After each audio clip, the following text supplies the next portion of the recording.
Hey, hi. How are you? It's me, robnoerr, host of the Normal America with robnoerr show, here with you another Friday night. 17 minutes late. Why? No reason.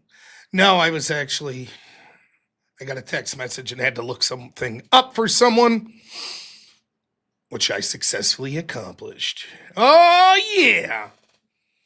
I'm a very helpful person when I'm motivated to help. I losing my voice a little. Probably doing an 11-hour debate didn't help. I don't know. Uh,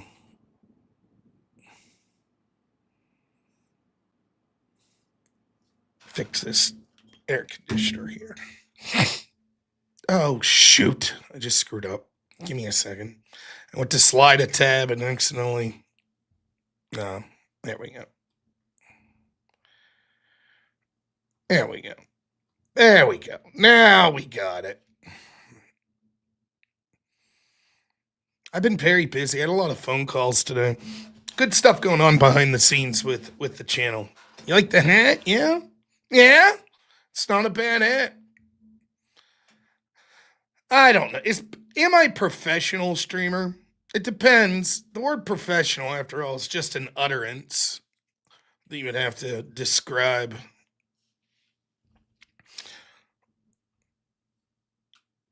The only person I know that could pretty much debate anyone who ever asks at any time with any amount of prep, with any mod, walks into 2-on-1s, 4-on-1s, 5-on-1s, and immediately get called out for running from people. Like I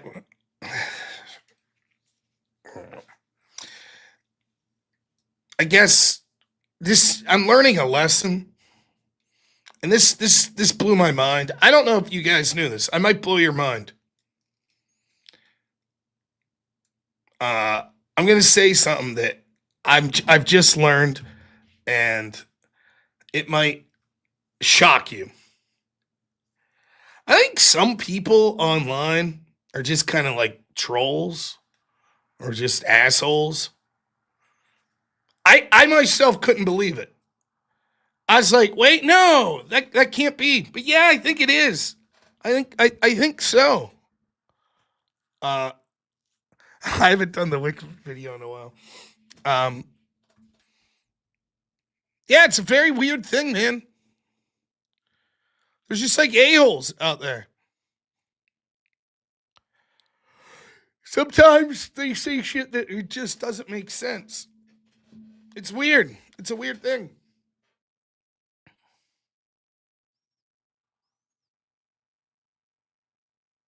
A white guy learning. Is that what YTE means? White. Is that like the black insult of white guy? Look, I'm for it, by the way.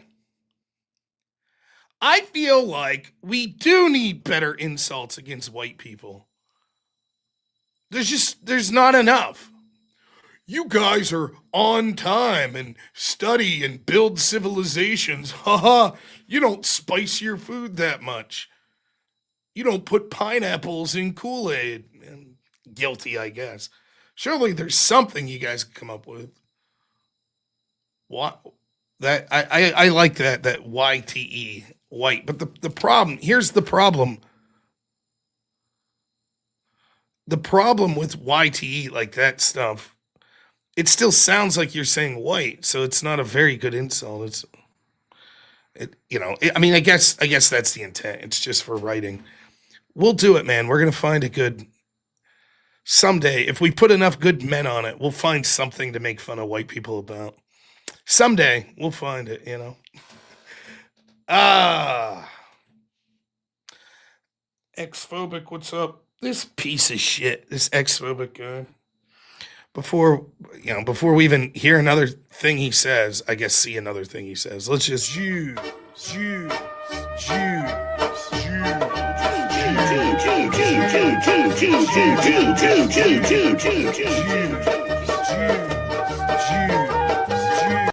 Now I'm good. Now I'm speaking the truth.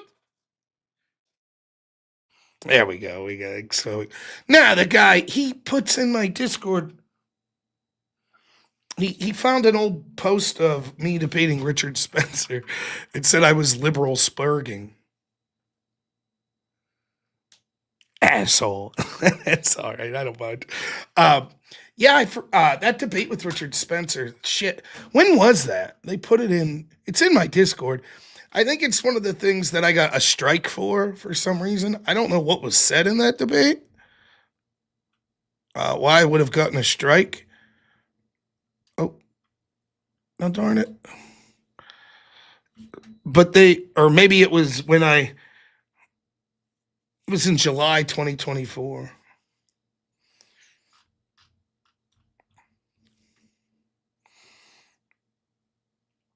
Uh, I don't know. Maybe it's still up on my channel. I don't know. I didn't look. But here, I'll show you the clip that someone put up of me. It's not the most flattering. But I don't care. I like clips. This is also going to blow your mind. This is a whole show of blowing your mind. Some people could be trolls online. There's that one. Here's another. So, do you know what the word? Are you another dude that doesn't know what the word spurging means? Here's the post that someone put up on X.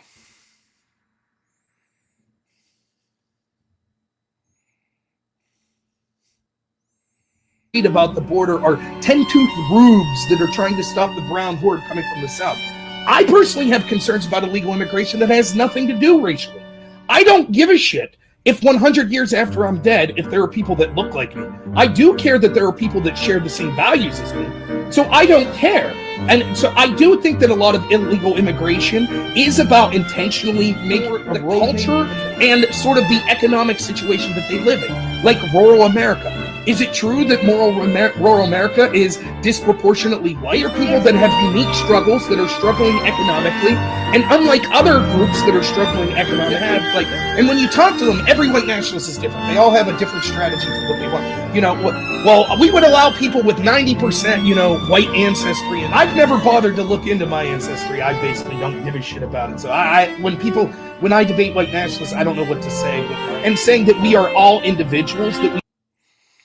So that was the skinny of what was posted. Yeah,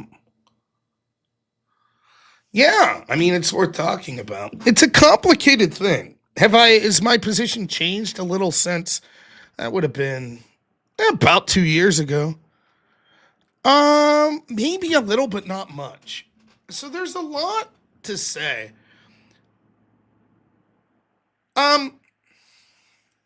I am not a white nationalist. That has not changed. I don't anticipate I will ever be a white nationalist. And by white nationalist, what I would mean is to think that everyone who is not white should be removed from this country. I don't think that it's practical. I don't think it could. It could. I am white and I am a nationalist. That is true. But let me give the talking points that makes me seem like a white racist first, right? So let me do that. Maybe the Richard Spencer fans that would make fun of me for saying that. Yeah, I know Jared Taylor has. If I remember, Jared Taylor's just talking about like free association. So we think we should be allowed to have cities and states just for white people. I don't. You're free to associate yourself. I don't know how you could break the country up in that sections though, like via a political movement. It's not practical. I wouldn't give a shit if a bunch of people want to live around it. If someone buys a bunch of land, it's like I want to control who lives here and only wants white people or only wants Muslims or Christians or whatever. I suppose there's something inherent that if it's your property, you have the right to say who you want there. But anyways, I don't know much about my ancestry, but I do know that I am of European descent. And I think that my entire life, culture has told me that those countries, the ancestors of those countries, are bad and shitty. And I think the opposite. I think they're the greatest civilizations to have ever existed and are largely responsible for many of the things that we take for granted that are great today, and they ought to be celebrated. And I am proud that I come from a tradition of that. I don't, again, I've never looked in. I'm not one of these people that took an ancestry test, or I just know some from like going back to maybe my great grandparents. That's about it. But that's how I feel. My feelings wouldn't change if it turns out that, I basically think I'm part German, part Irish, part English, part Italian. But let's say I found out that actually I'm like more Polish or something. Would I really give a shit? No. Uh,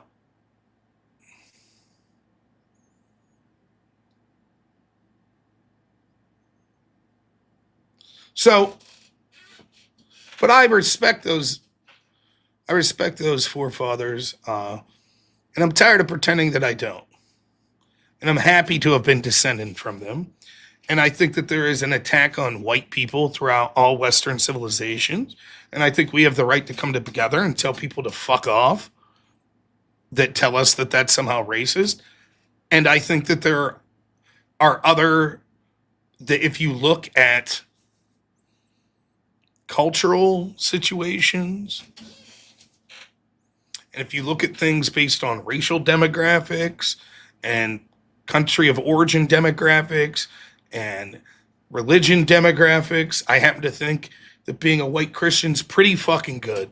And if groups are going to collectively talk shit, there is no reason that we should not be allowed to point out, regardless if they're talking shit, how good we feel our civilizations and our ancestry is and the problems that theirs have.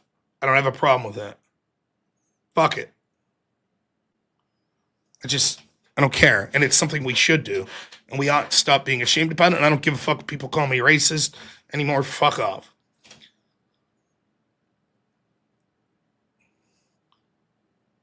I have an in-group preference. I do. Fuck you. By the way, you do too. So fuck off.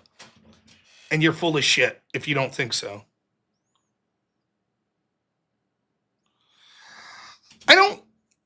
You can separate culture from ethnicity, but you also can't. There could be aberrations, or certainly not everyone fits into a neat bucket.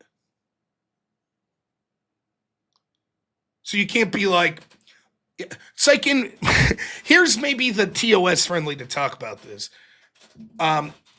In boxing, there used to be stereotypes based on race of the type of boxer you would be.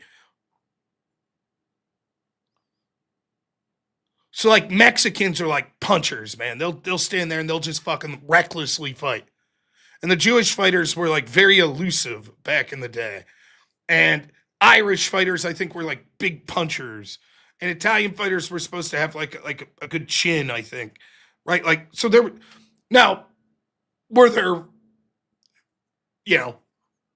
Irish fighters that didn't have good punching power, more very elusive? Probably. But that was a stereotype, and it probably comes from some truth, right? It's like that with culture and race. I think you could say, like, Japanese culture. We know I have a vague idea of what that is. A lot of it probably has to do with the racial makeup that they have that predisposes them genetically. But there's probably a lot of nature as well, that they grew up in that environment. Are there people that are genetically Japanese that don't act Japanese? Probably. Are there people that racially aren't Japanese that do act Japanese and would fit into those societies? Probably. But the stereotype exists for a reason, because it's majoritarily true, probably. I don't know how much, but anyways. So that's sort of my general feelings on that. On the opposite side of it, what I said to Richard there, this is going to get real tough. I didn't plan on talking about this, by the way. It's going to get real tough.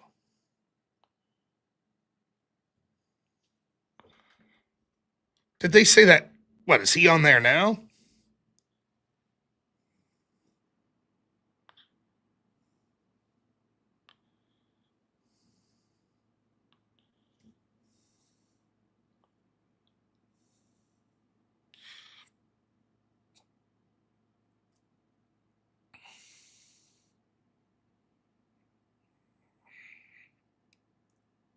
Give me a second. I'm looking.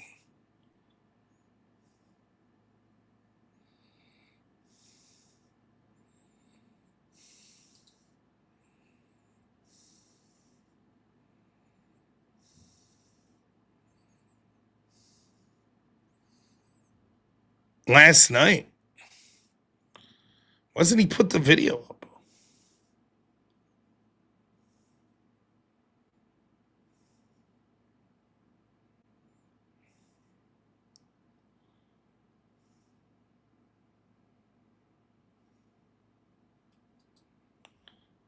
Anyways, whatever. So there's not a lot of people watching now, so I'll say this. But Xphobic's here. He'll want to hear this because he found the conversation with Richard Spencer interesting. The idea of 100 years after I'm dead, I don't care if there's people that look like me. I'd rather have people that share my values, is 95% true. Now, I want my son to have children, to have children, to have children. And so I hope that directly from my lineage, and that's the truth.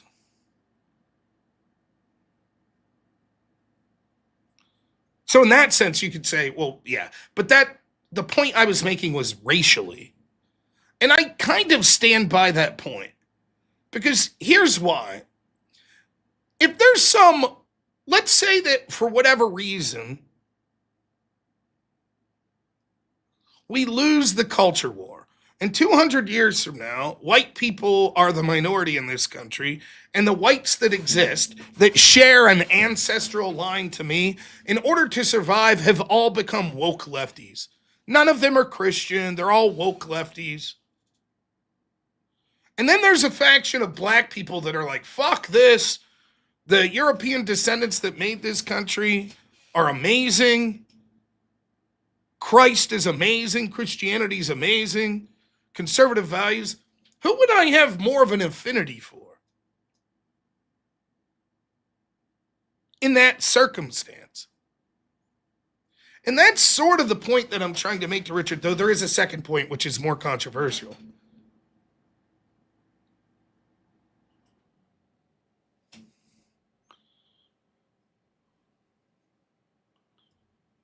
Yeah, I don't know. 559 text, and I don't know why that didn't show up. I see your chat. $20 says, God bless you, brother Rob. Some fishy shit going on in Cali, my neck of the woods. Yeah, we're going to talk about that, I think. Yeah, I don't know why that didn't show up in the goal, man. I'm so sorry. It should. And then Mr. B. Thank you for the 10 memberships, man. Anyways, I need to stop getting distracted. There are a lot of people that are so hyper-focused on race that becomes sort of the only thing that matters. So, like, I want a white neighborhood. I want to live in an all-white neighborhood. Well, do I want to live in Martha's Vineyard? That's damn near an all-white neighborhood made up of a bunch of rich, fucking lefty, smug assholes. Nah, I don't want to live with those people. Fuck them. I'd rather live in my area, which is, 95% white. But the people of color around here are like rednecks like me. They're great. Now, is it true that majoritarily that's not the case with most black people? That they wouldn't be like rural like this? Yeah, that's true. I don't want to live next to those people. Or I'm not saying I wouldn't, and I'm not like such a, oh, fuck you, I couldn't do this. But if I had my preference, and I wanted to like all of my neighbors,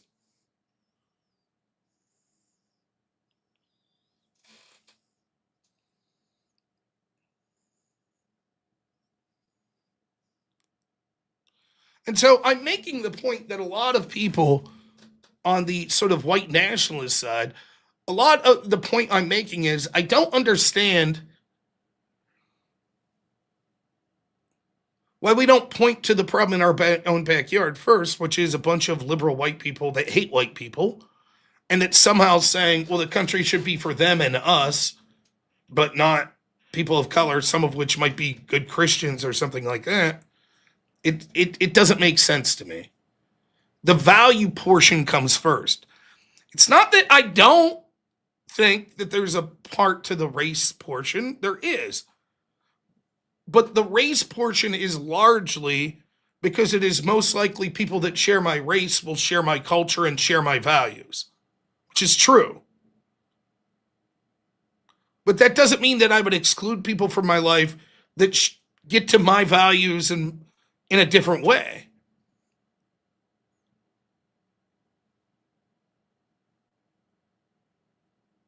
Sorry to hear that, Irvin Squatch.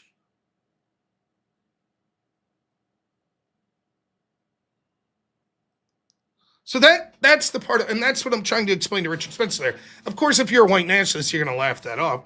There's another thing to say here, and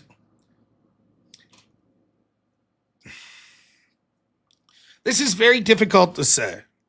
I'm going to say it. We have about 100 people watching on YouTube, and I'm sure this is going to be clipped.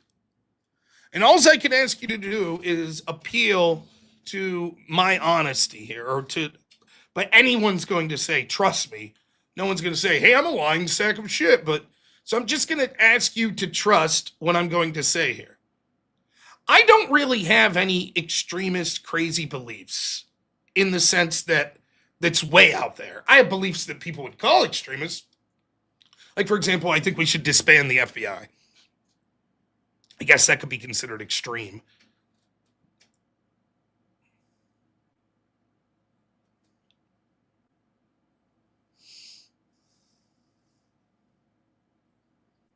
Let me start my point here by pointing to another person. Oh, Wade, thank you, man. I don't know what's going. Give me a second. I don't know what's going on with the Tono bar now. Why is it not working?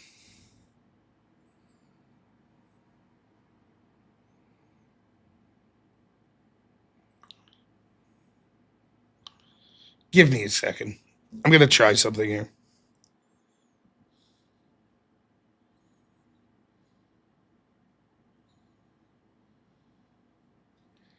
You guys should still be able to hear me, but I'm trying to fix.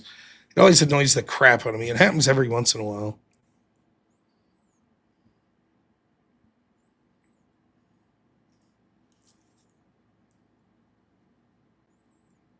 Okay.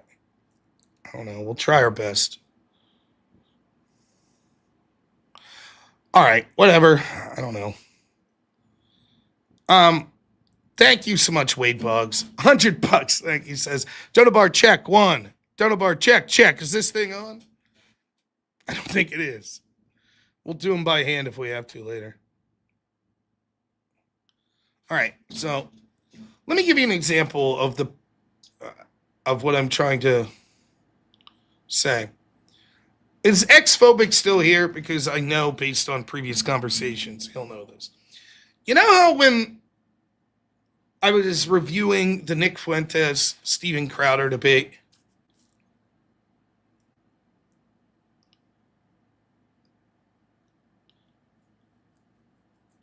I said, or one of the things that Nick said when I was like hinting at, well, I wasn't hinting, when Crowder was hinting at, why won't you tell me who's running? Who is this guy? And Nick's like, there's some people we have in mind, but it's too early. One of the points, I don't know if Nick outright said it. I think he may have. But if not, he was implying it, which is for Nick to endorse someone is a problem. Does anyone agree with that? I think that's true. Now, is it more of a problem than benefit? Well, it would depend on the race. If it's two no-name people running for school board and Nick Fuentes endorses one of the two, it could be that the amount of attention Nick would bring to that person would put them over the top. But if you're talking in this case like a presidential candidate, because of the baggage that comes with Nick Fuentes, what some of it earned, some of it maybe unearned, it's going to be possibly a net negative. Perhaps there would be a candidate that has talked to Nick in the background, but would not announce that publicly.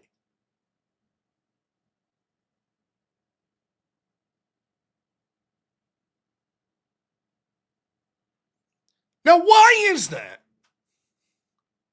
Well, it's because political normies are going to be turned off by some ideologies that they feel is extreme, even if in this particular case it would benefit them or make sense to them. So, for example, I could separate a fact. Let's say, for example, Nick Fuentes ends up endorsing Ron DeSantis. Says, that's my man. I want Ron DeSantis in 2028. I would be able to make a decision whether or not I wanted Ron DeSantis, irrespective of Nick Fuentes' opinion. Wouldn't really influence. Now, if DeSantis was announcing Fuentes as a future member of his cabinet, clearly that takes effect, right? That would be something that would weigh in. But as far as just someone saying, I like that guy, I'll consider voting for them, or that's the guy I want, it doesn't affect me. But it does others.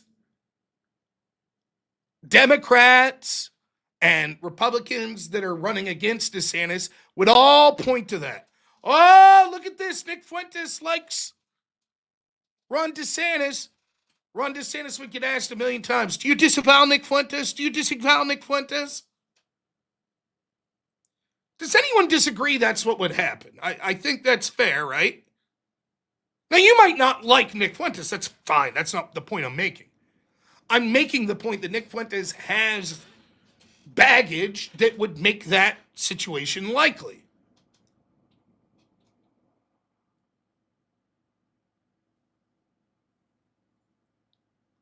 Anyone disagree?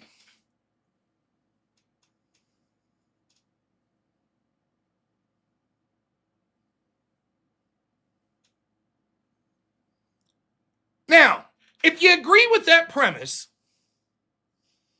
now, I want to be clear. I am not a white nationalist. I'm not.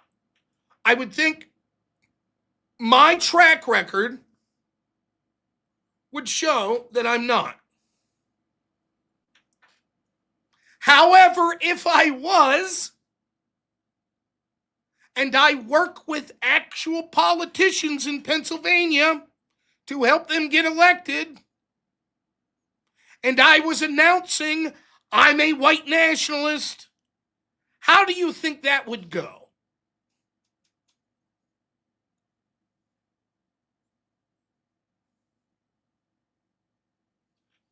Do you see the issue?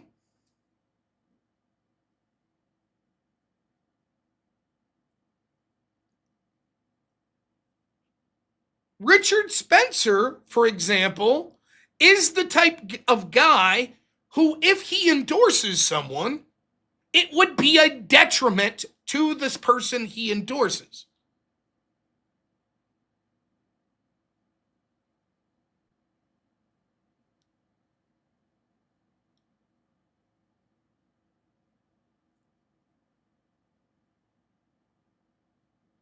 So, if you were a white nationalist, you would probably want people out there that were somewhat sympathetic to your views, that were like, but I'm not a white nationalist. Because you'd want them to be able to operate within the political system. Now, I'm not a white nationalist. I want to be clear. But I would be smeared by Democrats as being a racist and this, that, and the other. And I'm not saying anything that I don't believe when I'm on these channels. There are things I hold back on, but it's not about violence or race or anything like that. Like, for example, for YouTube purposes in terms of service, there's certain words that I don't use that when I stream exclusively to Rumble, I use them. It's not because all this, I've changed my personality from one video to the next. It's because I'm not a fucking idiot and I don't want to lose my channel.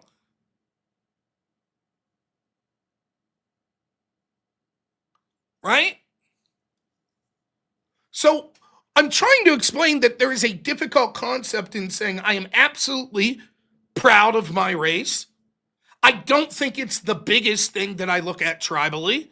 I think I'm more concerned in a lack of representation of people that share my values. The vast majority of those people are white, but it's not exclusively white. And there are a ton of fucking white people that are antithetical to those values.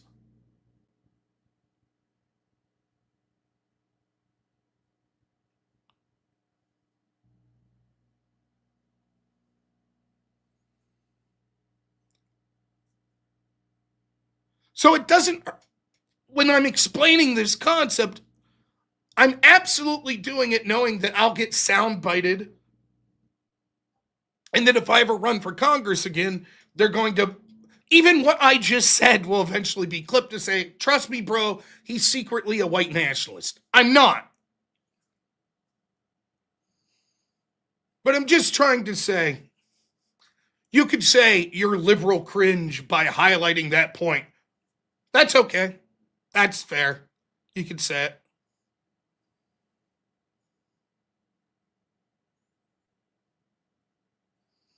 What is going on? Like, am I groping Nick Fuentes' balls? Is that what I just did? By highlighting the fact that he's someone who's seen as extreme? And because I know at least one person in the chat was a fan of his? Is that what you're accusing me of doing? Groping Nick Fuentes' balls? Is that what I'm doing now? What does that even mean?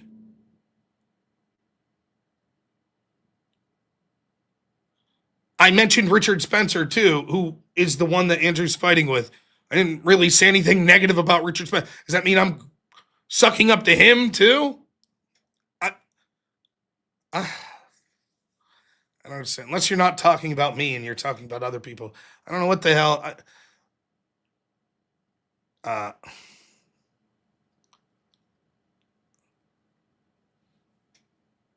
Now I can tell you why Andrew's saying nice things about Nick though.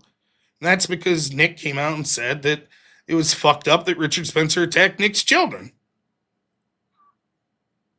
Or Andrew's children. That's it.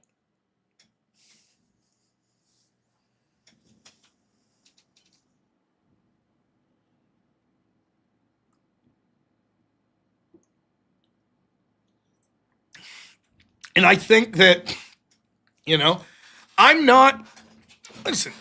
friends with Andrew. All this shit, like, what I would say to Richard Spencer is this: it doesn't even matter if it's rational. I'd say go fuck yourself for insulting Andrew's children. And he could say, oh, but I wouldn't do that, and I only did that because I heard Andrew say this one thing on a different debate he was in, and blah, blah, blah, blah, blah. I'd say, I don't give a fuck. Fuck you. Andrew's my friend. Go fuck yourself. That's my response. It's that simple. As far as Nick Fuentes goes, I've said my opinion on his political positions. My understanding is Andrew and Nick had a fallout in the past, and then they sort of buried the hatchet. That's it. That's the extent that I know of it. I'm not friends with all of Andrew's friends. I'm not privy to all the people that Andrew's fighting with or what the history was. I don't know. I'm sort of a boring person. Most of the time, I don't get involved with that sort of drama shit. And it's not because I'm a good person I don't do drama. It's just I don't know many of these characters.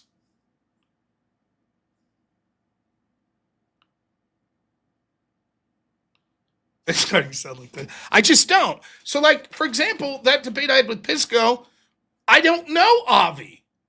I don't know that guy, Ask Yourself. I didn't know that guy was like training Pisco and Pisco's being a Phil bro. Some guy I know that I've debated a lot of times, Pisco said, I want to debate. I said, okay, pick a mod. I pick Avi. Okay. That's it. That's my extent to knowing this shit. Like, I go to Word War and I meet Sam Tripoli. I've seen him like on Rogan. And I meet Gavin McInnes. I used to watch him on Rebel and shit. I don't know any. There's Anna Kasparian. I've seen her on the Young Turks. I have never communicated with any of these people. I'm just like, hi. So I don't have the same sort of behind the scenes relationships that a lot of other people do. Now, I've met people and I've talked to, but I don't do a lot of texting back and forth or anything like that. The people that I text and stuff are like people you would all know in the chat, like my editor, Black Elk, or I've talked to Are We Not Men. I've chatted with him. He's my mod. I don't think there's anything. Zach Gelpy, I've chatted to. The people I've met in person at events, like, real debates I've been into and stuff.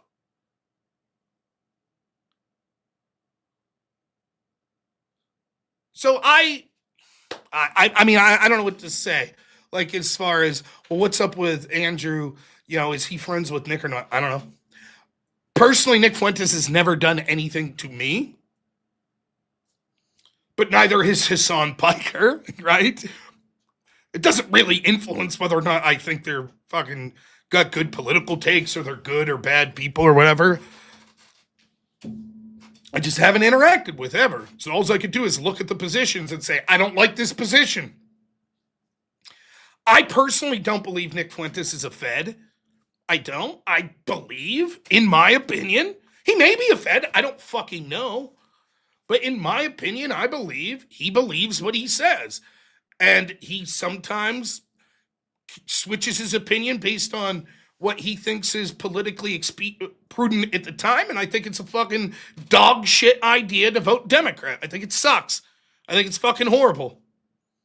I think him not voting for Trump in 2024, it's fucking stupid. It's horrible. I think Richard Spencer, in that debate I had with him 2 years ago, over and over saying vote Democrat, I think that's fucking ridiculous, particularly for someone who claims to be white nationalist. How'd that work? How'd those Democrats work out? I don't think Richard, to be clear, Richard told me in that debate, he does no longer consider himself a white nationalist.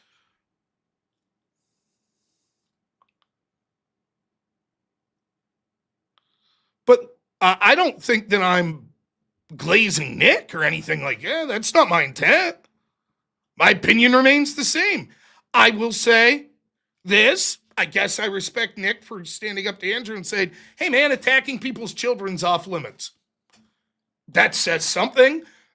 It's almost the bare minimum. I'm not saying I expected Nick to do more. Don't get me wrong. But I'm saying the online political space is so fucked up that it seems more normal than it should be to be like, oh, I have a disagreement with you.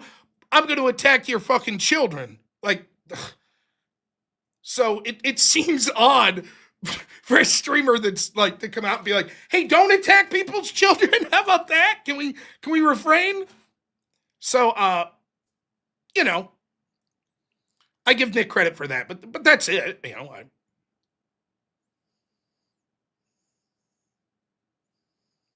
But the overall point that I'm making here is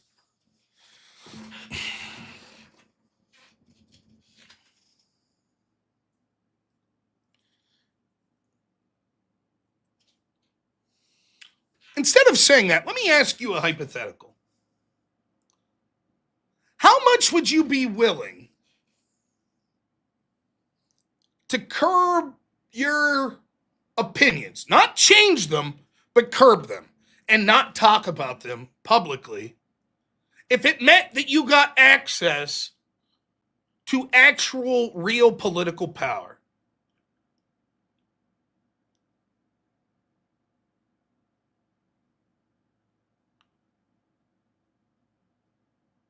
How much would you be willing to do that?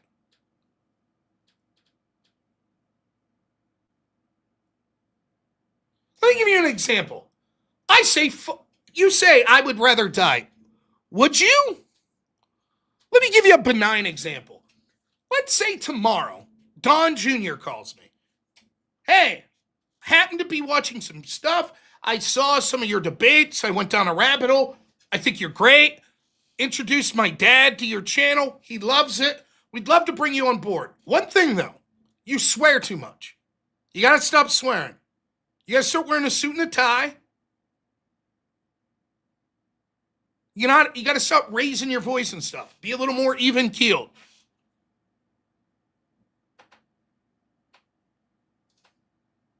Would I be selling out if I did that? I don't think so, right?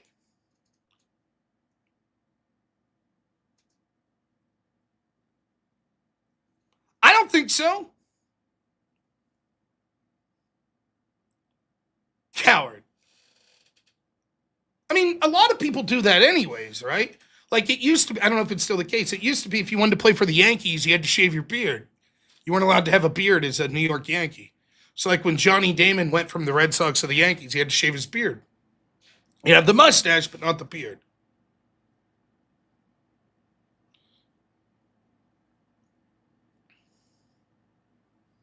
But I would do that. And I have done that. I've worked at places that said, you got to clean up. You can't do this. You can't do that. Okay, that's fine.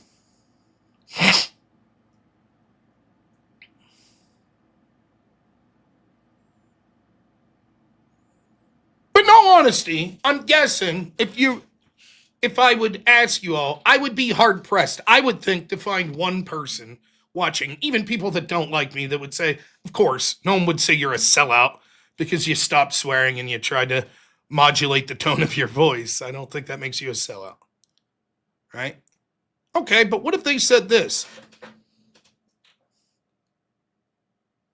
We don't want you doing shows on that channel Politically Provoked anymore. Because they had a bunch of white nationalists on yelling the N-word all the time. So if you're going to work with us, we don't want you going over there. Now am I a sellout?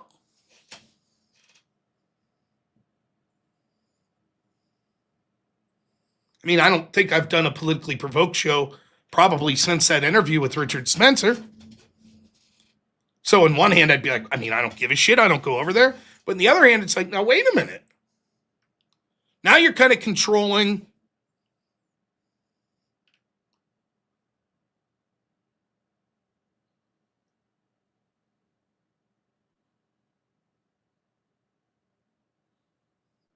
Hey, thanks, Grit. Thanks for the raid, man. I appreciate it.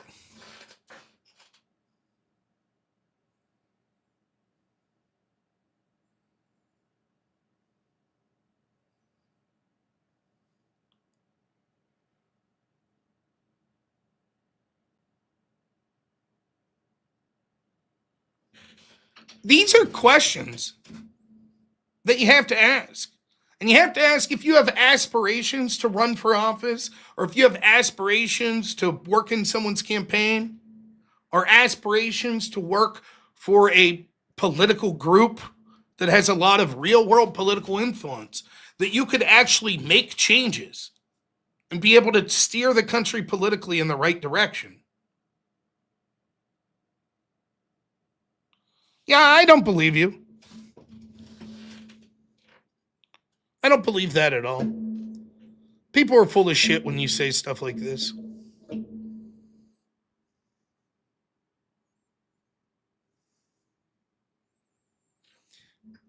I'm not trying to pick you out. I would never stop swearing if someone asked me to for a job. I'd never do it. I stand on principle, says the anonymous guy with an anonymous avatar. I just don't believe you.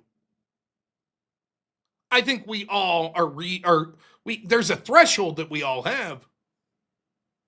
Okay, then would you mind giving us some proof?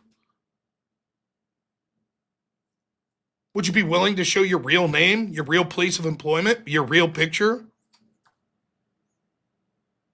I don't want you to do that. I'm not asking. I'm just saying, any hesitancy towards that speaks to the fact that I would be shocked if you're one of the only people that ever existed that would be like, I would refuse to take a job if they said I can't curse. I I just don't believe you. It could be. I think you'll miss out on many opportunities.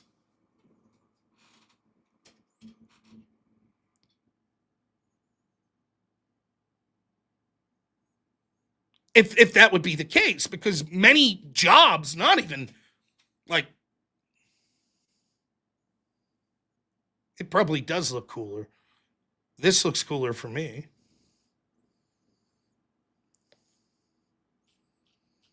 Where's it at? Look how cool I look there. Or how about here? Obviously, I don't want you to give your name. I'm just saying, I think it's easy to say.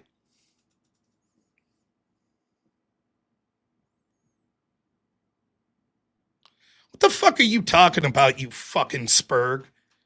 You're asking him to put himself in Nick's shoes.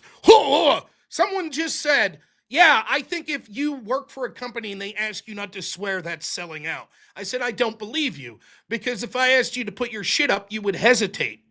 That sort of speaks to the fact that we all understand that there are reasonable systems that we put. We're not always out there like, I say motherfucker, and that means if I'm working with kindergarten children, I'm going to say motherfucker, and if my job says I'm not allowed, I'll say fuck you. I'm not working there. I don't believe those people exist.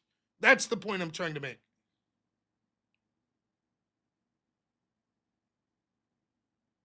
So I don't know what the fuck you're talking about, political shankfest.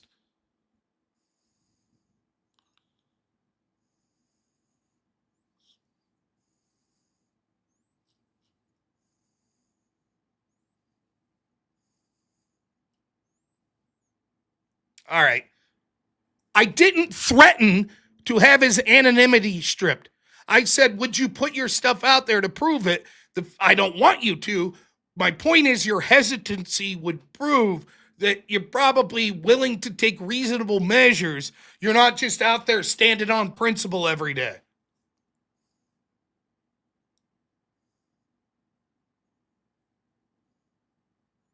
That's just it. There's certain things that you can compromise on, other things not. If someone said, "Hey, you could come work for the Blaze, but you have to now be pro Iran war," I would say no. Sorry. But if the Blaze said you could come work for us, but you got to stop swearing, I'd probably say, if it was an offer that interested me, I'd probably say, sure. You know how I know that? Like, let me give you an easier example, Lone Wolf and Cub. Do you swear? Have you ever said a racial slur or a homophobic slur? I have. Guilty. But I don't on YouTube. Does that mean I'm a sellout?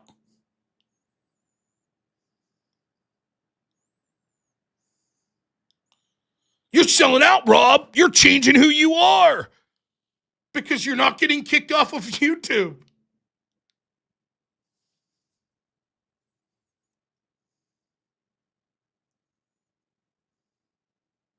All right, man. Good luck to you. Here's the threat of banning you. Fuck off.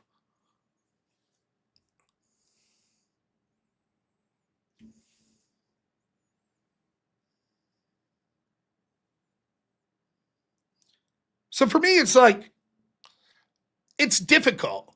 And so like there's other shit. I personally don't care.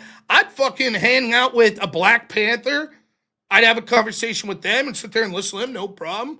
And a fucking KKK guy would have a conversation with him, and a fucking Muslim extremist, I'd have a conversation with him. But if YouTube's like, you can't talk to these people or we'll ban you, you can't have that video up, then I'm probably not going to do it. Does that mean I'm anti-free speech?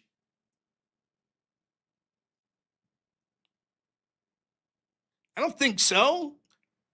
I don't get to make the rules, and unfortunately, that means I have to operate within the scope of the rules if I want to keep playing the game.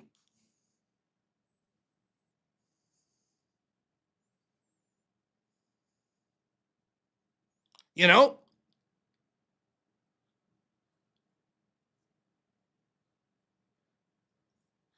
But there's a threshold to it. I don't know exactly what the answer would be. And there's dangers anytime you're like, I'll go a little further. But like for me, my threshold would be I can't work for someone that tells me you can't talk about this. Could I work for someone that tells me we don't want you to associate with this person because it's bad for our brand? I don't know. Probably not.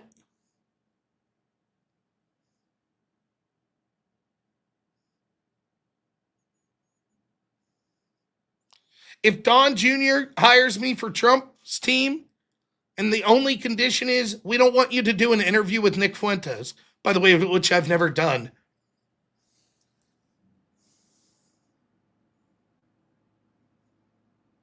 I don't know. Those are tough questions.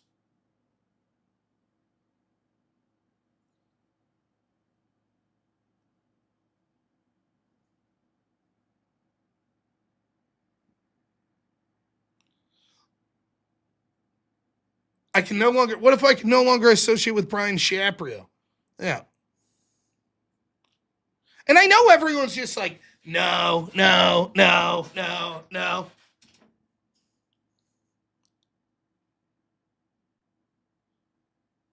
But I don't know that you believe that. It's easy to say. I'm friends with Andrew Wilson. If Don Jr. is like, look, man, Andrew is bad for our brand for whatever reason. And I reached out to Andrew and said, look, man, I'm still your friend, but what do you think about this? He'd be like, take the position for the next 3-4 years. We won't say anything about each other publicly and fucking do your best to change things for good. I don't have a problem with that. Fuck yeah.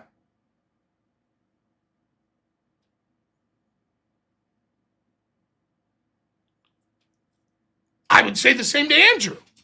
I said, of course. Yeah. If you actually have a chance to make real world, like significant change for goals that you have at it. What if you're running for office?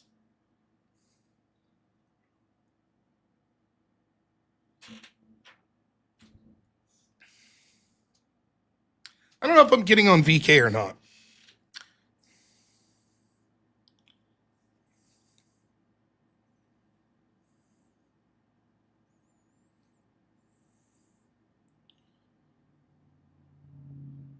What if you're Obama and you're running for office and they're like, hey, we saw you used to go to this church with this Reverend Wright. He said this about white people. Will you disavow him?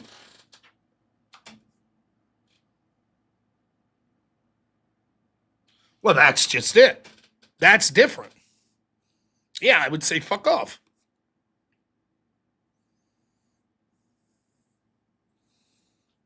That's a different set of circumstance, in my opinion.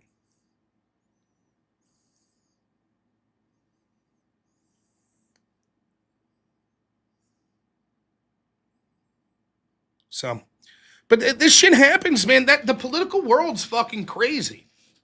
What if, hypothetically, what if JD Vance is just friends with Peter Thiel? Peter Thiel started to fucking, whatever, got into some group that Vance was into and picked Vance out as a solid debater and a solid aspiration for politics and helped him out early. But now, Vance is like, I don't know about this Palantir shit. I can't help you, bro.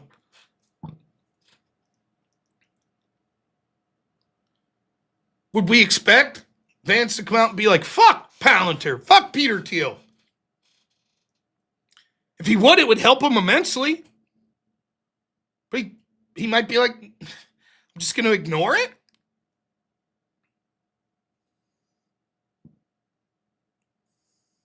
He's not just friends with Thiel. Yeah, we know. Something Jew. Got it. The point I'm trying to make is it's not as simple as it seems.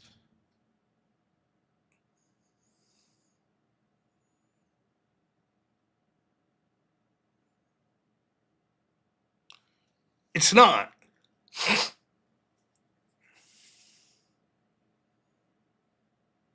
I'm a truther. Well, I don't know about the 180-degree flips Nick has. That's That's outside the scope of what I'm talking about. I tend to be the type of person that if I'm friends with someone, even if they're in a tight spot and it's embarrassing me to say I'm friends with them, I'm like, yeah, they're my friend. Yeah. Yeah, but they did this fucked up thing. And yet they're still my friend. But Rob, it might hurt your career. Still my friend.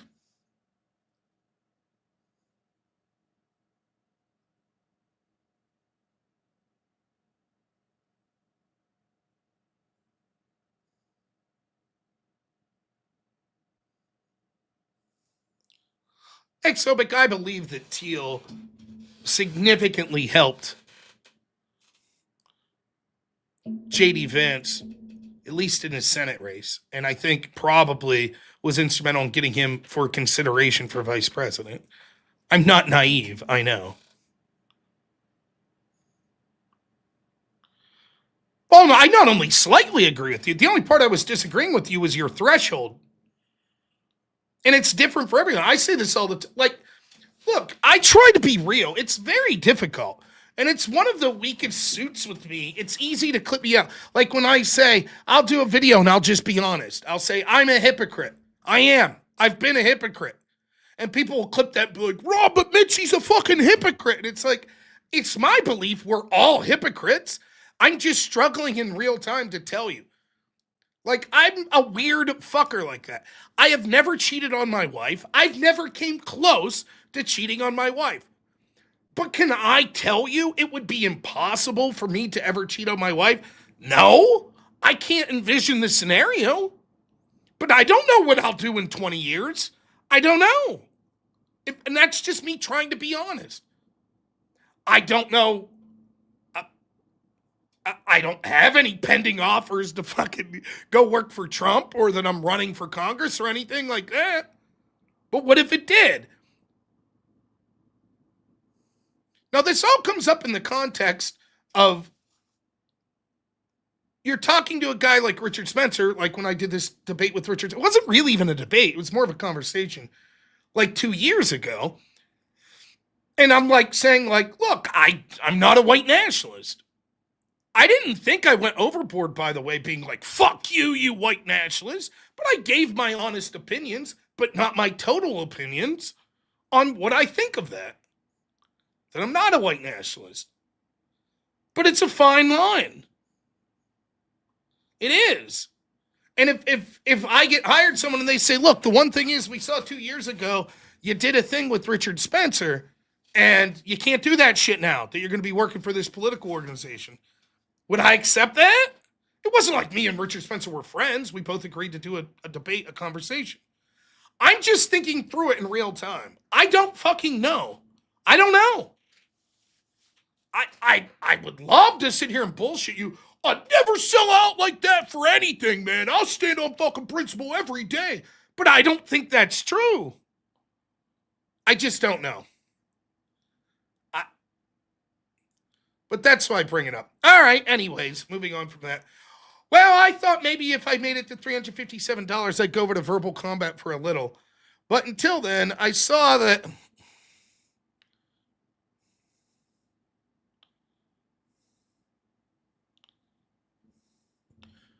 someone brought up Wick, and they brought up from Wick's video 2 nights ago, Pisco said, the reason I believe all this shit is because I'm a conspiracy theory.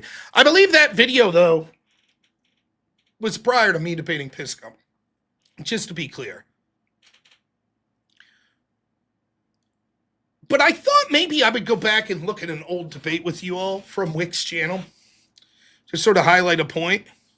So we could either do that, or I could talk and give some of my thoughts on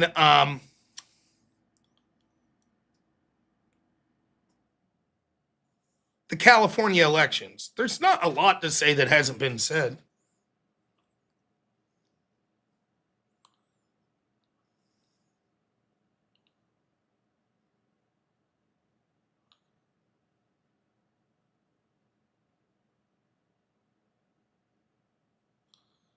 I don't know what you're talking about here, kitty. Anyways, election. Wait, look at that. We got 2 for Cali. Okay.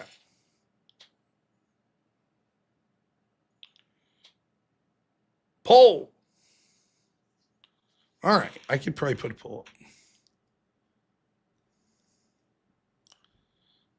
Maybe. It'll take 20 minutes for me to get a poll up because I'm an idiot.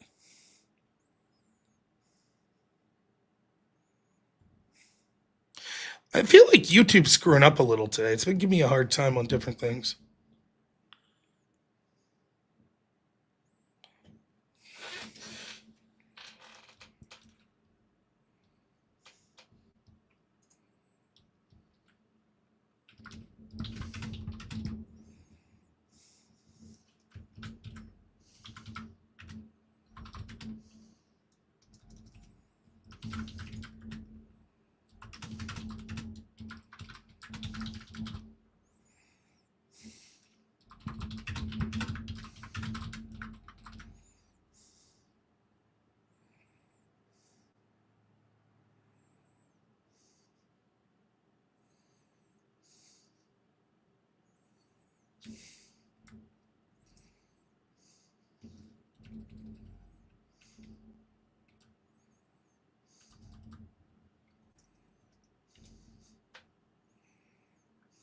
Okay.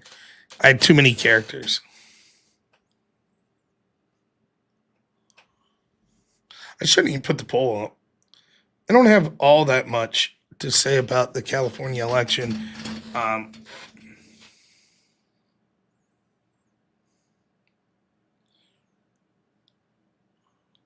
But we'll give it a couple minutes. I'll read some super chats. I apologize. The super chat goal thing's not working. I don't know. Sepulveda. I'm sorry. $5 says, are the Southern Poverty Law Center doing an acceleration strategy by secretly funding hate groups? Yes. I suspect that maybe that's what Richard Spencer is doing as well. And I think that there's some people in Nick Fuentes' crowd and even Nick deep down that are doing accelerationism. Fuck it, just bring in the opposite side to the point where it makes shit so unbearable that shit just kicks off. Matt Buddha Geddes. Thanks for being a member. Says Rubba's not a white nationalist. He's in the closet. No. Mechanical Mike, $5. Thank you, my friend.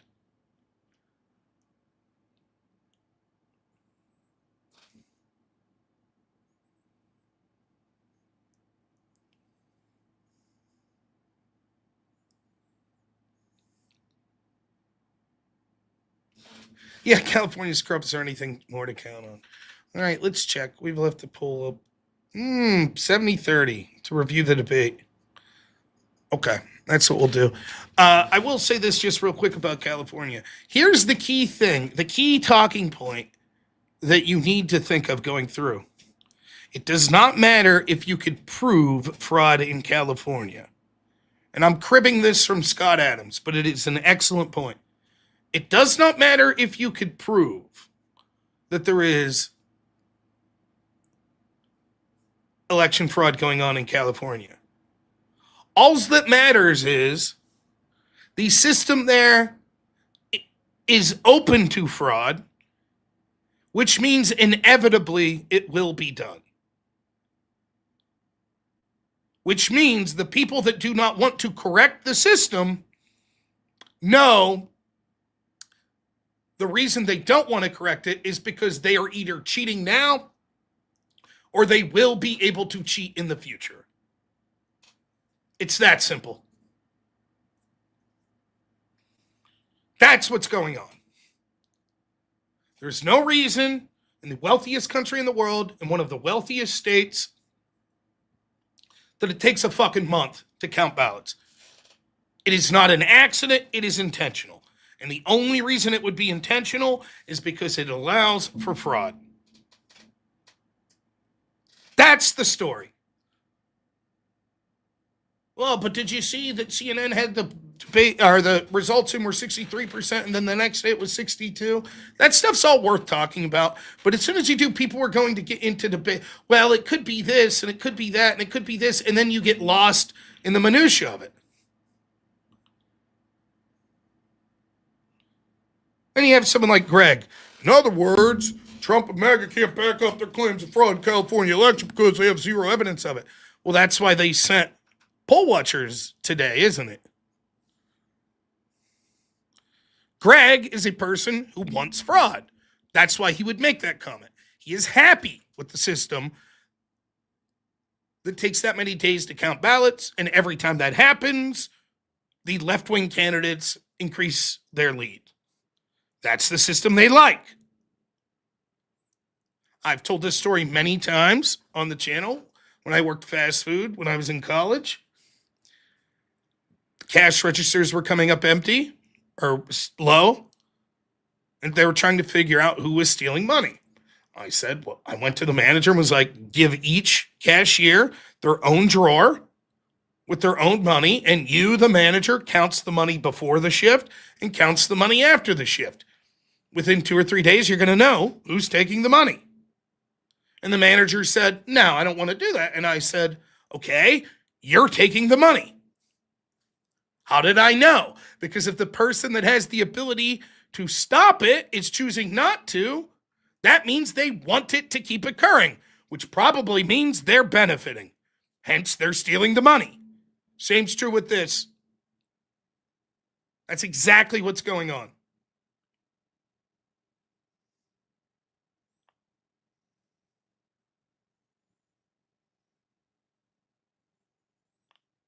That's right. If you're opposed to making elections more secure, if you're opposed to them being able to be audited, you'll want fraud.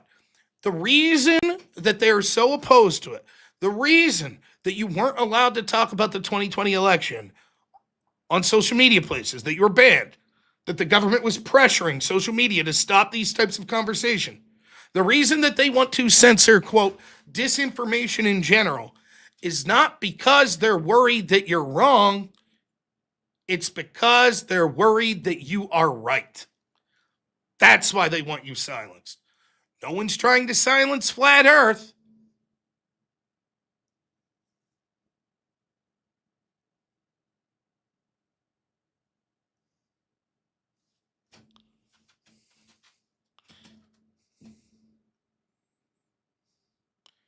California has been the most populous state for many years.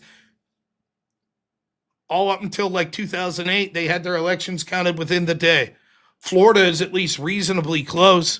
They have their elections counted that evening. They know exactly, they're keeping track of how many ballots are mailed in the entire election season.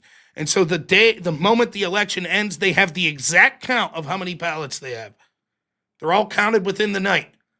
If California is 2 times larger than Florida, at best, maybe you could expect it would take twice as long or around there as Florida to count the ballots.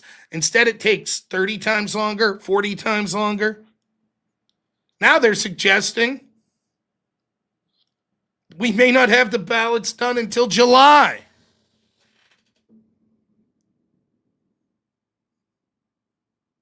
But anyways, that's not what people voted for, so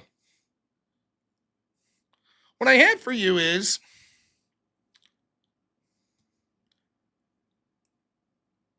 we had a bit of a conversation yesterday when talking about the Andrew Wilson-Richard Spencer debacle and the notion of when people want to change format or go against the format of a debate, do you allow it or do you say, I'm sorry, no? And the answer is either way is acceptable. I tend to be someone that allows stuff like that to go. I tend to be someone who finds myself all the times in situations where this guy I've debated, Pisco, is like, yeah, we'll have this guy Avi be the moderator. Avi's a Phil bro. Pisco's been being coached by another Phil bro. He's going to keep asking this Phil bro moderator for help, for clarification the whole debate. So I basically find myself in a 2-on-1 type situation. This shit happens to me all the time. I'm just good enough, not to brag, but that normally I power through. And so one of the best examples I could ever think of is this panel I did on Wick's channel. Now this panel was July 10th, 2024. So this is before the election. And the topic of the panel is institutional corruption. Now, originally, if I remember, it was pitched to me that there was supposed to be another right-winger on the panel. Then I remember Counterpoints was supposed to be there. But that changed, and we ended up instead finding 4 people versus me. Wick is the moderator who's basically at one point just going to go full mask off and jump in as a debater, which makes it now 4 debaters plus 1 moderator versus me. Now, I want you to watch how it goes. So I thought, fuck it. It's Friday night.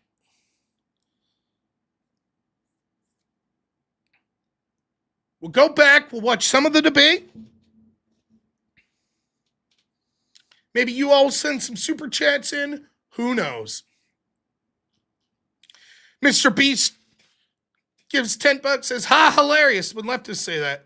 So as if the 2020 election happened in 2020, when Twitter was actively censoring conservatives, Trump himself, and anything else considered election denial. Yep. Again, this debate was July 2024. So here we go.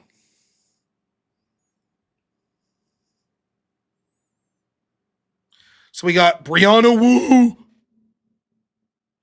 Econo Boy, Parallax, I think is this guy's name. And then Elder Jazzy's going to join. Hey, welcome, one and all, to yet another episode of Wick TV, a cross-ideological space where we come together to talk about issues both political and cultural, from the silly to the serious. Today, we are going to be talking confidence and trust. I guess we'll listen.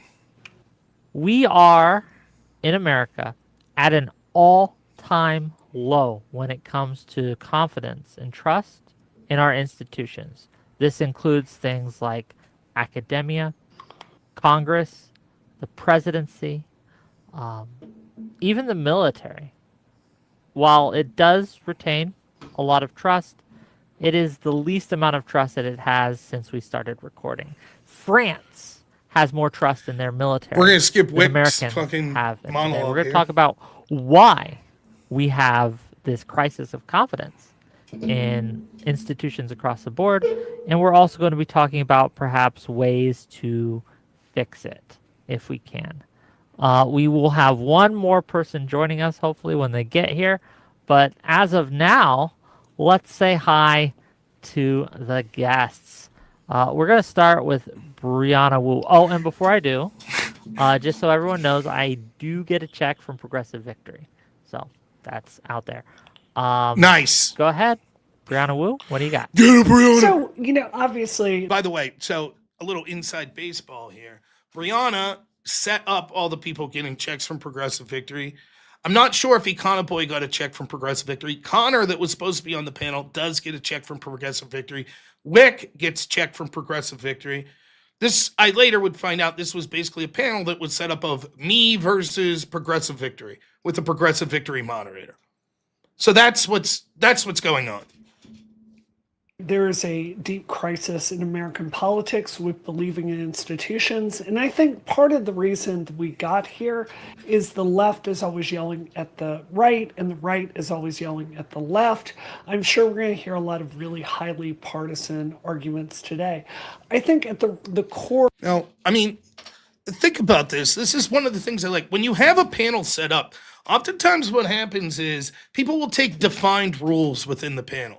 So the other day, for example, I saw maybe 15 minutes of Wick's panel because I'm not an idiot, and Pisco was on there debating court packing, so I wanted to see if his argument was changing, but I only got to see like 15, 20 minutes. And it was these 2 younger guys debating Wick and Josiah on court packing.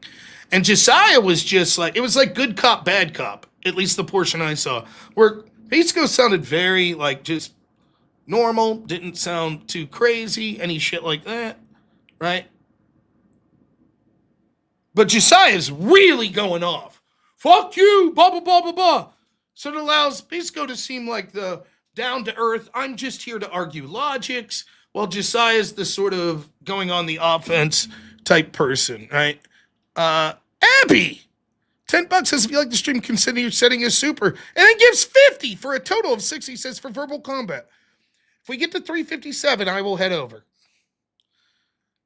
Now, what Brianna's doing here is already setting the stage. You see, Progressive Victory, Brianna Woo, who's paying Progressive Victory Wick here. Thank you, Darian, for the 10 memberships. She sets the stage. Listen, why is there division in the country? Because the right yells at the left and the left yells at the right.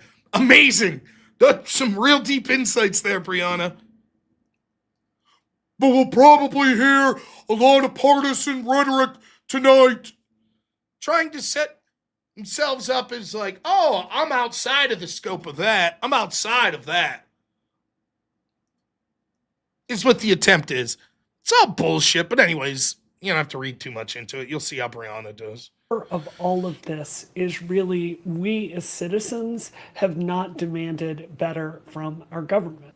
I think across the board, it's hard to think of a institution in American life that hasn't really been politicized and pushed to the absolute limit. So I think... And the other thing I'll say is keep in mind, Brianna is the point person, I believe, for Progressive Victory PAC, an organization not only designed to help Democrats win, but to become more progressive. So to sit here, how many people do you think is instrumental in running a PAC or working for a PAC, a political PAC? And so to do that and then, we're too partisan in this country. I mean, please, you're working for the Democrats. So don't act like you're beyond the partisanship. Part of this is social media. I think that this is a time where the willingness to believe whatever you want to believe, it's easier than ever. I think the spread of conspiracy theories has added to this tremendously. But I think the really big reason is this growing extremism that exists on both sides. If you look at where I was a decade ago in my politics, I was really talking a lot more about, abortion, women's rights, kind of bread and butter feminist issues. Today, almost everything I talk about is just defending our institutions. I think the very best we get from government is what we demand of it. And I think for whatever reason, a lot of Americans have decided our government is corrupt. I don't know if you could see me go. I could tell just by looking at me that my thoughts were like, yeah, okay, sure, whatever. But okay, fair enough. There's no magic system here. There's no one coming to the rescue. The simple answer is we have to stand up. We have to save our country. We have to participate. That means running for office. It means being informed. It means making compromises. We have an entire generation, I think, that sat out politics. I think it's time for us to get involved. Okay, well, thank you. Okay, I can sum up Brianna's point there. Hey, we got here because there's conspiracy theories and both sides are responsible and we need more people to be active. Great points. Next. Thank you for being here. We'll get into it as we go. Econo Boy, what do you got for us? Hey guys, yep, I'm Econo Boy. Check me out on Econo Boy or my podcast, The Three Wonks. I kind of liked Econo Boy. I don't think he streams anymore, but for a lefty, he was all right. So my thoughts on this particular topic, I guess it's always important to talk about the root causes, I guess. So of course we can agree that there's a general lack of trust in institutions over time. You can look at polling, how many, what percent of people support or not support, but what percent of people trust in, the police, the military, the Supreme Court, the government in general. And then pretty much all those polls, you see record lows for various reasons, trust in Congress or whatever it is. And so to me, I think that some pretty clear reasons why this has happened. Number one, inequality has gone up over time. Typically, when you have inequality, whether it be some sort of social or economic inequality, obviously the two are very intertwined. You end up with social discohesion. You end up with higher crime rates. What Economy said was he is well respected in the field of economics, is what he said, because he made it sound like he was an economist. And he's like, no, which implies to me he's probably going to school but hadn't graduated. So he merely claims to be well respected in the field of economics. I used to make fun of him for that shit all the time. End up with less trust in your various institutions because what the heck, I'm in such a terrible state, but these people are in such a good state in a relative sense, and so you end up with a lot of social discontent.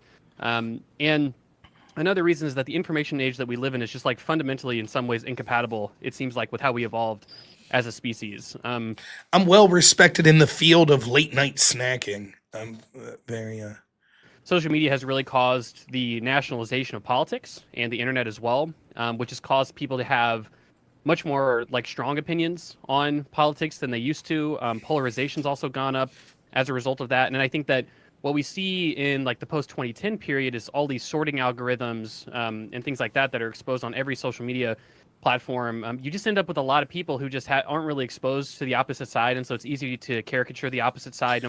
Now look, it gets more entertaining. Obviously, when I'm speaking, it's more entertaining. But I think it's important you hear the opening statements to see the direction that they're trying to take the debate and the direction I'm taking the debate. No matter what the opposite ends up being, depending on what you lived in.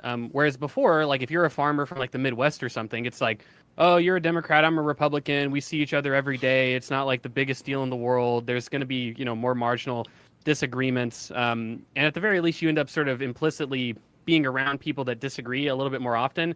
Whereas today, it's just a lot easier to stay in your own group, right? And not really venture out and caricature the other sides. And I think the internet just kind of, sorting algorithms really exacerbate that. And so I think that's one of the reasons you see that.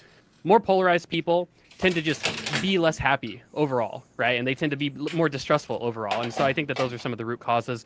The last thing that I'll say is that there are countries that exist today with high levels of trust in their government. And what you see is exactly what I'm describing in those countries. You see typically low levels of inequality. You see high levels of state capacity, which is to say that the state can do a lot of things efficiently, which we don't have that in America for various reasons, which we could get into.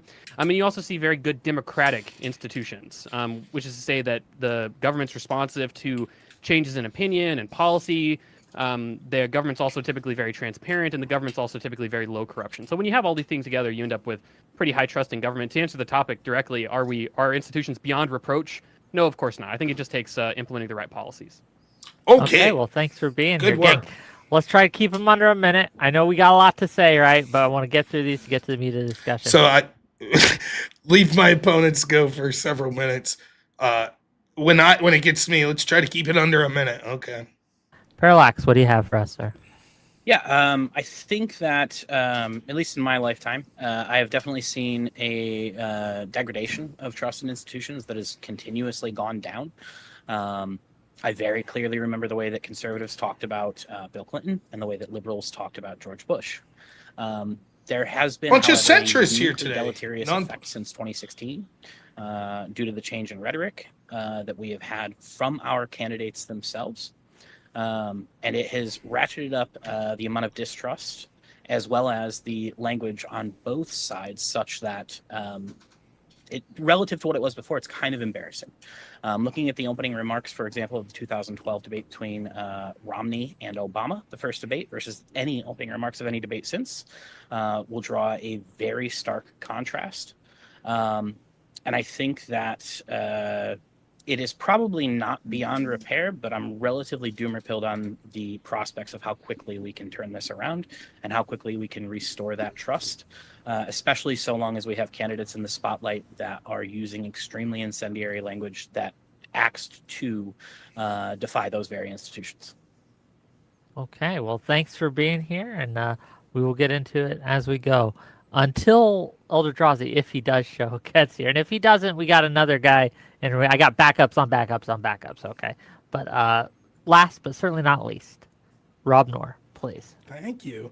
Unlike Wick, I'm not played by Progressive Victory. However, if any of you have contacts, I'll happily take money from them to argue Biden should stay in the race. That's something that I feel passionately about. So as a good Republican Trump supporter, I'll more than happily take money to argue that case. Everyone seems to agree that trust in these institutions has declined significantly. The question is why, and we have a lot of interesting answers. I think I have the answer. It's because these institutions shouldn't be trusted. That's why trust is going down, because they've showed themselves to be corrupt or incompetent time and time again. happen. Now, does this mean every institution in the country is corrupt? No. If I say that, for example, medical institutions have showed corruption or incompetence, does that mean that you shouldn't trust Tylenol or you shouldn't go to the doctor? No, that's not what I'm saying. But it is clear that many of these institutions have personal motivations or motivations that benefit themselves. That means that they're operating outside the scope of what we expect, such as the medical industry, the media, our government institutions, academia, cultural institutions such as Hollywood, corporate institutions such as algorithms on social media, etc.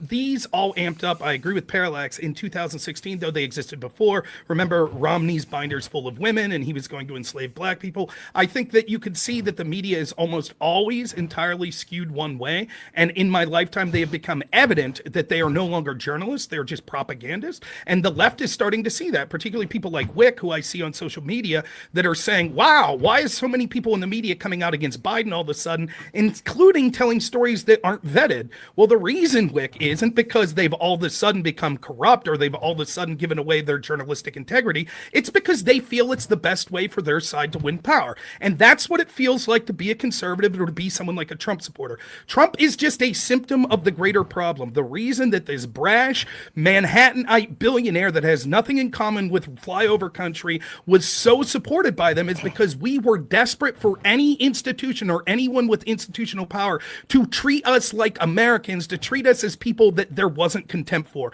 Because all of the media, almost all of it, all of Hollywood, all of academia, etc., has treated us like 10-tooth rubes in flyover country that are just racist and need to shut up and die. That's how we've been treated. And so Trump was the symptom that was a result of that. And you could see when there was someone as a potential outsider to the system, how these institutions all came together to attack them. So look forward to talking about specific examples. And yeah, it should be a fun debate. Yeah, we'll get into it. And thankfully, Now, I think you can see there's a bit of a different energy other than all sides do it. No, it's just, yeah. I think you see, and it's clear there's a strategy here from the opponents to like, oh, yeah, you know, it's just sort of, we don't know, it's a little bad, and, you know, conspiracy theorists. So, all right, that was someone who I have to extend a lot of gratitude. He was willing.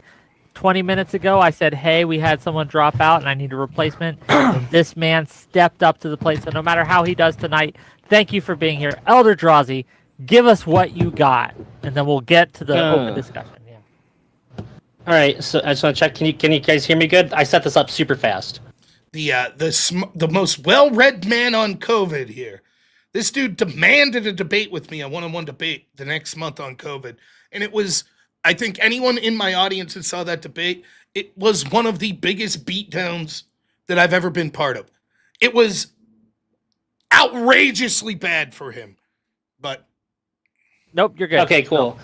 So, my understanding is the topic is why don't we trust institutions and how can we fix it? I would say that institutions, fundamentally, you should not trust them. You should have a distrust of anything that commands the power of authority to tell you. Now I remember I was like, holy shit, is this guy going to be on my side in this debate? He's not, but he's a little, he don't really care for the Democrats much, or at least starts to seem that way, but he definitely goes hard after me as the... what you should be doing, what you should be thinking. It doesn't matter if it's medical, all across the board, you should have a healthy dose of distrust. And the ones that you find out have been lying or manipulating or basically all the wonderful things that institutions have done historically that we don't like, even less so. But by its very nature, they command too much power to not corrupt the individuals that are working within it. So you have to have some distrust of it. If something is suspicious, you should be immediately looking into it. I don't think that there's any reason that they should inherently have any trust. And it's super foolish. All the worst things in history have been done by institutions, not in individuals. So I would say it's inherent, built into the structure of it. Okay, well, thank you for that. Gang, we will get to super chats at the top of the hour, so keep them coming in. We'll read them out at 7, but we got to get That's bullshit. I'll read mine now. Beatrix, thanks for the 10. Says the enlightened centrists be like that. Oh, they're enlightened and they're centrists, trust me. Darian Munshaw, $50 says like and subscribe, peeps. First, Rob, respect you and your family, your content, and everything you fight for is something I want for my... Thank you so much, man. I really appreciate it. Thank you. Blasterbot, $100. Thank you. Says, I don't know where we're at for the goal. My guess is we're probably around 250 with this 100. I could be wrong. But I do know that hadrosaurs, like the angulomasticator, and Montosaurus, Parasaurolophus, Gripposaurus, and Antilophosis are all really neat. Those duckbills just project majesty and give a dignified look. Okay, they're silly, but I like them. I'm a big Parasaurolophus fan. I am. Thank you so much, Blasterbutt. And don't forget, not this Saturday, but next Saturday, the first annual Blasterbutt Dino Battle Invitational. Good shit. All right, let's keep going with this debate. As we go. So thank you for the super chats, and I will read them, I promise. But now it's open. Now remember, the reason I'm showing you this is to see this is what it's like to get into a debate where not only is the panel designed to be completely against you, but the moderator then decides that they're going to intervene as well. Floor open discussion. What do we think? A lot's been said. Go ahead. If I may, Drazi, I agree on a fundamental level that a healthy amount of skepticism is not only good but necessary in order for us to be appropriate participants in our institutions. Now, if you don't mind, I'm going to skip a little till it gets to me. Because if I remember, they have a little bit of a back and forth here. World where we all just expect. Yeah, I hate to cut you off, Parallax, but I'll ask you: do you think? Do we think that the current distrust in institutions is this healthy? No, it is unhealthy. I think we've reached a point. I think we've reached a point. Not the repeat. Not only almost just sneak his very little and create. Okay. Sorry to interrupt. Go ahead. If I may, to respond to that a little. So, first off, it would only be unhealthy to have I agree in general it's unhealthy to have this level of distrust, but it's not my fault that I'm distrusting of it. The reason this level of distrust exists is because it's warranted, because these institutions have proved themselves to be untrustworthy over and over again. Now, I think this talking point about social media is kind of ironic. Although certainly there's some truth to it, in a world where information is more readily available, that necessarily entails that there will be misinformation that's more able to be spread. For example, something like flat Earth may have been difficult to spread as large as it has in a world before the internet, because if you had little pockets of people talking about this stuff, it would be hard to build a big online community. However, the biggest purveyors of misinformation, at least the misinformation that becomes burrowed into people's mind, are these institutions themselves. For example, Russiagate. That was an example of misinformation that was peddled over and over again by our political class. Look at Brianna. They don't like that. They don't like when you put out that the misinformation or what's coming from the institutions. They don't care for that one bit. When they talk about conspiracies and misinformation, they're talking about a little YouTuber or a Twitter handle. When you're like, no, it was the New York Times and the Washington Post and CNN. That was misinformation. They don't care for that. They don't want to talk about that. Our intel level class, by our media class that was pushed on social media, etc. And the bulk of what was being said there was untrue. This was something that was spread because these groups didn't like Donald Trump and they saw it as a potential to weaponize against him. And so they spread this to the point where we actually saw that there was counter information that was hid by these very institutions, such as John Brennan, CIA, whistleblowers coming out since then and saying they actually had information that Russia actually wanted Hillary Clinton to win because they found her to be predictable. But all of that was buried, and instead we were told 17 intel agencies all came to the conclusion, and it was all garbage. It wasn't. It was one report that came out of the CIA that a couple intel agencies signed on upon. Now, this happens over and over and over again, and what happens is, when we're lied to over and over again, people say, I don't trust them anymore. Yes, there will be bad actors that they come in for their own personal reasons that will intentionally spread misinformation, but the vast majority of the worst misinformation, in that it has an effect on the most amount of people and actually changes our culture and politics, came from these institutions themselves. And until there is a reckoning for these institutions, such as the mainstream media and our government, it will happen over and over again, and people will never gain their trust back in them. Responses. Yeah, I mean, I obviously, so I don't think that, to the extent that anything that Rob just said is correct, it kind of just goes back to my point about our democratic institutions, right? Because every country with high levels of trust in government has political controversies has scandals, has any sort of institutional controversy that we could think of. However, the difference is not necessarily in the presence of corrupt or incorrupt, let's say, institutions. It's a matter of their policies surrounding those institutions and the democratic frameworks by which people might trust those institutions, right? So, to the extent that we might have a distrust in an institution, we might think that an institution is corrupt, right? Whether or not we agree that something like the CIA is corrupt or not, or the FBI or something like that, it's a question of like how transparently those institutions. Econo boy, though, real quick. Yep. Do you think that our CIA, FBI, and our law enforcement institutions, do you think that they're corrupt? Well, I'm not trying to answer that question. Obviously, my point is that the answer as to whether or not they are or not corrupt is not really sort of germane, let's say, to the policies that would improve those institutions, right? So it's one thing to say, oh, well, an institution's corrupt, we just have to get rid of the institution altogether. Well, I don't really think that's true, right? Obviously, federal police exist in all sorts of countries, but there's different levels of trust in federal police. Well, what's the difference, right? The difference is how democratic institutions are set up, right? It's not really the presence of federal police. So when right-wingers and left-wingers say we have to get rid of the FBI, I just think that's a radical solution for what is ultimately just an issue in how we set up our democracy. I want to give the ball to Brianna for a moment. I know she's So trying to get in I really agree with what you just said, Econo Boy, and I think there is one of the issues with social media is there's a disproportionate amount of focus on the scandal versus the solutions and remedies that are eventually put into place.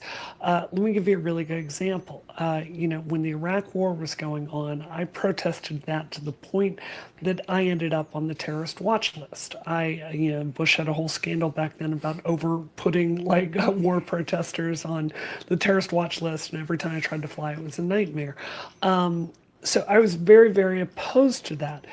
It's without a doubt we had weapons of mass destruction that did not exist, and that was the reason we went to war. We focused a lot on that, and because of that, we lost a lot of trust in the CIA, our various, intelligence apparatuses, and also our military. And I was really surprised a few months ago when I really did a deep dive on what the reforms were after, the weapons of mass destruction didn't exist. We created an entirely new branch of our intelligence apparatus to go through and kind of centralize where all the intelligence was going through, so you wouldn't have one department working on one thing, coming to one assessment, and another coming to another, and then a politician could just pick and choose what they wanted. We had an entire new office open up. Like, the intelligence reforms that were put into place were really, really substantial. This was the operation working. And yet, I think if you polled Americans, a lot of them would be entirely unaware of that. So I think that, it's not that I'm disagreeing with, well, I do disagree with the conclusions Rob is coming to. I understand why he would feel that way, because there is a conservative media apparatus that exists. So, what if I could summarize? Yeah, okay. In the past, as a left-winger, there was reason for me to distrust, but they took proper steps to address that. Other people think that them taking the steps proves that there was corruption, but it shows the opposite. Okay? Then she says, Rob,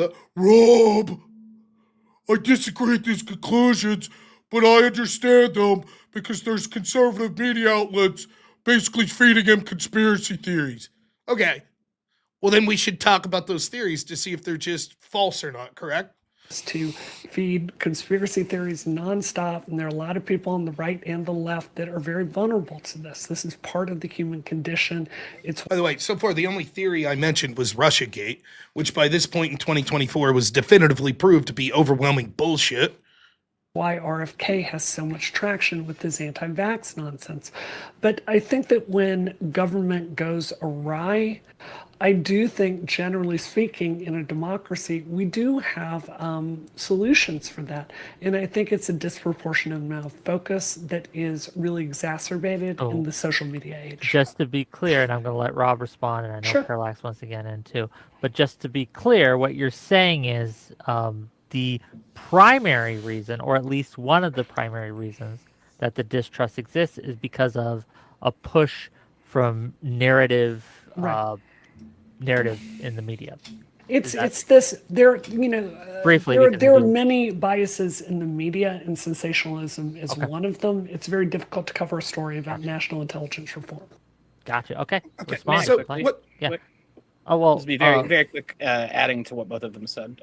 I think Rob will wanna quickly, reply. Rob's got to get in there. So I think I want to reply to it. There are two things I would say. That one, I don't think that corruption is a zero-sum game. I think the answer is a blanket yes. These institutions do have some level of corruption, frankly, at all times. Two, I think that distrust in institutions like the CIA is kind of part and parcel with the institution itself and what they do.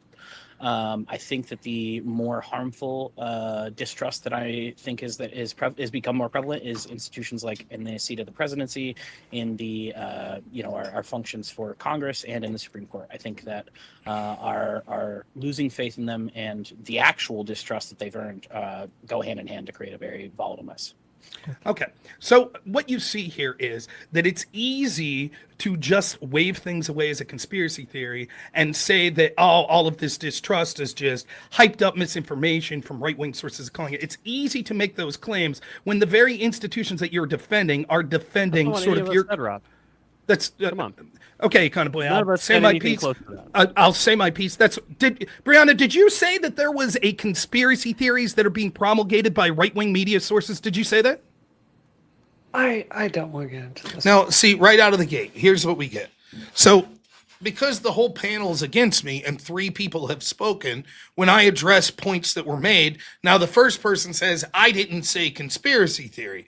And I'm like, okay, but of the 3 people I'm responding to, one of you did hand wave it away as a conspiracy theory. Now, you all heard Brianna talking about conspiracy theories. I stopped the video then and mentioned it just so you could see, because I remember this part of the debate.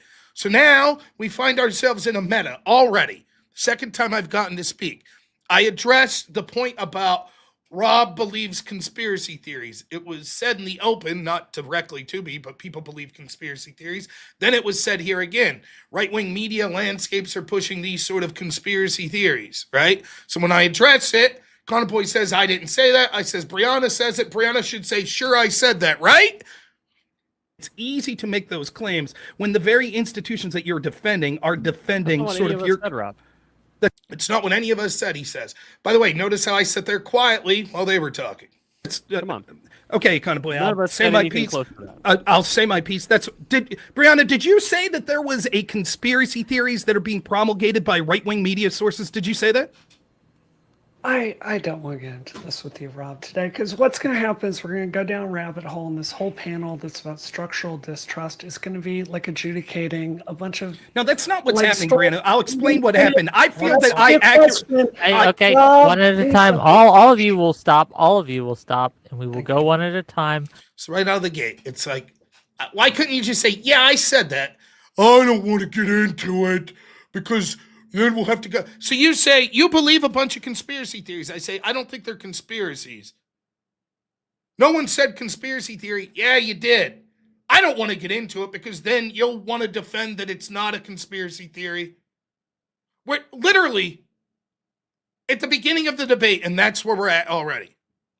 Thank you. Finish your thought, Brianna, very quickly, and Of then we'll course. go back. Of course.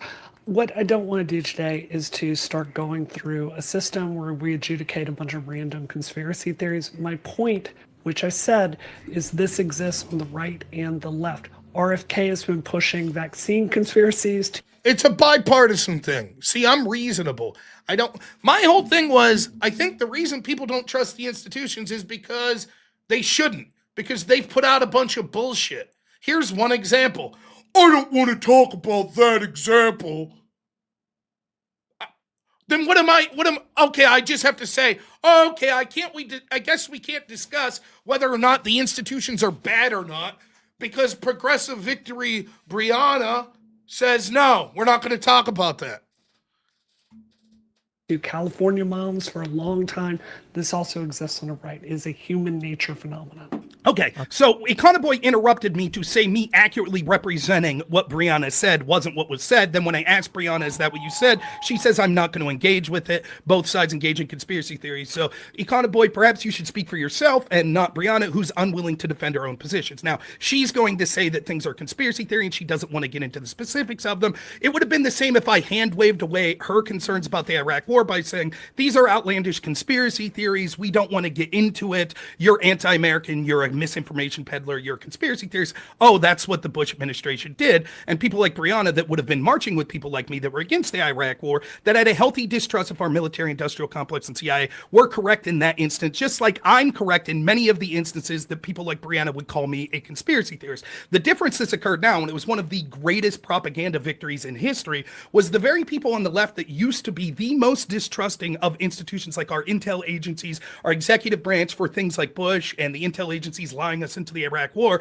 What happened was they had a president in Barack Obama who basically came in and continued all of those policies. And then we had a president named Donald Trump, who is the avatar for everything that the people on the left hate, who said, wait a minute, I have questions about the intel agencies, to the point where Chuck Schumer told us that he shouldn't question the intel agencies because they'd find 6 ways of Sunday getting back at him, which is actually exactly what they did. And that's all it took for people like Brianna to go from protesting the Iraq war and being conspiracy theorists against organizations like the CIA and our military industrial complex to now being their biggest defenders. And we could go through issue after issue that shows they lied. For example, you say that they lied in Iraq. I agree. I say they lied in Libya. And they took a country that, granted, had someone who was a bad leader in Gaddafi, but in Africa, that country was doing pretty well. It had really high literacy rates, high levels of home ownership, etc. And now, because of the lies that were spread, it now has open-air slave markets, and there's no hope for them. Or the lies we were told for 20 years after spending trillions of dollars in Afghanistan, that we were told things are going swimmingly. We've almost turned the corner. Trust us, the Afghan security forces will prevail when we leave. And they failed in 3 days. Now, these sorts of lies occur over and over and over. Ironically, we talked about social media. Without social media, how would we have known that when Joe Biden had egg on his face through his disastrous Afghan pullout, where he closed Bagram Air Base, and then we relied on the very Taliban that freed ISIS, who then failed our soldiers, resulting in 13 of them dying? Remember when Joe Biden resolved that by killing ISIS-K, and everyone in the media went along with it, and everyone in the Biden administration went along with it, and then it was only because of citizen reporters and social media where the story went viral that actually it wasn't ISIS-K. It was a translator and his family. Let me finish my point real quick.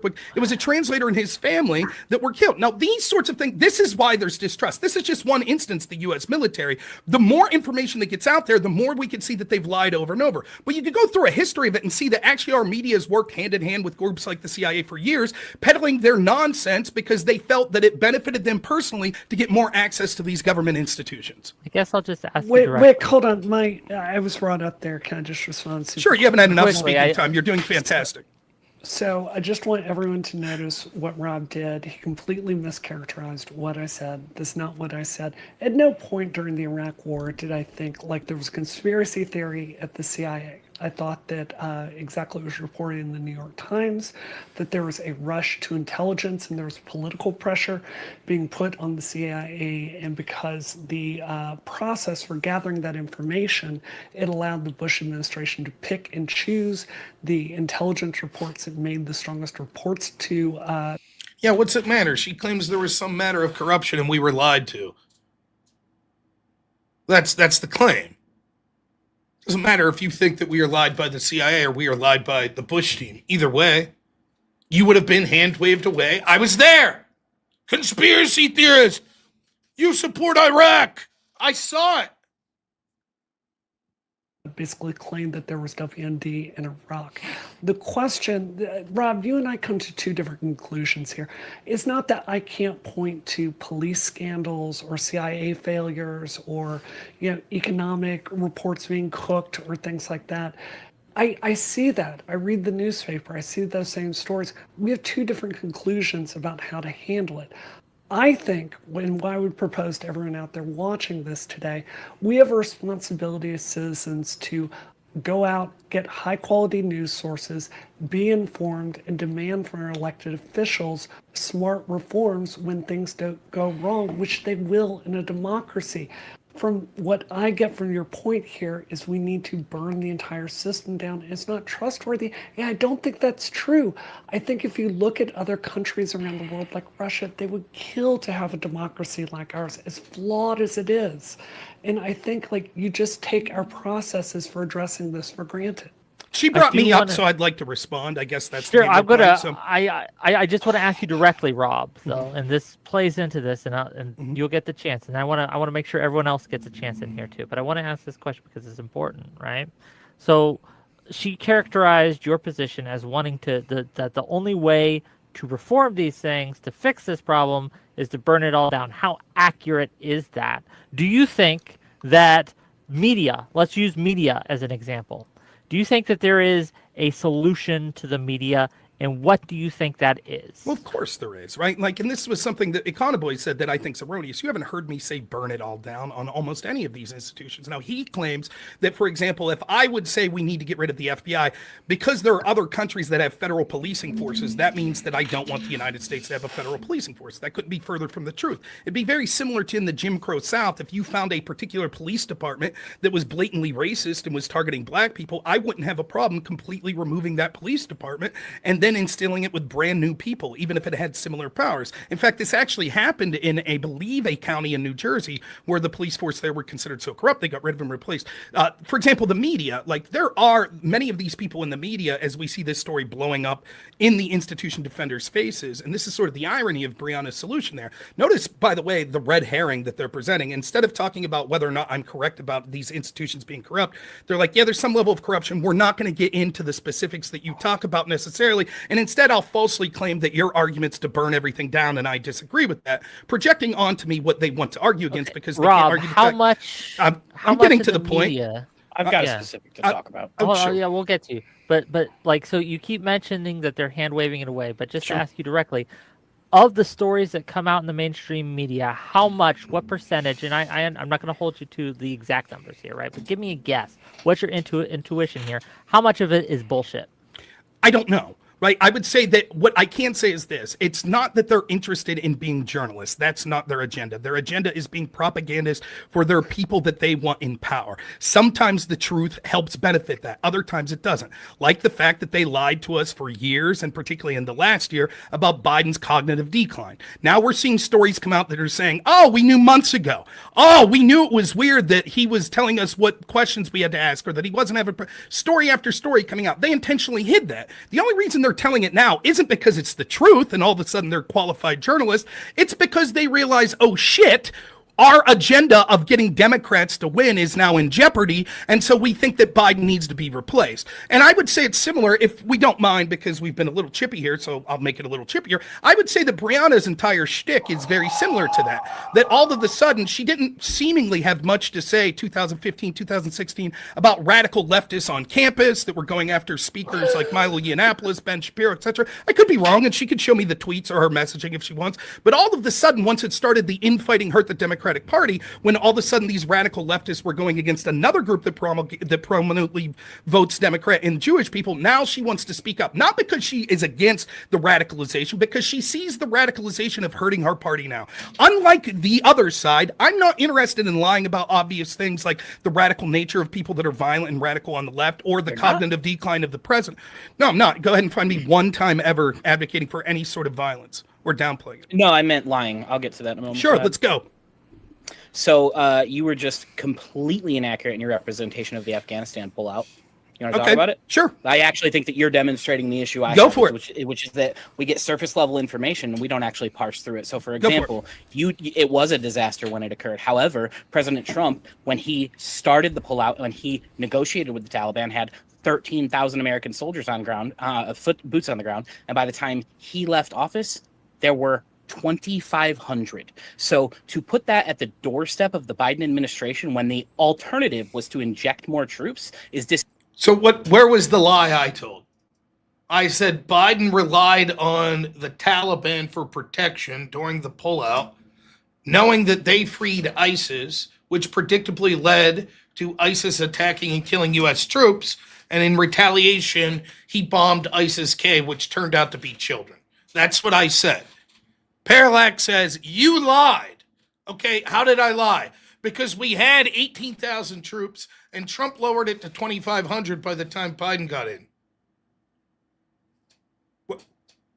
What does that information have to do with me lying? Where is that?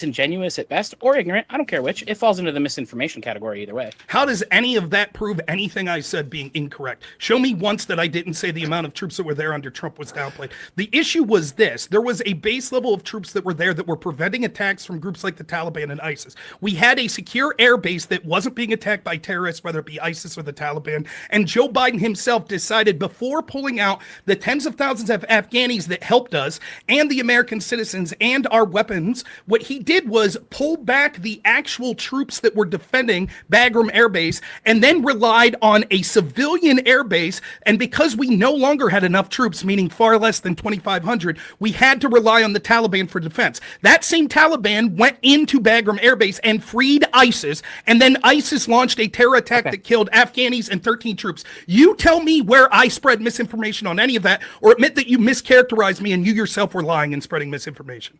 No, I absolutely think you had a malicious intent when you failed to mention everything I mentioned about Trump pulling out 10,500 of those 13,000 troops, and you put it at the doorstep of Biden. I think you're being did Bagram Air Base exist with adequate defense when Joe Biden took over?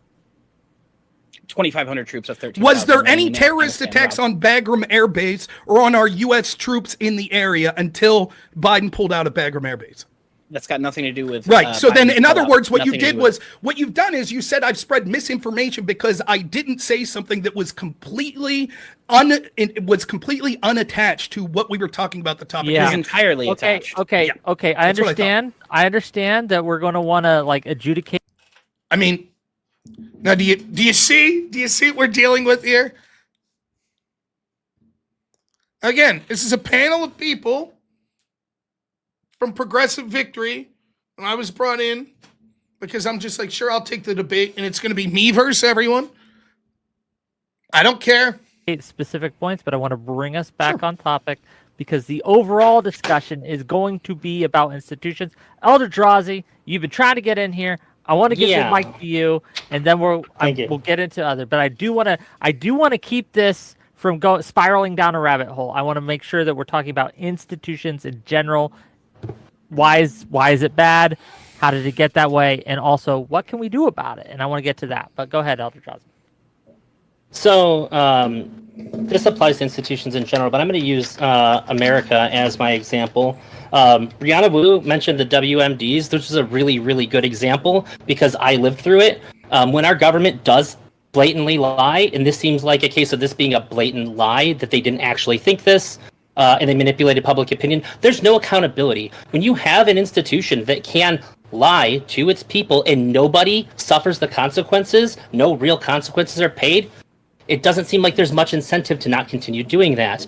There also seems to be a lot of conflation on everybody's part between misinformation spreading through the media and distrust in the institution, institutions broadly. A lot of this misinformation propagating is because it's like a LARP for a lot of people. At least on the conservative end, a lot of them are like QAnon and the larger groups of like conspiracy theorists. It's not really about not trusting as much as it is being a part of the group. Because there's always been conspiracy theorists.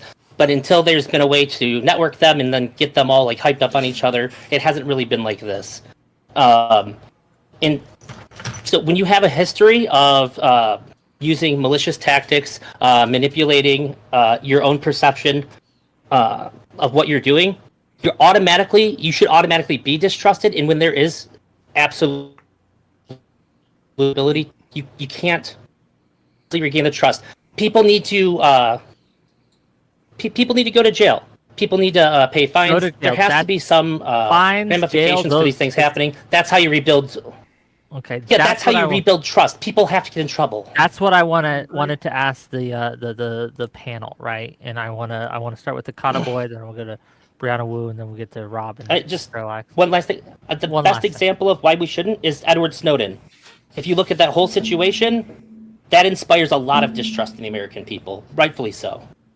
Okay, so Elder Drazi mentioned some some of the repercussions that should happen, some of the consequences that should happen when an Now, institution. notice I outlined specific things that I said were our institutions acting in corrupt ways.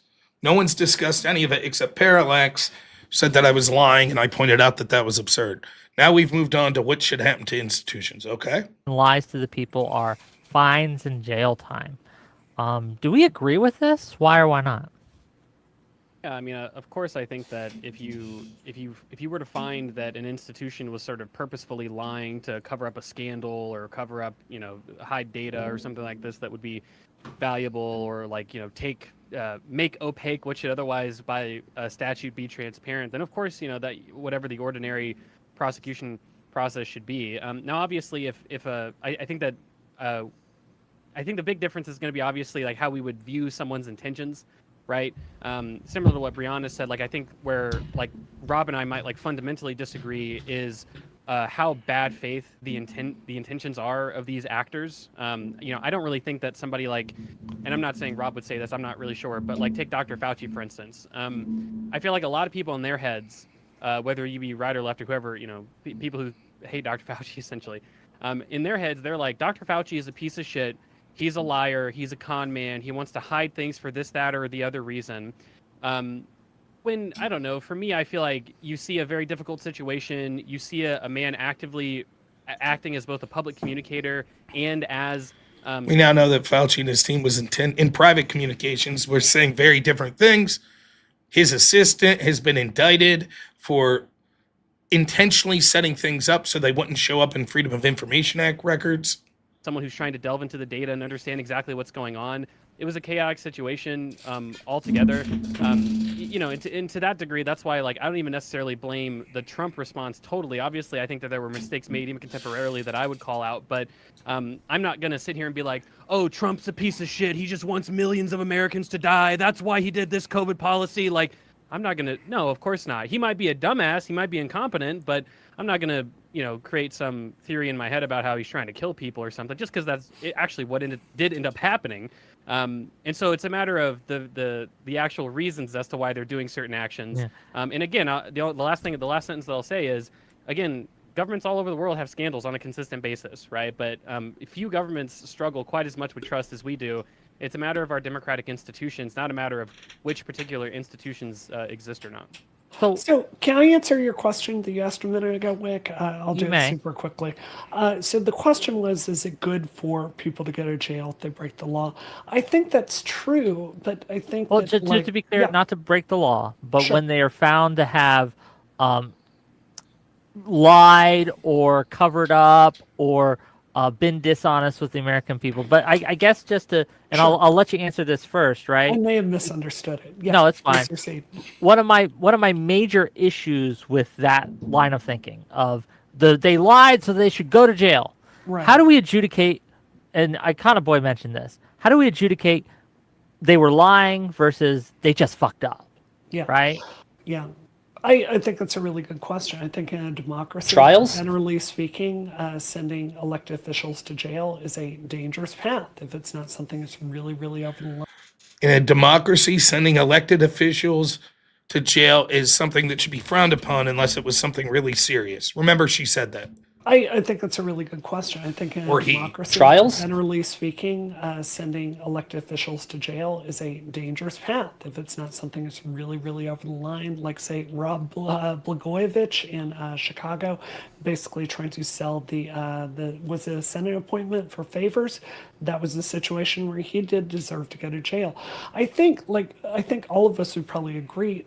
The big problem is a real failure to hold politicians, and I think even our own party, to account. One of the reasons I was so thrilled to see the election in the UK the other day is, Labour the Tories had run that government into the ground, and then it just been year after year after year, with no accountability. Yeah, Labour crushed it. Labour did great. Within 2 years, they had the most historic loss ever in a UK election. They crushed it. Nice call. I mean, the Tories suck too, though, I guess. So I thought that was really, really good. So, what I want to see is a culture of us expecting more of our elected officials and not being afraid to vote in primaries, vote for someone else. I think that's the fundamental problem: is the voters are choosing to not hold these elected officials accountable. To It's all platitudes too. Oh, more people need to come together and work and be less divisive and vote. And let's hold people accountable. It's just empty platitudes.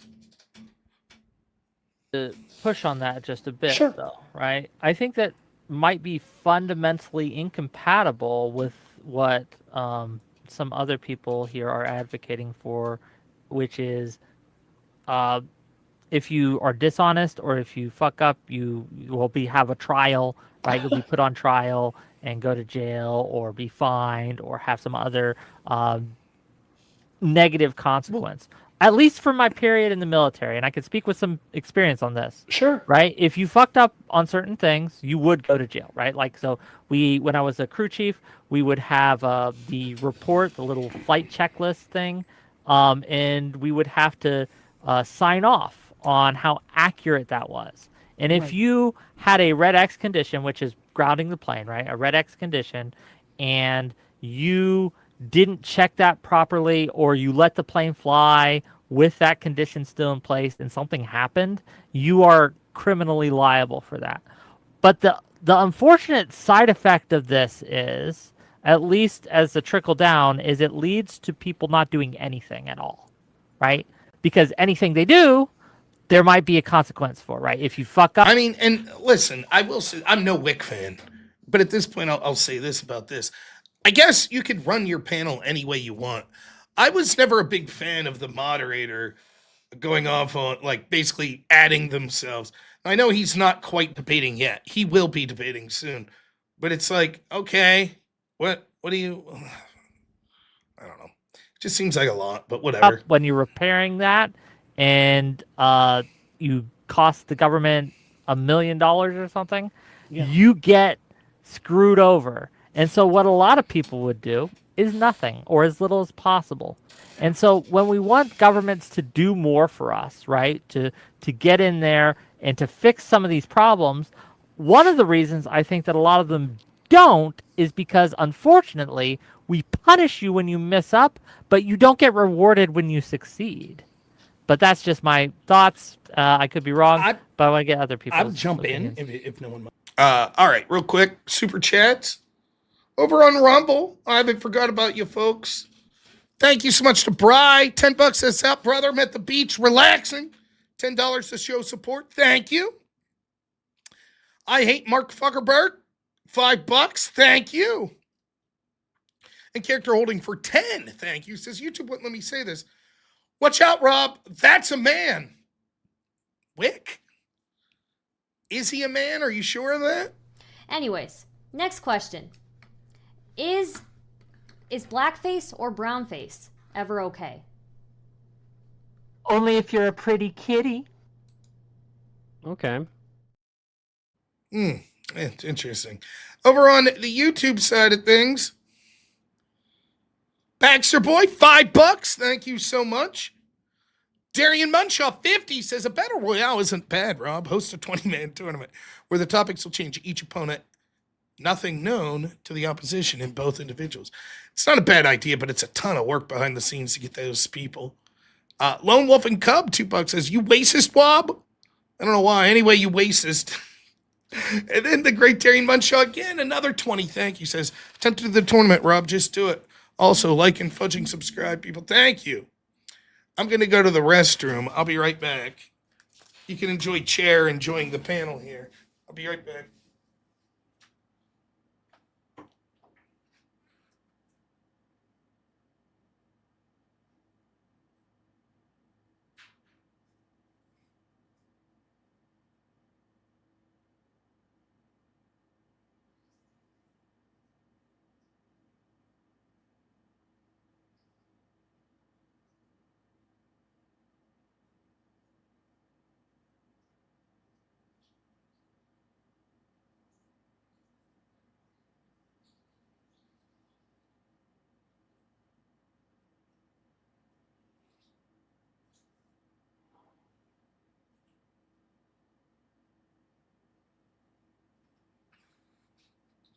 All right.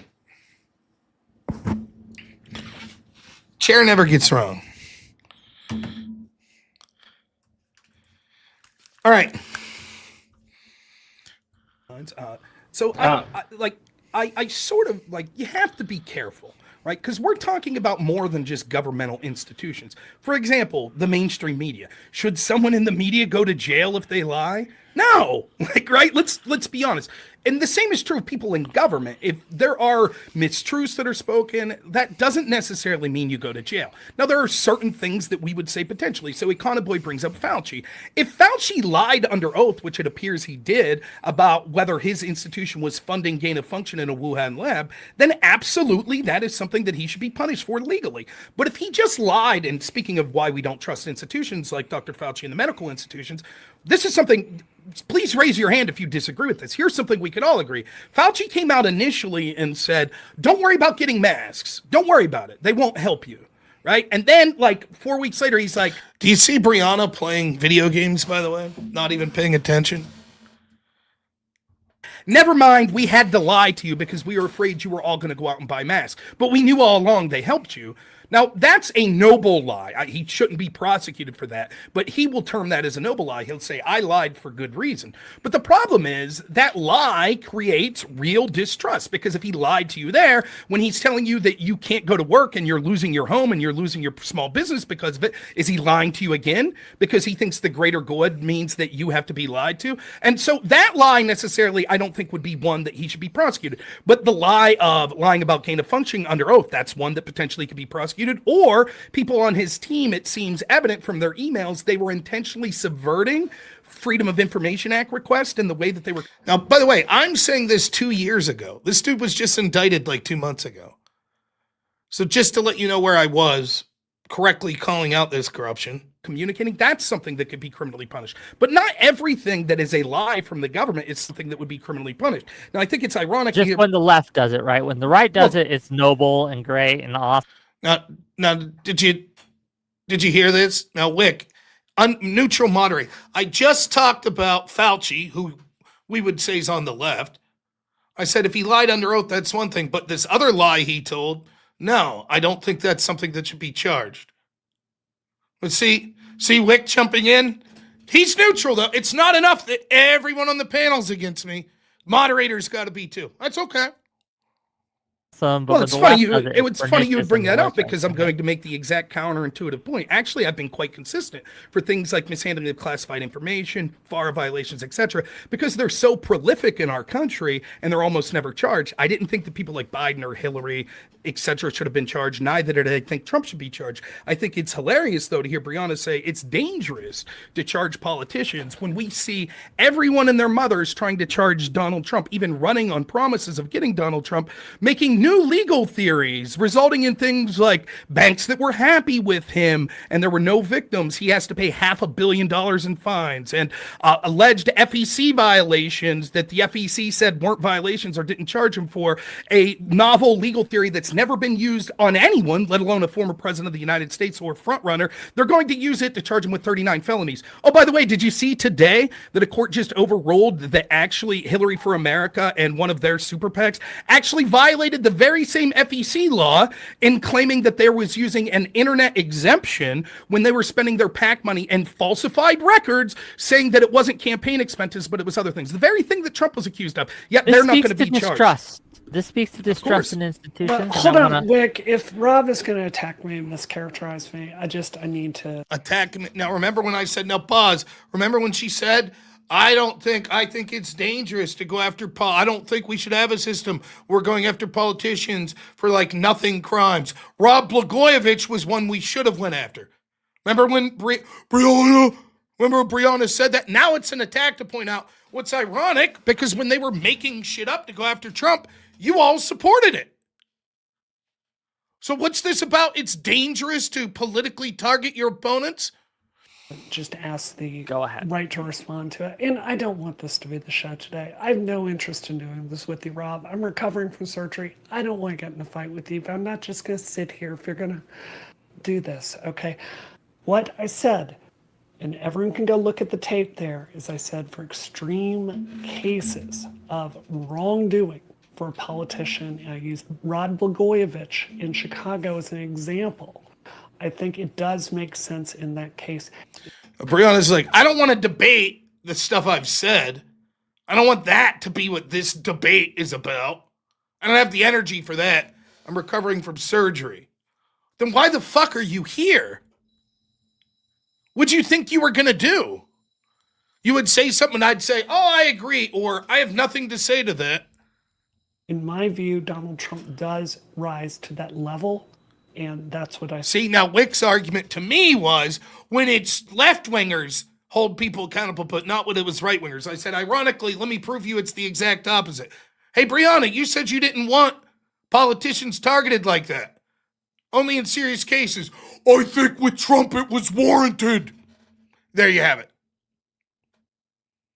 Okay, but just to be clear, I don't want to go into it all day. This is Brianna, what the I don't panelists understand. end up I don't for. understand your position. I'll just say this. I'll just say this quickly. It seems like you're trying to perpetuate your status as a victim. This is sort of what these panels are about: is getting into issues and going back and forth. And from the get-go, it seems like you're very reticent to talk specifics. It with is me. a fire hose of bullshit, Rob. You just spew Go ahead bullshit, and interrupt. and they can't have a conversation. So go ahead and interrupt. I understand why you'd be reticent to want to get into specifics with me, because I think you'll know the outcome. So I think my interpretation of what you said there is very accurate. You tell me if I'm wrong about this. I'm trying to steelman you. You said, of course, there are extreme examples when politicians should be held legally accountable. However, Do you we must disagree with that, Rob? Let me finish. However, we must be very careful because it does set a dangerous precedent charging elected officials. Is that a steelman of what you said?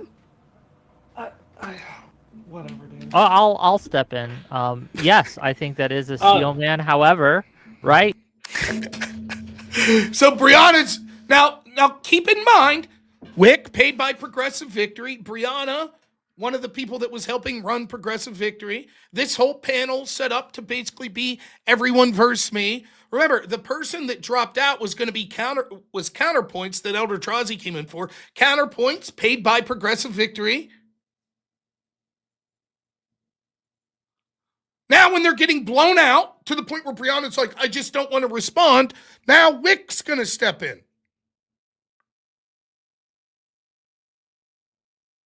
So here we go. Wick will step in since Brianna's basically quit.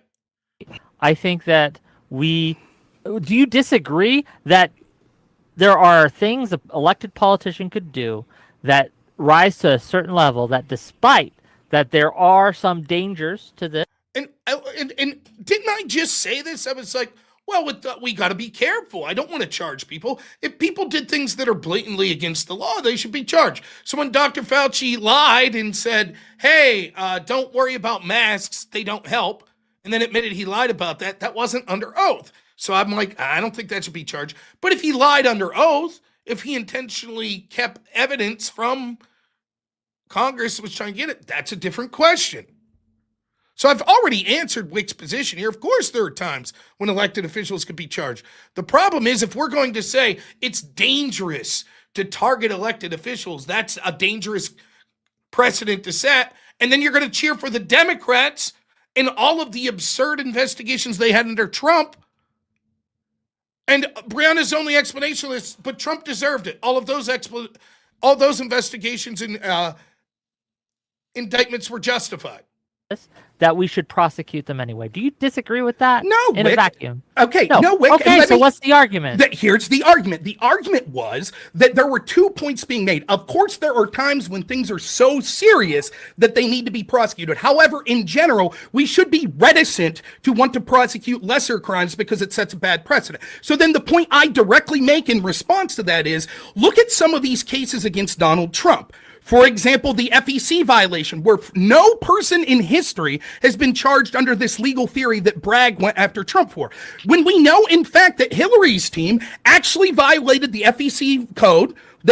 Twice they've been found in violation of it, which means that because they were based out of New York, they falsified business records in New York, which was to infect the election, and they did so by violating FEC laws. That's literally the same law that Trump broke. And yeah, in New York, they decided not to go after them for felonies. Instead, they paid a fine.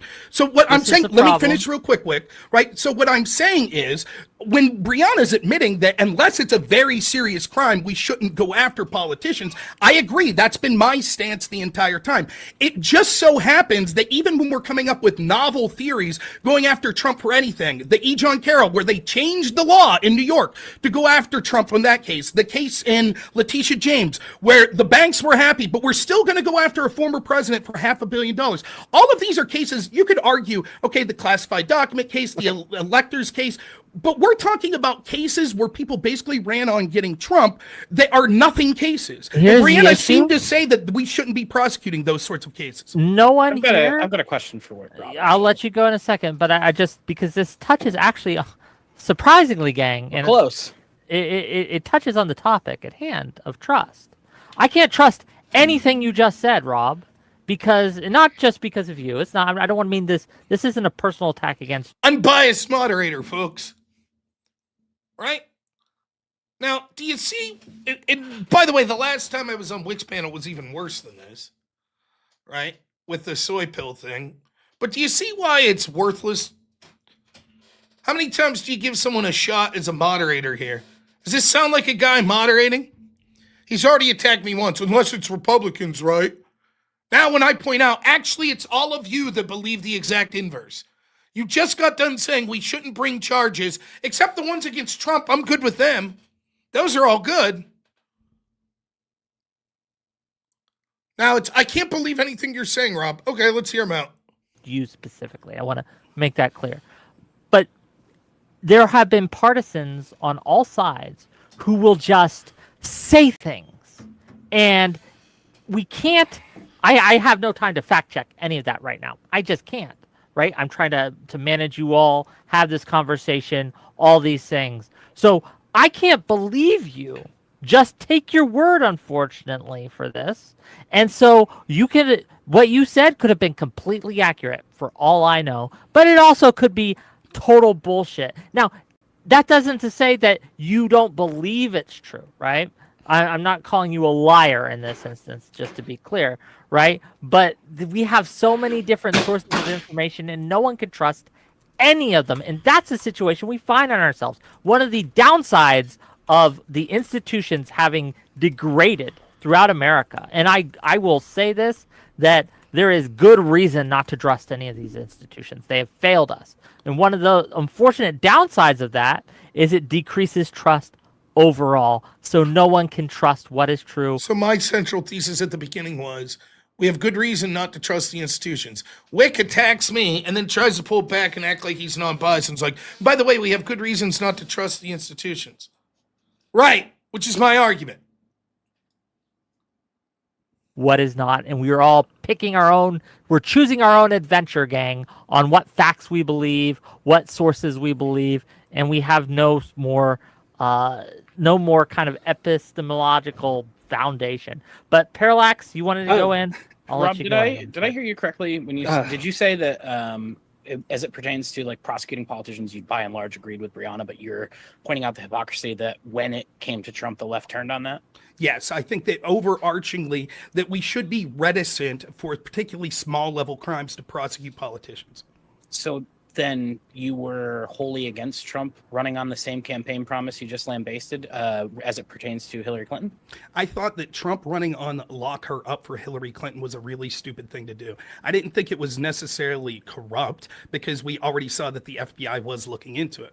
It seems that the Democratic standard is the things Trump said that never came to fruition are things that we all need to be scared shitless of and are corrupt. But then when we see the Department of Justice weaponized to go after Trump and prosecutors basically running on the promise of going after Trump, getting elected, and then going after Trump, Democrats are remarkably silent about it. So yes, I did argue at the time, and I argued against the prosecution of Hillary Clinton for a classified server. The only crime that I thought should have been charged in that whole debacle was when Hillary's team intentionally destroyed subpoenaed evidence. That doesn't mean Hillary did it, but someone on her team the guy's name was Paul Combetta, that knowingly destroyed subpoenaed evidence, that seems to be a crime serious enough that there should be some sort of charge. However, in the only time we know that in any of these investigations where subpoenaed evidence was literally destroyed and was unrecoverable, for some reason the FBI determined in that case to not charge and instead give immunity to everyone. When they went after Trump's team, they decided to do the exact opposite and charge people, anyone connected to him, with any crime, even if it was unrelated to the underlying investigation. So just two small things I'll touch on, and someone else can go ahead and pick up the ball. I think it is worth noting that anytime it seems like we want to look at the other side, you've got a great justification for Trump. You know, it wasn't. I'm giving my rationale. Yeah, I didn't think Hillary should have been locked up. I wasn't a big fan of Trump saying that. But the difference is Trump said it and then didn't do anything. Democrats said it and then did it. And when Trump said it, there was already an investigation, FBI investigation into Hillary when he said lock her up, which, by the way, Trump had nothing to do with because he had never been a politician. When the Democrats said it, they were literally promised on running on, going after Trump, then won, and then did it. So why is it that everybody's clutching their pearls as all of these people, all 5 of them, would have done? Trump said lock her up, that's horrible. But then when they did lock Trump up, and we had mugshots and shit, they were like, yay! It wasn't necessarily corrupt. You just didn't like it. But it's corrupt when the left does it. I also think it's worth noting that Brianna made a valid point, re the fire hose of bullshit, and that is how you just replied. You know, you didn't actually reply directly. You just gave me a whole bunch of extra bullshit about Hillary. I didn't reply directly. I think it's very specifically detrimental to the conversation at times. I didn't respond directly. So far, this guy said I was a liar by not responding directly and bringing shit up about Trump when I talked about Biden's pullout. And then when he asked me about Trump saying lock her up, I directly responded what I thought and then said the FBI was already looking into Hillary in that investigation and decided not to lock her up. And I did give a little bit of tidbit of info of the double standard, but I responded directly. And I think that it is taking us away from the topic at hand. Yes. The exact opposite is true, actually. Almost always when I'm asked a question, I reply almost specifically with a yes, no, and then I will expound. Whereas the people like you'll say that I'm lying or I'm spreading misinformation when I accurately represented the Afghan pullout of Joe Biden. And you say, well, the reason is because, for example, can I say that you spread misinformation on Afghanistan if I show that Obama wound down the number of troops in his 8 years in office? Would that mean that now you're spreading misinformation because you didn't accurately say how many troops Obama pulled out? No, one of them is the specific final pullout plan that was know what you're doing right now. One of them is the specific plan for the pullout that Donald Trump started and Joe Biden finished. They are not the same plan that you can tie back to everyone Obama. could see what happened. Everyone could see it was Biden that pulled out of Beckham. They absolutely that is everybody can roll the tape. It is that they could roll the tape. They could see that there were troops left there. That Joe Biden removed those troops. He closed down Bagram Air Base, which directly led to ISIS. It's not a fire. Then pick one. Okay, if it's a fire hose, then here's what I'll do. Then I've given you a lot of targets to say where I'm inaccurate. So pick one of those things that I said and say it's inaccurate. Did Biden close down Bagram Air? Did Biden close down Bagram Air Base? Yes or no? Like I don't know if Parallax is interested in talking about. Of course he's not. Neither's Brianna because they don't want to talk specifics. That's not true. No, that's just not the Hold conversation. on. Everyone's trying to go in. Econoboy wanted in. He hasn't talked for a minute. Give it to Econoboy. Let's give the ball to Econoboy. Go ahead. Yeah, I mean, I'm totally open to the next panel if we want to talk about the Afghanistan pullout. Yeah. You know, I obviously have a lot of different views than robnoerr does on that, at least the perception of that. But forget about all that. I think what would be interesting would kind of try to point us towards that direction of looking at solutions for this. You know, he mentions imprisoning people or giving fines and stuff like this. I feel like overall, you know, fines is obviously, I mean, if you break, I mean, it's one thing to say we shouldn't throw a certain president or a certain congressman in prison. But I feel like fines should be, you know, totally open board. I think that back to one of the first things that I talked about, 2 things that I think would be really good to increase our level of trust in society, let's say, overall.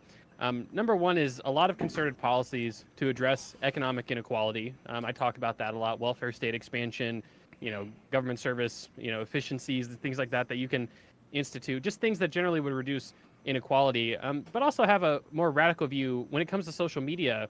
You know, again, I think these sorting algorithms are a real problem. Again, like the fact that we have so many instances where people can, you know, they watch one Paul Joseph Watson video and all of a sudden they're down this incredibly fucking strict rabbit hole. I think that that's probably a problem as well. So banning that kind of thing, I think, is probably pretty reasonable. I don't tend to argue for just banning things in wholesale, throughout the entire economy, obviously, unless they're, in my view, really, really bad.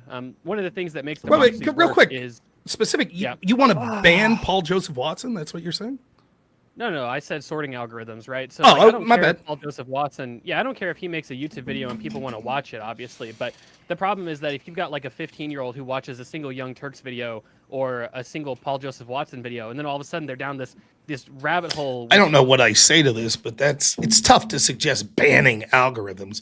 Maybe you call for transparency in the algorithms or things that the users could use to redirect algorithms, but it would be a tough sell to ban an algorithm. Just seems inescapable unless they make a new account in an incognito window. That's probably bad. And the reason I say that it's bad is because, again, part of what makes our democracy work is at least some fundamental trust in democratic institutions.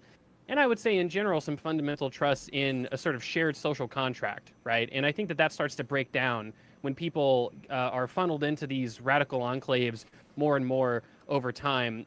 Obviously, social media and sorting algorithms aren't the only thing that does that. I just think that that's probably something that we could talk about as a means to solve this problem. So the problem I have, I'll let you go in a second, Brianna, but I want to address this because I think it's an interesting point, right? There are obviously problems with sorting algorithms and things like that.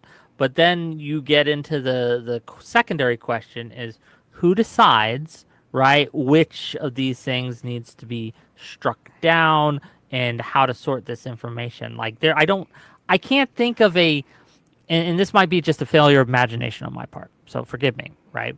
But I can't think of an entirely neutral system because one of the things that we like about social media is it does give us things we like. Like when I go on to my YouTube, I want to see certain things. I want to. That's good, right? I like that. I want to see this type of skip music ahead a because little. I like You that. I do want the thing that was still pretty algorithm people that here is that I'm not sure that in sorting them again. This is only a lot more to media in that way that I promise I'll get to you if we brought that up. No, right? Light thing, right? Fixing you'll laugh with of the great. This guy, of course, quality was really expands the same thing of going cohesion. I think that's really well said, Akana boy. I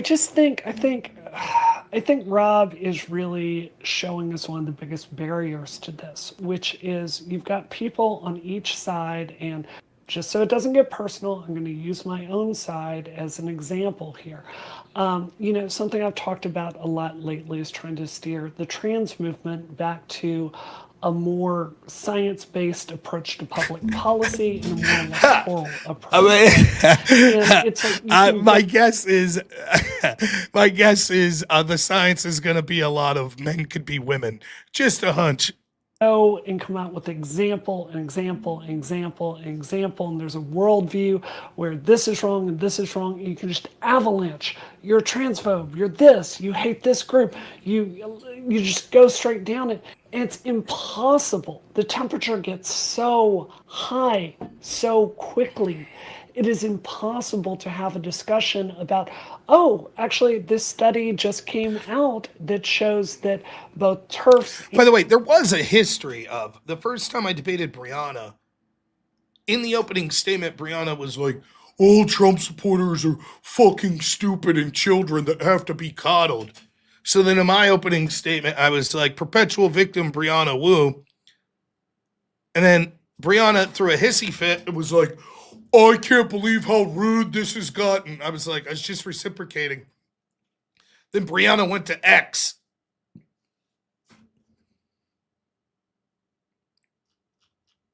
To complain about rudeness.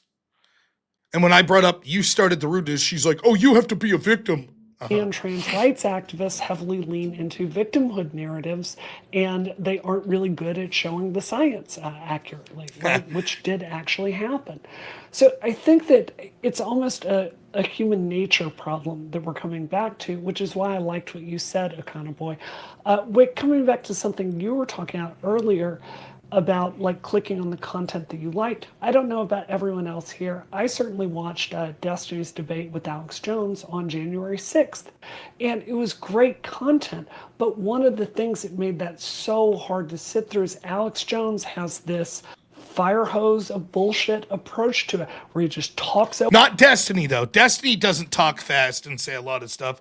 Notice that? Brianna, who's currently, at the time of this debate, was paying Destiny as part of Progressive Victory. When Destiny talks, it's not a fire hose of bullshit. He doesn't talk fast and say a bunch of stuff. Nope, it's just Rob and Alex Jones.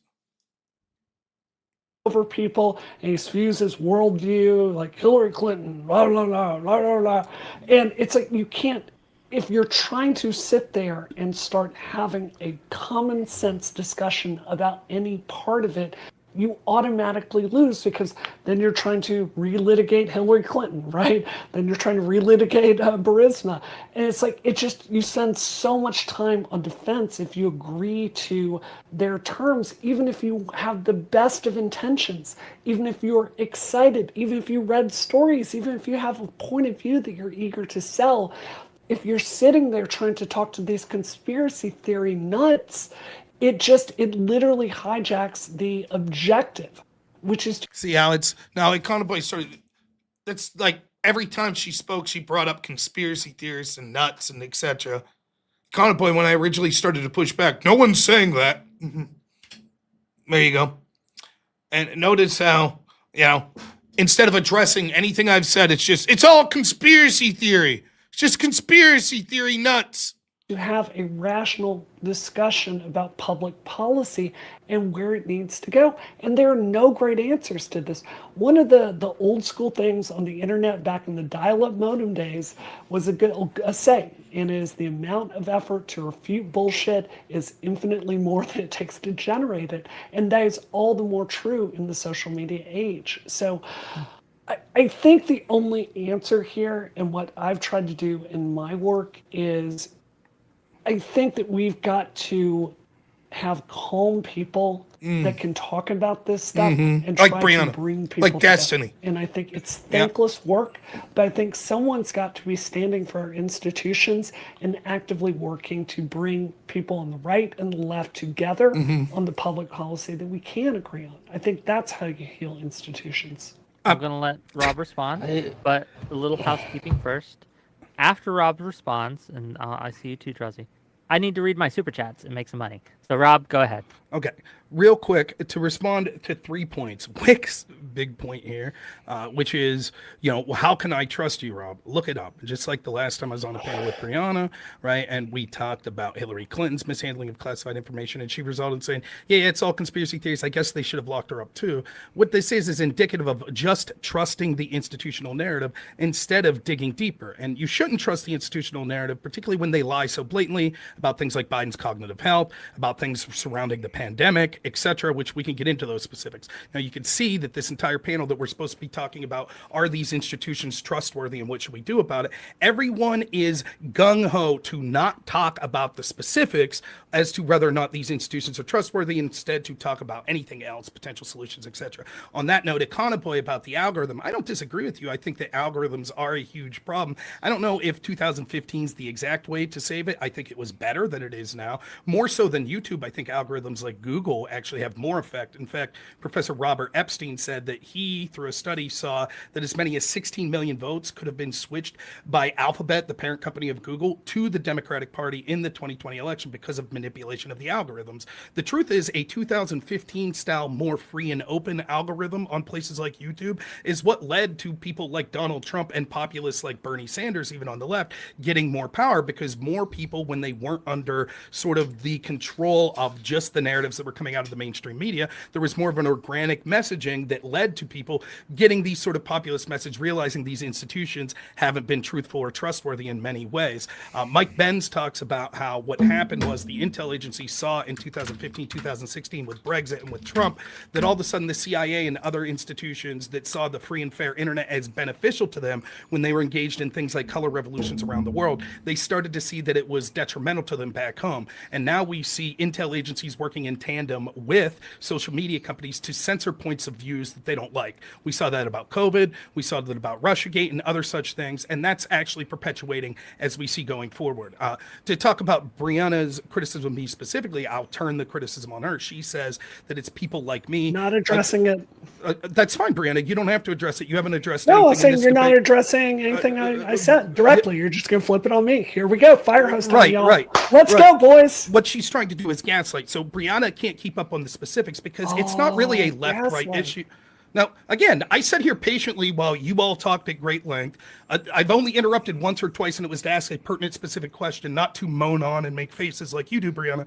You started off this debate being antagonistic to me, accusing me of being a conspiracy theorist, saying that things weren't... Oh, Anyways, you started off doing that, and then you seem to want to play the victim, which is something that you see quite frequently. you're playing the victim right now, bro.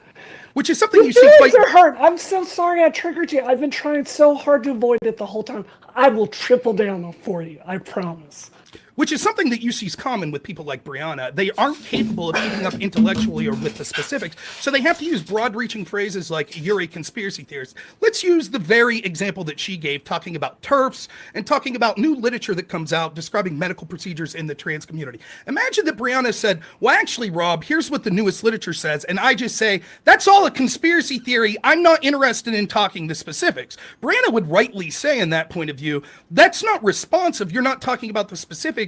You're instead just attacking me and being dogmatic because you're not interested in the specifics because you have an agenda that's pre-confirmed to what your beliefs are and you don't want to hear anything that's antithetical to that. And that's exactly what Brianna's doing. The people that have called people like me conspiracy theories were wrong over and over and over again. They're wrong on COVID. They were wrong on Russiagate. They were wrong on Biden's cognitive decline. They gaslit you on these blatant things, particularly Biden's cognitive decline, and call people like me and millions of others that saw what Biden was becoming right in front of our eyes, conspiracy theorists. Now they want to tell you, oh, forget about all that. You should still trust us. We're the calm, sensible people. But you've been saying that since 2020, That's Rob. right. He did have cognitive issues since 2020. We're now seeing... We don't believe you because he was obviously did not have the same issues he did then. Unbiased moderator. Unbiased moderator. So everybody getting their ass kicked. So old Wickster is going to jump in here. Okay. As he does today. Do you know the story about the boy who cried wolf? Wick, I know the story about the moderator that needs to try to desperately hear his own voice to save the people that are getting crushed in the debate, but I don't have a problem debating you as well. Do you want to bring on 5 more people? I could do that as well. It was obvious that Biden was having cognitive... It was obvious that Biden was having cognitive issues in 2020. There are reports coming out today that talk about the fact that he wasn't taking press conferences, that basically spent the last 3 months not campaigning because he knew that he wasn't the same politician that he was in places like 2016. A report came out today, I forget who it was from, that said that they were shocked that Biden even ran for president because he was having family issues and was having cognitive issues that were evident in 2020. Of course, those issues have gotten worse year to year. And these we can trust because obviously they go in with our narrative and therefore the institution's trustworthy in these stories. Now, again, Wick's argument is, Rob, you son of a bitch, you were saying since 2020. You were saying since 2020 that it was obvious Biden was having cognitive issues. And now we know in 2020, we said every step of the way in 2020, in 2021, in 2022, in 2023, and so far in 2024, we said, you're full of shit, you're full of shit, you're full of shit. And then he gets on stage and it turns out he has cognitive issues. But what a piece of shit you were for pulling that out in 2020. Well, now we're seeing evidence, Wick, that's coming out like this week that this debate was occurring, that actually a lot of people on his team were saying, yeah, he had cognitive issues in 2020. I didn't have inside sources. I just had eyeballs. I saw it. So imagine Wick's big attack here is like, oh, we should have believed you about 2020. Why just believe you? I don't know, Wick, because I was right? As is evidenced by Biden's cognitive issues? are totally true. But when it goes against our narrative, then that's when the corruption in the media hearts. And no, I won't give you any specifics. I'll just generally allude to these things. Like the time that Dr. Epstein said that Google switched 60 million votes. I won't provide any details. I'll just throw that one out there. Hope someone takes the bait, right? We don't And now immediately move on to the next point. We'll immediately move on. I'm more Even than though it happy had nothing to do with the point was done. That's But right. do you guys remember when the narrative, right, from the Republicans, right, was that Biden tried to kill President Trump, and they had this whole narrative, right? Now, does it have anything to do with the point at hand? Not really, but I'm going to throw it out, so that becomes a discussion rather than the topic at hand. Now, Now, do you see? Do you see what I'm talking about? It wasn't enough that it was 4-on-1.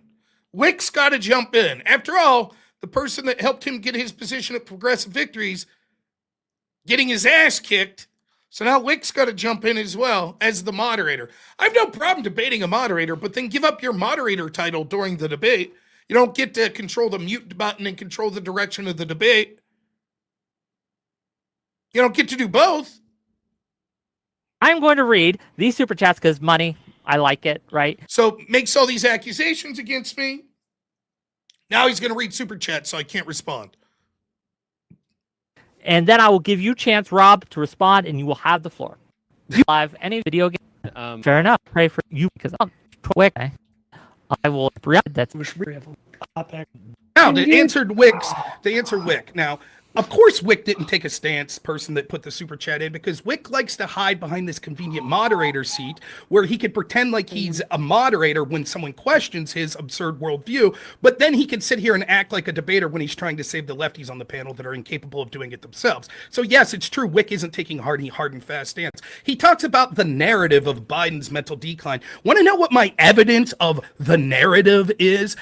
The fact that we could all see Biden, including at the debate, significantly show cognitive decline. Now, I understand people like Wick that wanted to downplay that post-debate and downplay it pre-debate, and the people that said cheap fakes, etc., want to talk about this. Want to try to gaslight you into thinking they didn't talk about it. Let me give you an example.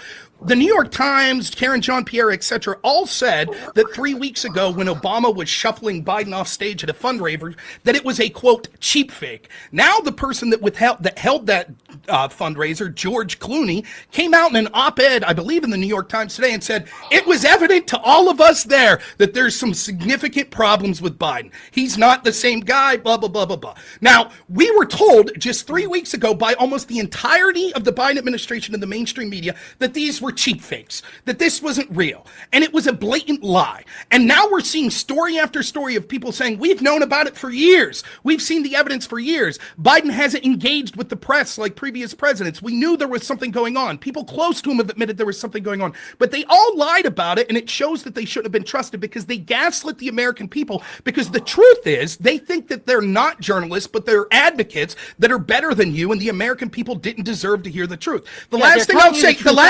real quick. Go ahead. I know you want to debate, Wick, so we'll get you at the last thing I'll say real quick. When you talk about, like, I just threw out Professor Robert Epstein, I'm happy to talk about any of these issues that you would like. It was just buttressing off the point that Econoboy talked about, that talked about algorithms. If you want to delve into that study, I'm more than happy. At least I'm trying to talk about specifics instead of the people from Progressive Victory that are paying you, Wick, that just want to say everything's a conspiracy theory. I don't want to get into details. I'm giving you details of why you're wrong. I've done so. Go ahead. Robert Epstein's wrong because Parallax, go ahead. We'll go. I think that really quick. So, Rob, it's not that. So again, right? Like I'm down to talk specifically about because you haven't mentioned any solutions, right? You've said look at all these descriptive things that have coalesced. I think you said you might agree with me on banning. I'm sure I say this, before you can get to solutions, you have to agree on the problem.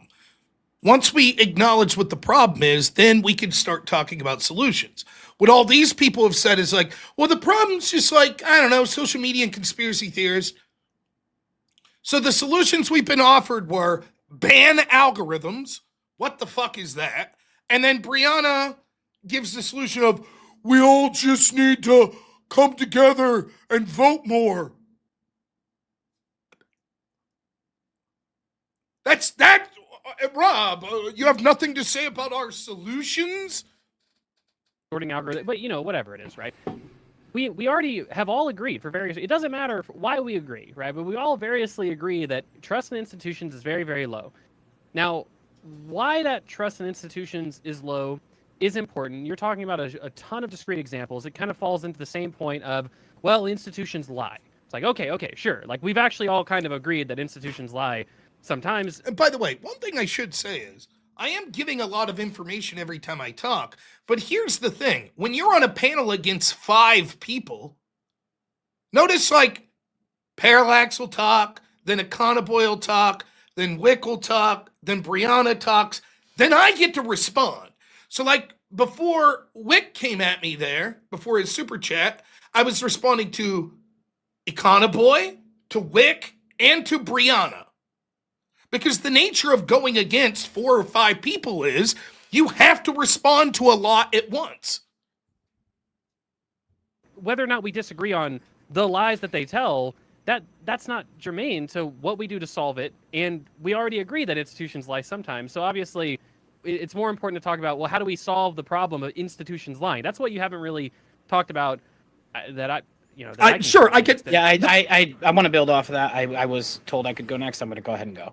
I think that the problem, Rob, with the discussion as you perceive it, is not that Wick is jumping in so much as we haven't begun to discuss the issue, which Econoboy is saying in a lot more words. Every time that you speak, you do spew about 20 different little factoids. Again, they're just like, oh, institutions sometimes could be wrong. Let's talk about solutions. My position is the only person whose central thesis is these institutions are corrupt, is that they are corrupt. They don't want to talk about that. They're like, oh, sure, everyone makes mistakes. Anyways, let's have a robust conversation about everybody should just come together and vote a little. Let's have a robust conversation around that. Anything to hide the fact that I'm directly impugning that these institutions are corrupt in ways that benefited your side and you all didn't say shit. That's why people like me are so distrusting of the institutions. Because they were obviously corrupt on many issues, and half the country, i.e. all of the people on this panel other than me, supported that corruption at the time. Then when I outlet, such as just something simple like Biden's decline, all 5 of these I don't know about Elder Chauzy, but the other 4 for sure supported the narrative that it was all cheap fakes, that Biden wasn't being declined. So of course they don't want to talk about it. They don't want to get brought up. There was corruption. You guys fell for it. You pushed it. They don't want that. Oh, no, we don't want to talk about that. Move on. That may or may not actually get us to anywhere we're discussing the failure of the trust in institutions and what we're going to do about it. And I think what Econoboy is doing is trying to remove some of the heat from that fire by saying, hey, let's talk about the possible solutions without talking about the specifics of the issues. It's not that people can't or don't want to engage with you. It's that we are here for a specific topic. Now, I will agree, Wick seems to be talking a little more than normal tonight, but it's probably because one of his panelists seems to want to rattle off 37 different things, as it was pointed out, like a fire hose every time they speak, that don't actually pertain to the topic we're here to discuss. What's the topic, Wick? Can you read it? Institutions, are they broken? Why do so few Americans trust them?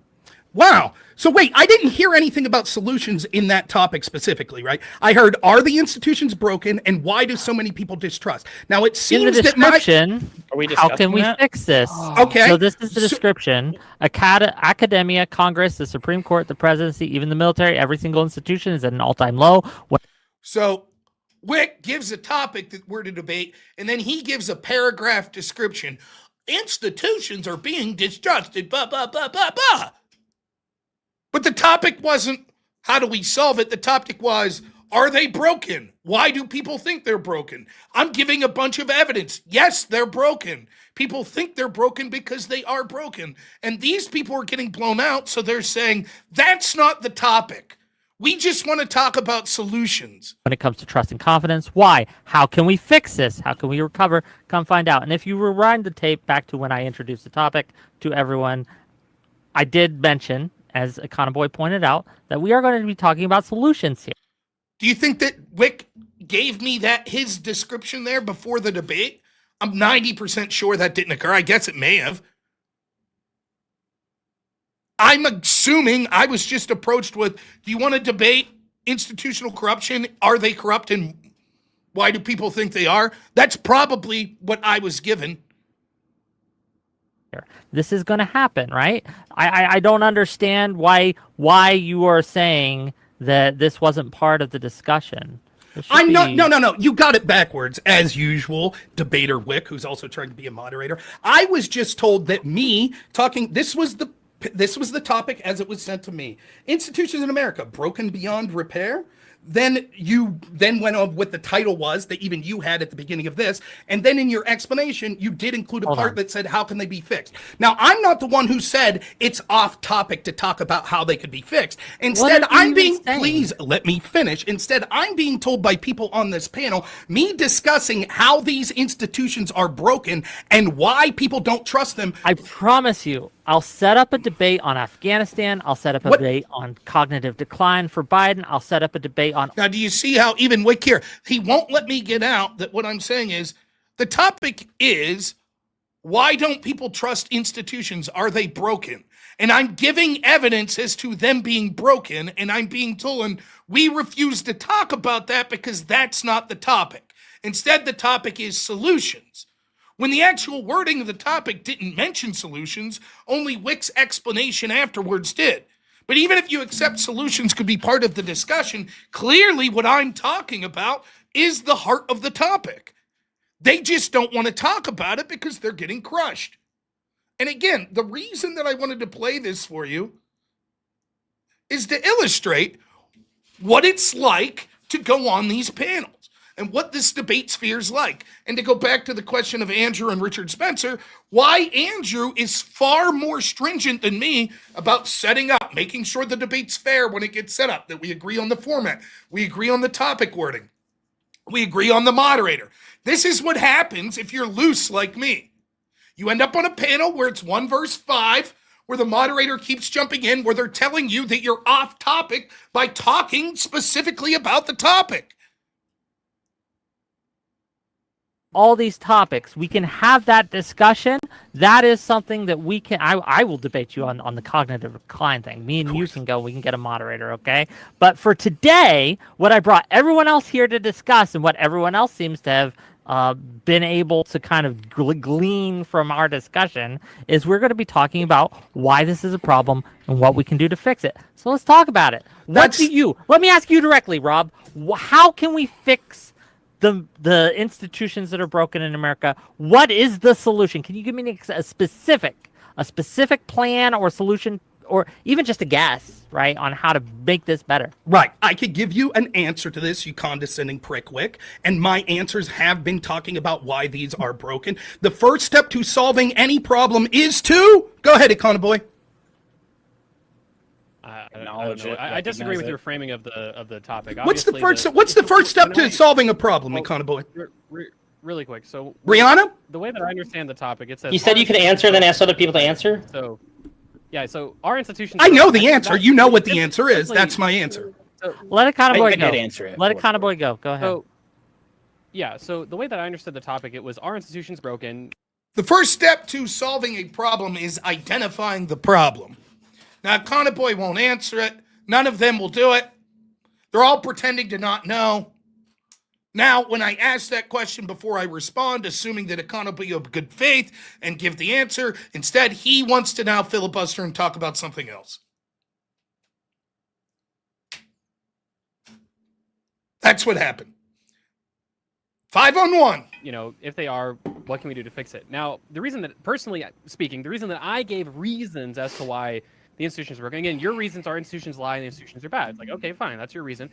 The reason I gave reasons wasn't to get distracted in terms of whether or not there's a high amount of inequality or our democratic institutions are bad. It's the reasons why these institutions are broken, in my view, informs my solutions for them. Right? That's why. Right. So you just said social media, therefore ban algorithms. I'm saying no one said, no, social media is not the problem. I'm saying because the institutions are corrupt. Everyone else is saying, no, they're not. You're a conspiracy theorist. If everyone had said, you're right, Rob, they were corrupt about all of this, then I could have been like, okay, solutions. But they didn't. They said, you're just full of shit. So I'm continuing to define how they're corrupt. And you guys keep saying, we refuse to talk about it. after saying you're full of shit, that you're a conspiracy theorist. Talk about welfare state expansion and changes to the media and things like this, sorting algorithms, right? And so that's why I'm pushing you to say, okay, we get it. Institutions lie. You think they're really, really corrupt and bad. Okay, so what do we do about it, right? So I understand your reasons. We agree that institutions are broken. We've all answered the first part of the topic. Well, what do we do about it, right? That's at least to me, that's the interesting part. Brianna, what's the first step to solving a problem? I think Wick is the moderator here, and I'm going to stop letting you lead the panel. Boy, I want to go. Stop letting me lead the panel. Now, Brianna's going to talk to Boy specifically, just to cut me out of the conversation. So now we just have 4 lefties that are just going to talk with the moderator that's coming into the debate. Something you just said. I think another... So we'll skip news, staying political corrupt shrinkings or hold the accountable. So I think that's a major component. Hey, Parallax, what's the first step to solving a problem? Recognizing one. Thank you so much. At least you're honest and actually answered, unlike the 2 people above. Wick, would you agree that's the first step to solving a problem? Rob. Dude, that Actually, is, you but the first step. That was the first thing we said, Rob. No, it's Yeah, not. we already It's know. not. I asked you specifically. I asked. So If there we is a agree dis- there was a there is problem, not. right, Rob? There is not. No, Rob, I want you to Hey, answer. enough, Yes, I'll enough, answer. You enough, asked the question. enough. I'll All answer. of you. You see?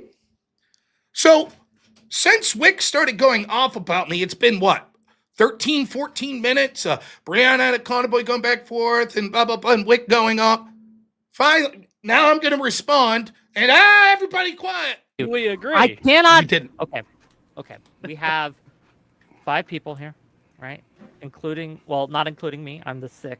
Okay. You're the We have moderator. Wick. 2 people You're talking. supposed to be. Okay. 2 people talking. Okay. We have Rob talking and Brianna and Econoboy talking. We haven't heard much from Elder Drazi, and he has given us his time. Let's get to Elder Drazi. Everyone else has had their chance. The moderator, Econoboy, Brianna, Parallax weighs in. Now let's go to Elder Drazi before Rob gets to respond to the attacks made on him from the fucking moderator. Last minute, I want to hear some of his thoughts because he also agrees, like we all agree, we've all already agreed, institutions are broken in America. All of them are broken, fundamentally. We all agree on that. You're shaking your head like we don't agree. Yeah. Does anyone who here thinks our institutions are fine? Raise your hand. Do you think the reason that the institutions are broken is because such as the media are propagandists and not journalists? Because of a host of reasons, including that. Yes, I think that's a problem. Really? You all agree with that? That's fine. I misunderstood if that's what you're saying. Do you have a proposed solution? I have very radical Rob? views on how we should organize our news media, Rob. But we haven't been able to talk about that. No, because you don't agree. You're pretending to agree, and this is something that happens quite frequently. You can't keep. We're not pretending. I promise you. None of us are lying. That's well, not I don't know if anyone true. else is lying, That's but not. I'm not lying. that is not a massive factor. Now, what Wick is trying to tell you that everyone on this panel believes that the mainstream media, the New York Times, the Washington Post, CNN, ABC, CBS are all just propagandists for power. Of course we all believe that. Of course. Yes, of course they were smearing Donald Trump and these stories were all bullshit. We've all known that the whole time. Even though we've parroted them, even though we said we believed them, we all knew they were all just corrupt propagandists. They're full of shit. This is how pathetic it is. They have to pretend that's what they believe just to stop someone from telling their audience the facts of how corrupt they are. They always do this. In fact, in the previous debate I had with Brianna Wu prior to this one, when we were talking about, it's important to go after Trump for mishandled classified information, and I brought up that Hillary's team literally deleted subpoenaed evidence, and Brianna didn't know about it, so when I explained it, what do you think Brianna's response was? That sounds bad. They should have arrested someone. Okay, they didn't. Now are you willing to acknowledge a double standard? No, it was a long time ago. You think Brianna was calling for the arrest of people connected to Hillary's camp in 2016 when they deleted subpoenaed evidence? No fucking chance. But 8 years later, yes, they should have arrested someone. It's always the same shit with them. Is there anybody that disagrees that that's not a massive factor? Okay, so then when I say something like, "Oh, I racked WMDs," and Brianna says, "Oh no, that wasn't an intentional lie." Okay, It's clear that oh God, Rob, here's why this doesn't it works, but it doesn't work is because then we have to fight you on whether or not we agree that specifically was a lie. When we can all acknowledge on the left and the right and the center. Let's be honest, Rob. You do the exact thing on your own channel to debaters. You are very argumentative. Really, I lie and pretend. So if someone calls in and says, Trump has always been corrupt, and I say, of course, we all know that. We all know that. So please don't explain Trump's corruption. We already all know that. That's what I do. Can you show me one example of that, Kiwi Wayne? Go ahead. Can you show me one example? Please. Go ahead. We'll take time out. We'll pause. I do the exact same thing. So by all means, show me an example. Go ahead.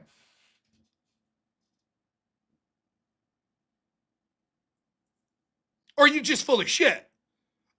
Here, let me steal me in your argument. Oh no, when I said exact thing, I don't mean that. I just mean you could be argumentative. Debater could be argumentative. No shit.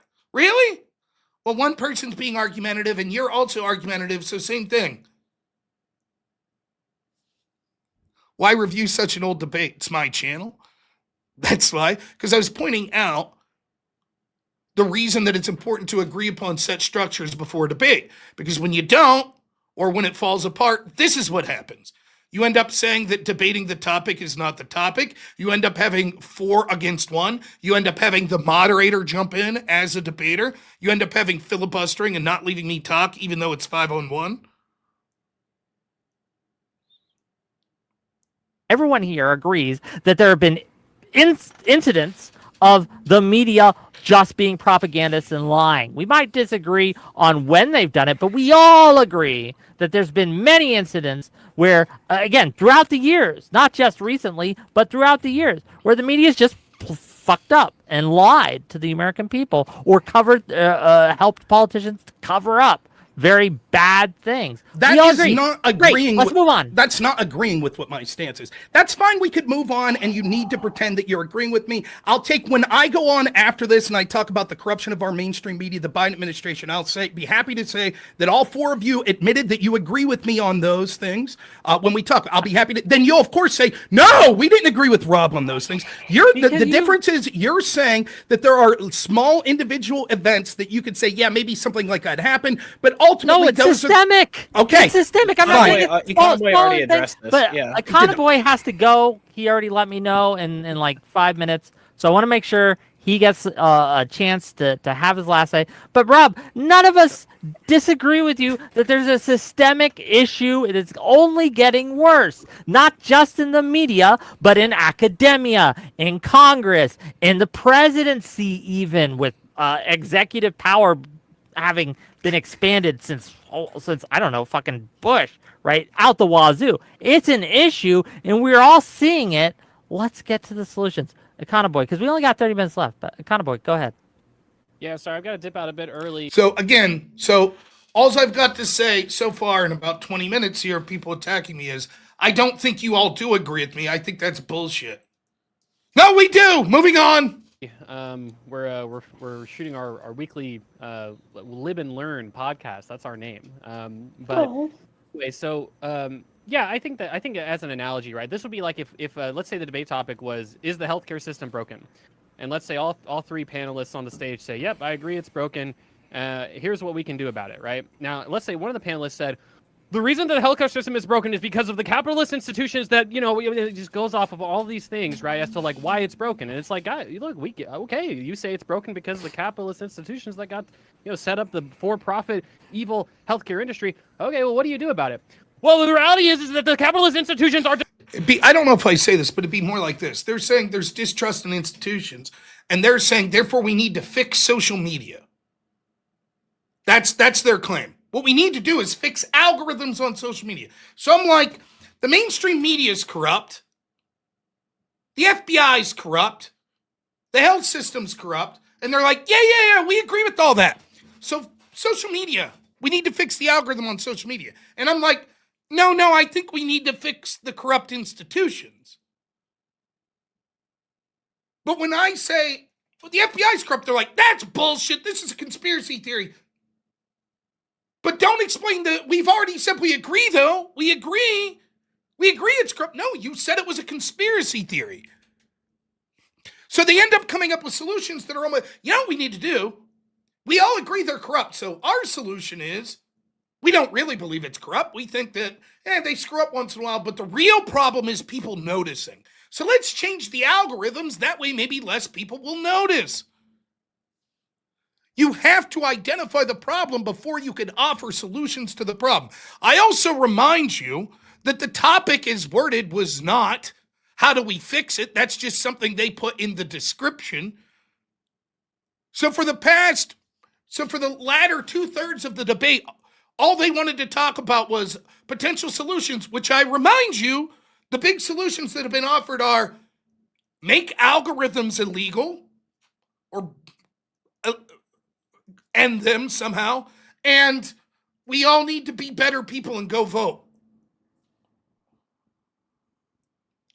Destroying the healthcare system. It's like, okay, we get it, right? But I think that what's important is to always link why you think the institutions are broken with why you think that certain solutions should be had, right? I think that that's a more productive conversation. Rob, the only solution I remember you mentioning was getting rid of the FBI and then reforming the federal police. So, like, getting rid of it, firing everyone, and then, hiring, I guess, the people who are good, I guess. I don't even know how you would define that. But you talked about the Newark City Police getting abolished for the same reason. It's like, okay, I mean, that's an interesting thing that we could have talked about. It's just that I think it's a little bit not very productive the way that we've gone about it. Again, we tried to on all these individual descriptive events. Anyway, overall, yeah, institutions are broken. I think there's a big problem with our institutions. The way to solve that is lowering economic inequality and really taking a serious look at social media and how we organize our news media. But I got to hop out. It was good. Good. Thanks for the invite, Wick. It's always fun.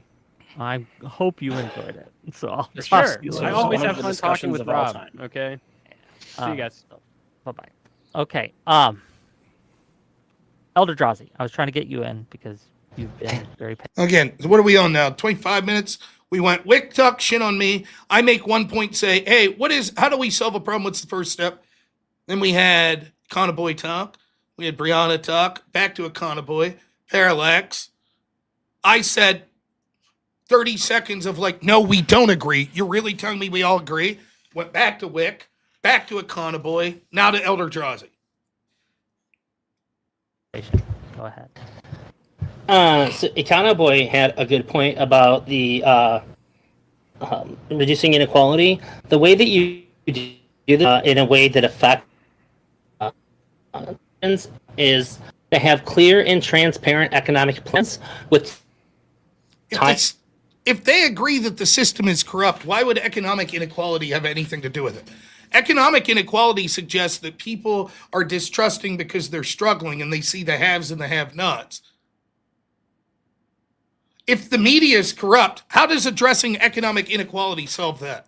If the FBI is corrupt, how does addressing economic inequality solve that? If the pharmaceutical companies are corrupt, how does addressing economic inequality solve for that? You may say, well, it addresses for corruption in economics. What does that have to do with the institutions themselves being corrupt? Nothing. Nothing at all. And flow through with them. When politicians our economy, they talk in really ambiguous terms. They're very vague. They talk inflation and say that we have to do something about it, but they don't really allude to like clear-cut plans that the average person can understand. You're but also, Econoboy kind of. Oh, is this better? Any better? I think so. Go. Okay. Econoboy kind of touched on it a little bit, but I said that I think that people should be prosecuted, and this was just sort of shot down like right away. We didn't discuss why. Say that it's bad for politicians to be prosecuted for being dishonest. I think when I was talking about that, I was told I was off topic, is what I was told. Our institutions are in the state that they're in. I think that it's. I'm kind of okay with taking this risk. If you're saying that politicians are going to do nothing, then maybe we'll get them out and it will incentivize more honest politicians who actually want to make positive changes for our country to take their place. I don't know if there's going to be a super strong response to that. And I think part of the distrust in our institutions, at least the political institutions, is like what we've seen here. The actual things that people are concerned about and care about get pushed aside for petty fights and drama. Can't hear. But it'd be really interesting. Look at how Wick and Brianna. Petty fights. If only we could have just had 5 lefties on the panel. It's petty fights. Yeah. When Rob's just called a conspiracy theorist and we say we can't believe anything he says, he shouldn't push back. It's just petty fights, and ironically, what they're saying here actually is insightful. Believe it or not. If you really read between the lines of what they're saying, they're like, well, the problem is that we're not all on the same page. So if we could just get this debate is a microcosm of the actual problem. If we just got rid of Rob in this debate, no problem. And if we just got rid of people like Rob in the real world, no problem. Then there wouldn't be a distrust of institutions. If it was just all us in charge, all agreeing all the time, no problem. The problem are those pesky people that disagree. That's the real issue. Yeah. No, that's a good point. Yeah. Yeah, that's it. That's the issue. That's what they're doing. Interested if somebody could respond to the responses? Yes, I will prosecuting respond. people. I will respond. Of course, there needs to be consequences for the people in these institutions. Now, I responded this directly. There are obviously things that you can't prosecute people for. For example, if Eric Swalwell goes in front of the media and says, "I didn't bang that Chinese spy," like that, I don't think you could send him to jail for that. If he testifies under oath to that, that's a different question. The idea that you could just prosecute people, and we're not just talking about politicians, we're also talking about people in institutions like academia, the media. You can't just say anyone who lies should be prosecuted. Now, what you're getting to, though, is a fundamental truth. There certainly needs to be people for the most egregious things that need to be held criminally responsible, such as those in the FBI that intentionally sabotage particular candidates, illegally spied on them, etc. There should be prosecutions for that level of sort of law breaking, but I don't think just lying rises to that level. When it comes to people who are talking about solutions, again, correctly identifying the problem is the biggest part of the solution, because we can't use the legal system to go after many of these institutions, such as the media or academia. So what you do is call out their blatant lies and manipulation so that the people rightfully distrust them even more, which will organically lead to different areas of media coming up and a group of people that will no longer trust these large institutions. So sort of the problem's already solving itself in places like the mainstream media. Ironically, Brianna gets it exactly wrong, where she says maybe we should have the government fund these institutions. We've tried that. That's called NPR. They're one of the biggest purveyors of misinformation. And again, when we Not see true. that is absolutely not true. Objectively not true. Absolutely This is true. study. Absolutely hold true. on, because you're just guys. You both Absolutely are just true. gonna go back and forth. Brianna, can you point to? Now, wait, didn't you say it was corrupt? Didn't you? You all agreed with me about the corruption. They all agreed about the corruption. We agreed that the government was corrupt. Brianna's solution is the government should fund our media. We just need to talk about solutions because we all agree with the problem. Now, does it sound like we all agree with the problem when Brianna's solution is government should fund media? But we all said we already agree everything's corrupt. We already agree. No, we don't. And that's why the solutions are going to be massively different, because we don't agree on the reasoning for the distrust. We actually have the exact opposite argument, but we can't decide whose argument is right because you guys refuse to talk about it because you know you'll get blown the fuck out. So instead you say, let's talk about solutions. Then when I say your solution's bullshit, it actually exacerbates the problem. Now Wick's like, go ahead, Brianna. The reason he's incorrect here. Sure. I would, Rob, after this panel, I'll be very happy to show it to you, but I've seen many studies that show NPR viewers and listeners are some of the highest informed. They are lowest on... So the institutions that we all agree that we don't trust puts out a study that says, trust us, and Brianna says, that's good enough for me. Even though they're all saying we can't discuss why institutions should be distrust because we already all agree that we don't trust them. Do you see the absurdity of this? things like believing misinformation, and I personally believe that saying NPR is like a mouthpiece of the government is one of these things the right wing repeats until they're blue in the face and people actually believe it. I don't think there's any evidence for it. Okay, so But just here we go again. It's like down a rabbit hole that has nothing to do with the fucking topic. Here it we has go. to do. So this is what's interesting. This whole debate's been this.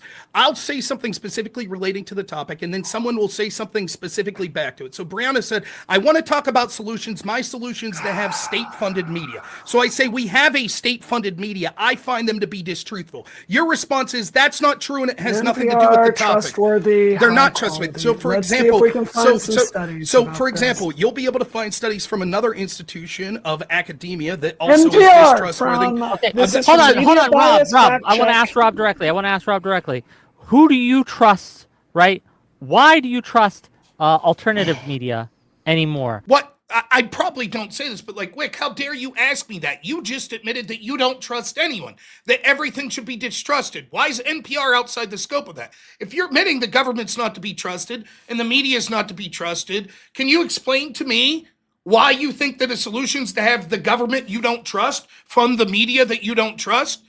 So when I say NPR's distrustworthy, why, instead of interrogating me, aren't you interrogating Brianna? Is it because you're part of the same group that's being paid? Now, again, the entire argument was we can't talk anymore about which media we distrust, which institutions we distrust, because we've all agreed they're all distrustworthy. Now he's saying, which ones do you trust? I thought I wasn't supposed to talk about which ones I trust or distrust. That's not part of the topic. We're just going to talk about solutions. Now it seems like, geez, before we got to solutions, we should have talked about what we distrust and why. That might have helped inform the solutions. But instead, we skipped that and said, we all agree. And now you're saying, Rob, we don't agree with you that they're untrustworthy. Can you produce any evidence that they are more trustworthy or more accurate than other media sources? First off, there's no one media outlet that I trust wholeheartedly. There are people and media outlets that I think have been more correct on major stories than others, but I always try my best to get varying biases. So I like listening to people like Jake Tapper and Anderson Cooper and reading the New York Times and the Washington Post to get things from one side of the ledger. And then I like reading people like Mike Cernovich or people like Mike Benz or people like John Solomon to get things from the other side of the ledger. On many of these stories, all of those groups have been wrong on certain things. So, for example, an NPR audience, for example, despite what some study will show you, when we see audiences like NPR that are predominantly left, we see that left-wingers were far more wrong about the severity of COVID. Like they thought that the death rate of COVID was something like 50%. The infected fatality rate. That 2/3 of Democrats in a 2018 YouGov poll said that Russia hacked voting machines to steal the election for Trump. So the idea that they're not purveying misinformation is just fundamentally wrong. Of course, institutionalists like Brianna that like the direction that misinformation is going. It's personal constantly attack has nothing to do with the subject. I mean, again, you could say it's personal attack, but I'm saying that people like you that like NPRs because when their misinformation benefits your side 99% of the time, you're going to say, oh, they're mostly truthful. I don't see a problem with it. 99% of the time. That's the claim. We're going to come back to that. Okay, show me a story that NPR has been inaccurate this is on. Literally the first fucking Google search, Rob. You look it up, media bias fact check. This is what it says. It says NPR, let me finish. It says the bias rating to your media bias fact check. Well, that's it. That's the end all be all. After all, they call themselves media bias fact check. That's it then. By the way, I didn't say that they're wrong 99% of the time. I said 99% of the time they're wrong. It benefits the Democrats. Show me one time they've been wrong that's benefited Republicans. This is in your favor. It has a slight left bias, though is primarily center. The factualness of the reporting is rated high. The traffic of it is high, and the credibility rating, according to MBFC, is very high credibility. What is MBFC, just out of curiosity? It does not say here. I'm reading the detailed report, but I'm sure if you it's detailed. Did I just Google? You can go through it. I know all about it. I know all about it. It's the site you're on. Excellent. Oh, thank you. So this is the point. Rob is coming through. This is why it doesn't make sense to go through and fact check every single one of this fire hose of false claims, because we can sit here, we can just Google it. It's the first result. Rob claims that the very first result is Rob claims that NPR is like a government mouthpiece. I look it up. The very first result shows that it's not. It shows that it's high credibility. It's got a slight left-wing bias. Fair enough. Maybe we should look at that. And it goes through and gives a whole bunch of examples of the reporting being mostly neutral. He makes claims that 99% of the time it aligns with my point of view. And it's just not true. There's no evidence for this. So we will spend the 2 hours hunting down all this horse shit, and they will never get to talk about any of the stuff I actually prepared for with this panel. The conspiracy theory, not just... You see this? I did a Google search and it says NPR's basically neutral and they're right most of the time. So everything Rob says is a bullshit conspiracy theory, and I was right not to address them. By the way, as we've all admitted, we don't trust the institutions. We don't trust them. And one of the problems is algorithms. But I implicitly trust the very first Google site that comes up that says, guess what? The one amount of government-funded media we have, even though we don't trust the media, even though we don't trust the government, as we all claim to have admitted here, it just so happens that it's trustworthy. You see? Isn't that convenient? Are a huge part of why we cannot have an honest discussion in this country about figuring out our institutions, because the crazies on one side have their mind made up on everything and have a frame to understand the world, and so do the ones on the other. It is impossible to move forward. So we could see Brianna's tactic here is to just trust these institutions wholeheartedly. She can't tell you the first fucking thing about media bias, fact check, and if they themselves are biased, whatever. She Googles something, sees the first answer, and that's definitive. Obviously, that's the definitive answer. Not that Google's algorithm itself. Rob, they already said, please, I will tier 3 subscribe to you if you can verify your claim that that left-wing media was claiming 50% mortality rate. By the way, notice how I sit there almost the entire time that everyone's talking and don't interrupt. Maybe once or twice. Every single time I'm talking. In a 5-on-1 with the moderator debating me, every single time I'm interrupted. Every time. Like immediately, within the first 10 to 15 seconds. Every single time. On COVID.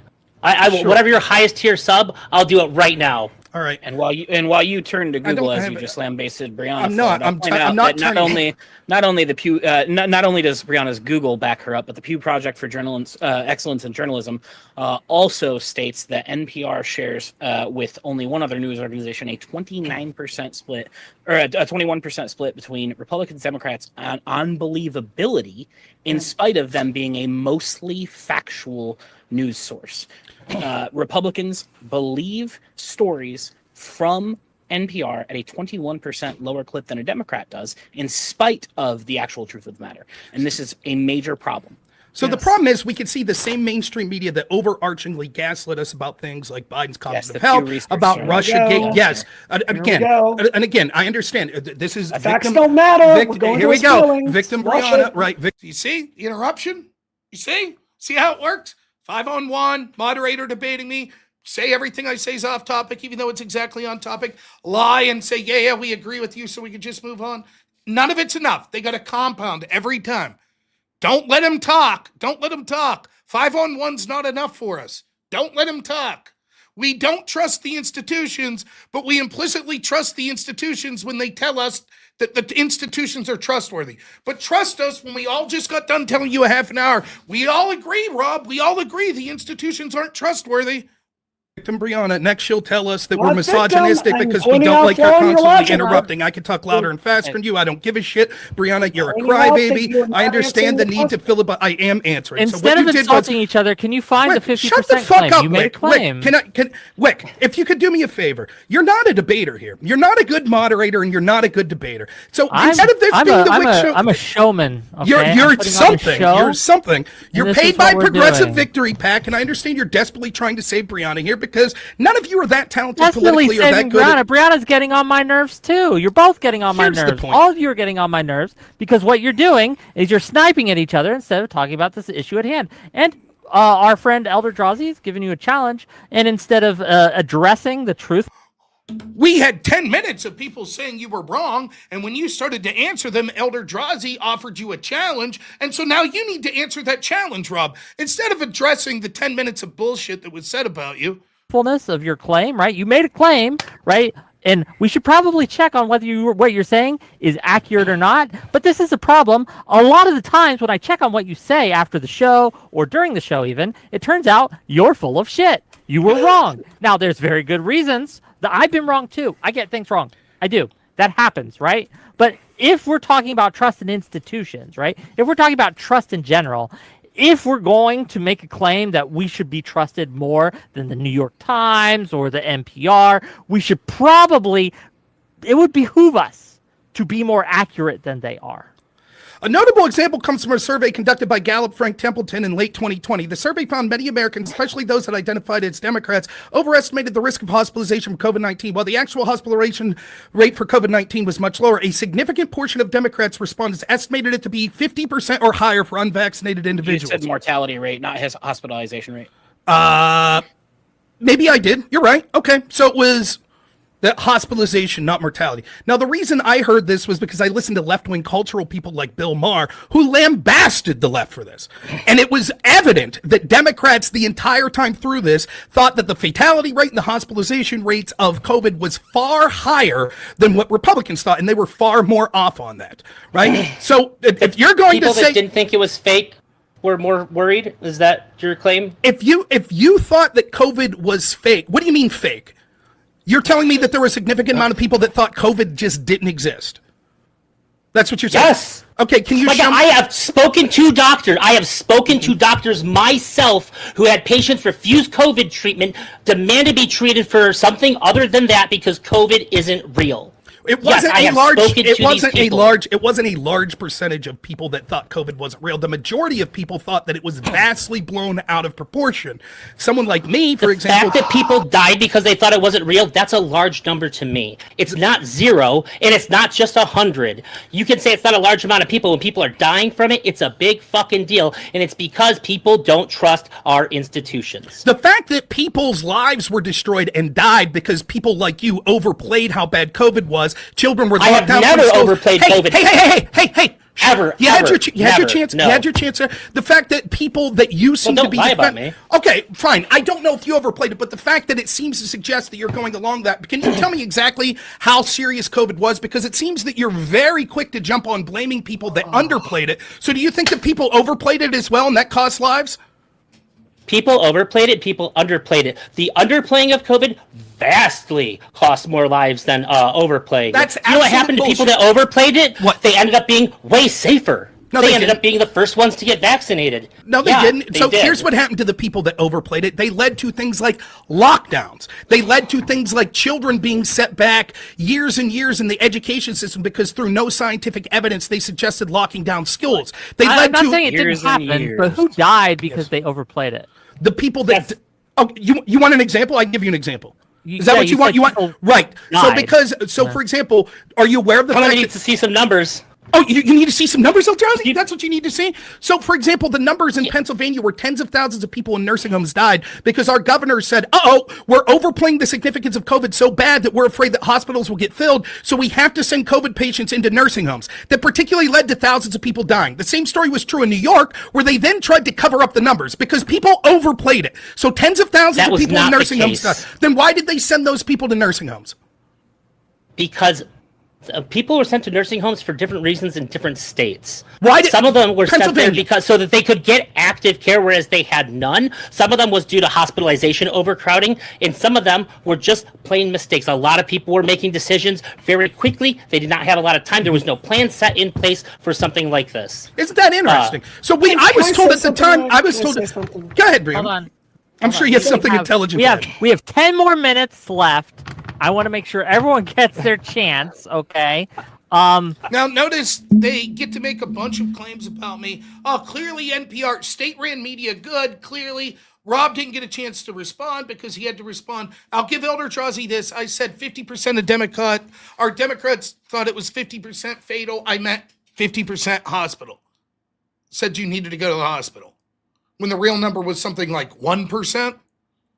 Okay?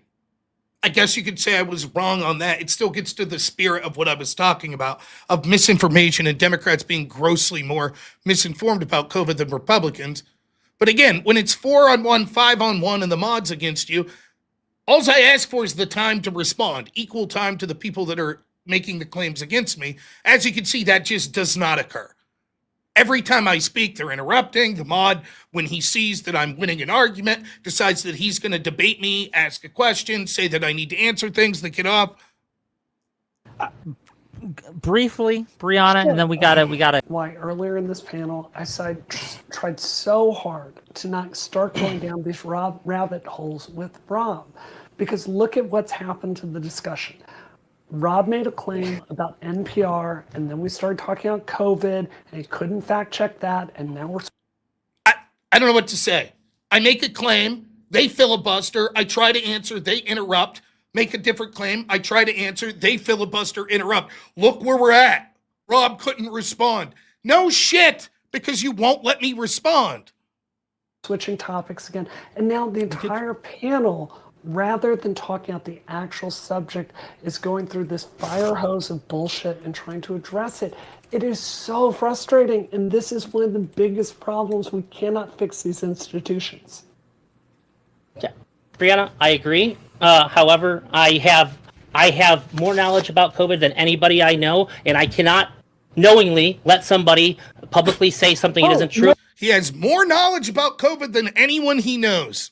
About it, that's fucking crazy. Sure, I've been I very understand. good this whole time. Sure. No, not yet. Right, I know. You're the good person that's distrusting. We know Brianna likes that. Hey, just like Connor, maybe Progressive Victory will pay you guys as well. I just want to point out that you said overplaying the significance of COVID led to people dying of what? What did they die of? First what did they die of? So I'll give you plenty of reasons that they died of. One, because the nursing home people? Yes, that's one. Yes. Because overplaying the significance of how bad COVID would be in hospitals was the excuse given by excessive COVID deaths. What are you talking? Again, I can't even hear when it's 5 o'clock. Even in this meta conversation, I can't get a word in edgewise. Just interrupt every fucking time.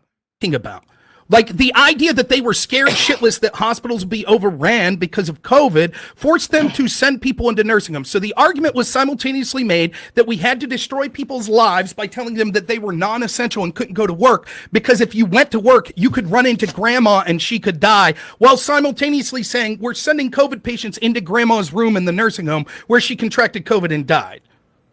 When the nursing home things happened, people were dying, and we didn't really have a lot of information about it yet. We were trying to get things under control. We were trying to create plans. You get the idea here, right? Now, just so you know, just for my own edification, I'm going to read super chats here, and then I don't give a shit. I'm having fun looking at this tonight. It amuses me. Darian, $50. Thank you, my friend. Says, Rob, you got this tournament in hand. Names being said: Jake Rattlesnake, Jim Bob, Andrew Wilson, Jay Dyer, Pisco, Destiny, Ryan Mullally, Hello Listener, Rachel Wilson. Those are the top of the dump. That's not going to happen. There's no way that those people would agree to this. Andrew has said he will never debate Pisco. Jay Dyer's not going to debate Jake Rattlesnake. Unfortunately, it's a good idea, but that Destiny would never agree to that. If it was going to happen, if it was going to be a 20-person battle royal, it's going to be like Speakeasy's audience. That's who it would be. It'd be like Avarice and Grid Motorsports and Premonition. And I basically have no interest in doing that, unfortunately, but I do thank you so much. Darian again, $50 says, the tournament first round, you would hold a 3-day vote to 1 to 20, order basic. Second round, whoever won but managed through voting difference between the two debaters. Third round would be the same vote, and whoever's difference would be better than the main topic. I really thank you for the suggestion, but it's not going to happen. But thank you. Naughty Germ, $5 says, better late than never. Thanks, Naughty Germ. And then Darian says, my bad, whoever gets the highest percentage would be third and fourth rounds. Thank you so much for the $10. Really appreciate it.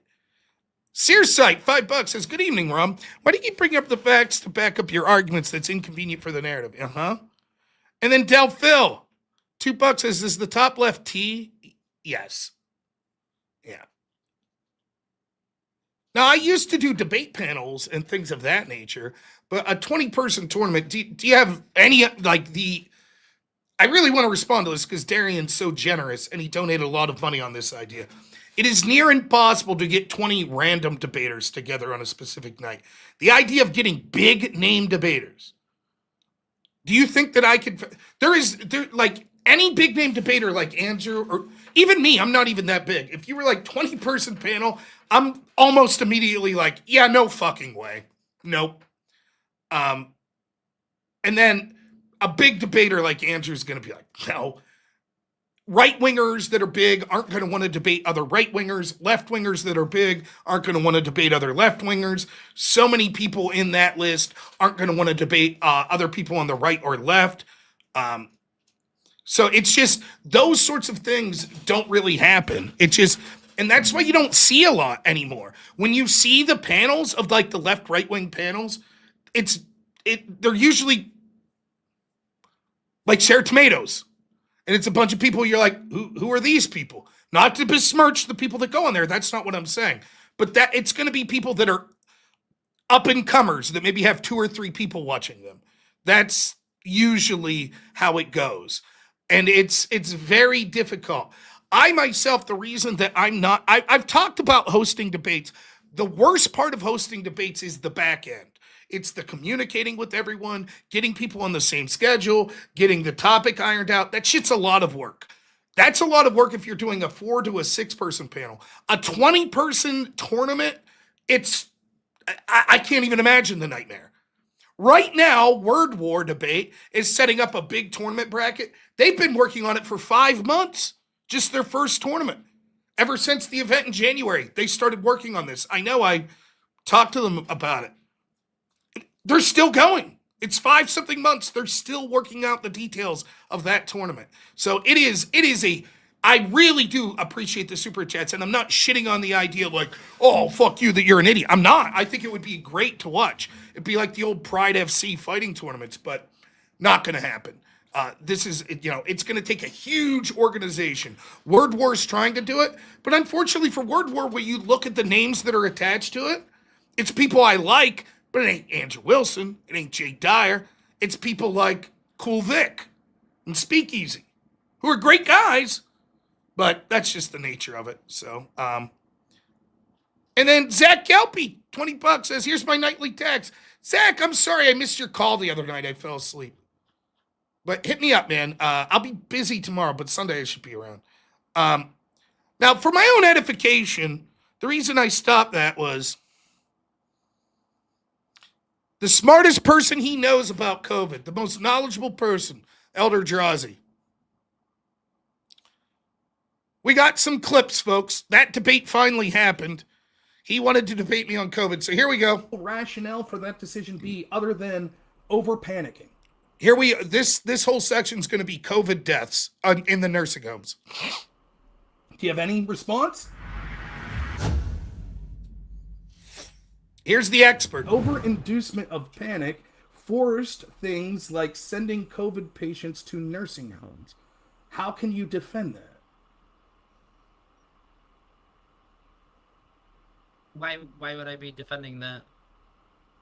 I said that the He's Trump giving you a administration dichotomy of did one worse than the Biden administration did. Okay, let me rephrase. Let me rephrase the question. Dichotomy. Let me rephrase the question. It seems that we're having a discussion about what caused more harm, the underplaying of COVID or the inducement of panic by overplaying COVID. I say that the only rational reason I could come up with of why these states would send COVID patients to nursing homes was because they were over panicked. And therefore, when we see the tens of thousands of deaths that occurred in states like mine of Pennsylvania at nursing homes, and then in states like New York where they intentionally tried to cover up the numbers, that seems to suggest a real harm that led to real tens of thousands of deaths because of the over panic. Do you have any argument as to why over panic isn't to blame for that? I don't see any reason why I think that over panic is to blame for that. It just seems like people made the wrong call. What would can you give me any hypothetical reason why they would have sent COVID patients into nursing homes other than that they were panicking? For whatever reason, they thought that was the best move make. I think that it was the wrong move to make, and I support it. So I'm not really attuned to understanding why somebody would do something that seems very wrong. Now, he was very confident. Didn't you hear him in that last debate? It's just a fire hose of bullshit. If we'd sit down and do the research, we'd prove you wrong. I know more about COVID than anyone I know. Uh-huh. When you said But I that, don't when think you that said there's any reason earlier, to think that. He's telling you that it's panicking, though, so he's already giving you his rationale for why he thinks that they would do it, and he's saying that their panic is so high that they are willing to go and do something drastic because of how much they're panicking. So you saying, well, I don't think they would do something wrong on purpose. He's saying, well, I'm already giving you the rationale for why they're doing something wrong. They're panicking. Yeah, I think that they thought they were doing the right thing. But there's no rationale for why they were doing the right thing. For example, I've done this experiment dozens upon dozens of times. Tom, do you mind being a guinea pig here for a minute? I know it's not conventional to ask the moderator, but do you mind? If I was to ask you, Tom, you're not a virologist, right? You're not a medical professional, correct? Not today. You would call yourself an average person, a layman, when it comes to sort of understanding of virology. Okay. If I was to say to you that there's going to be a respiratory virus that's going to be incredibly dangerous that's coming about in 2025, and I asked you, which people do you think would be most susceptible to that virus? Can you give me a list of the type of people you think would be most susceptible? Probably the oldest and the youngest. People that, yeah, exactly. People that have deteriorated immune system, particularly the very old and the very young. So if an average person like Tom, and pretty much everyone listening knows, yes, the absolute populations that would be most at risk for a virus like COVID would be like people like that are very old, particularly very old people that are in nursing homes, which by the very nature probably means that their health's not the best. What possible rationale, if me and you and Tom and average people that aren't virologists understand that those are the very people that we should be shielding against COVID the most, if we know that, how could the experts that are virologists be so wrong that they were like, you know what? Let's send COVID patients right into that nursing home, which then had the predictable outcome of tens of thousands of people dying. They weren't sending people that were COVID positive. They were sending people that were in COVID remission to the nursing homes. Yes, people that still had active cases of COVID. No. That's not true at all. You're absolutely completely incorrect. That's just fundamentally wrong. They were sending people that they knew had active cases of COVID. I don't think that was the understanding of the people that were sending them. That is absolutely untrue. They absolutely knew that these people were diagnosed with COVID, and they were sending them to nursing homes. That they had been diagnosed with COVID. Right, yes. that they had COVID, that they currently had a case of COVID. Okay, so for example, let's play this game then. You've read a remark. So now the case is, do you see how things change? Now we have to argue they had COVID, but they knew they were no longer infectious when they sent them back. Okay? So that's the game we have to play now. Remarkable amount about COVID. Just show me some evidence. We'll get to that. I'll show you the evidence. You've read a remarkable amount about COVID. So let's say in April, May of 2020, how long were you infectious when you had a case of COVID? How long were you able to infect other people for?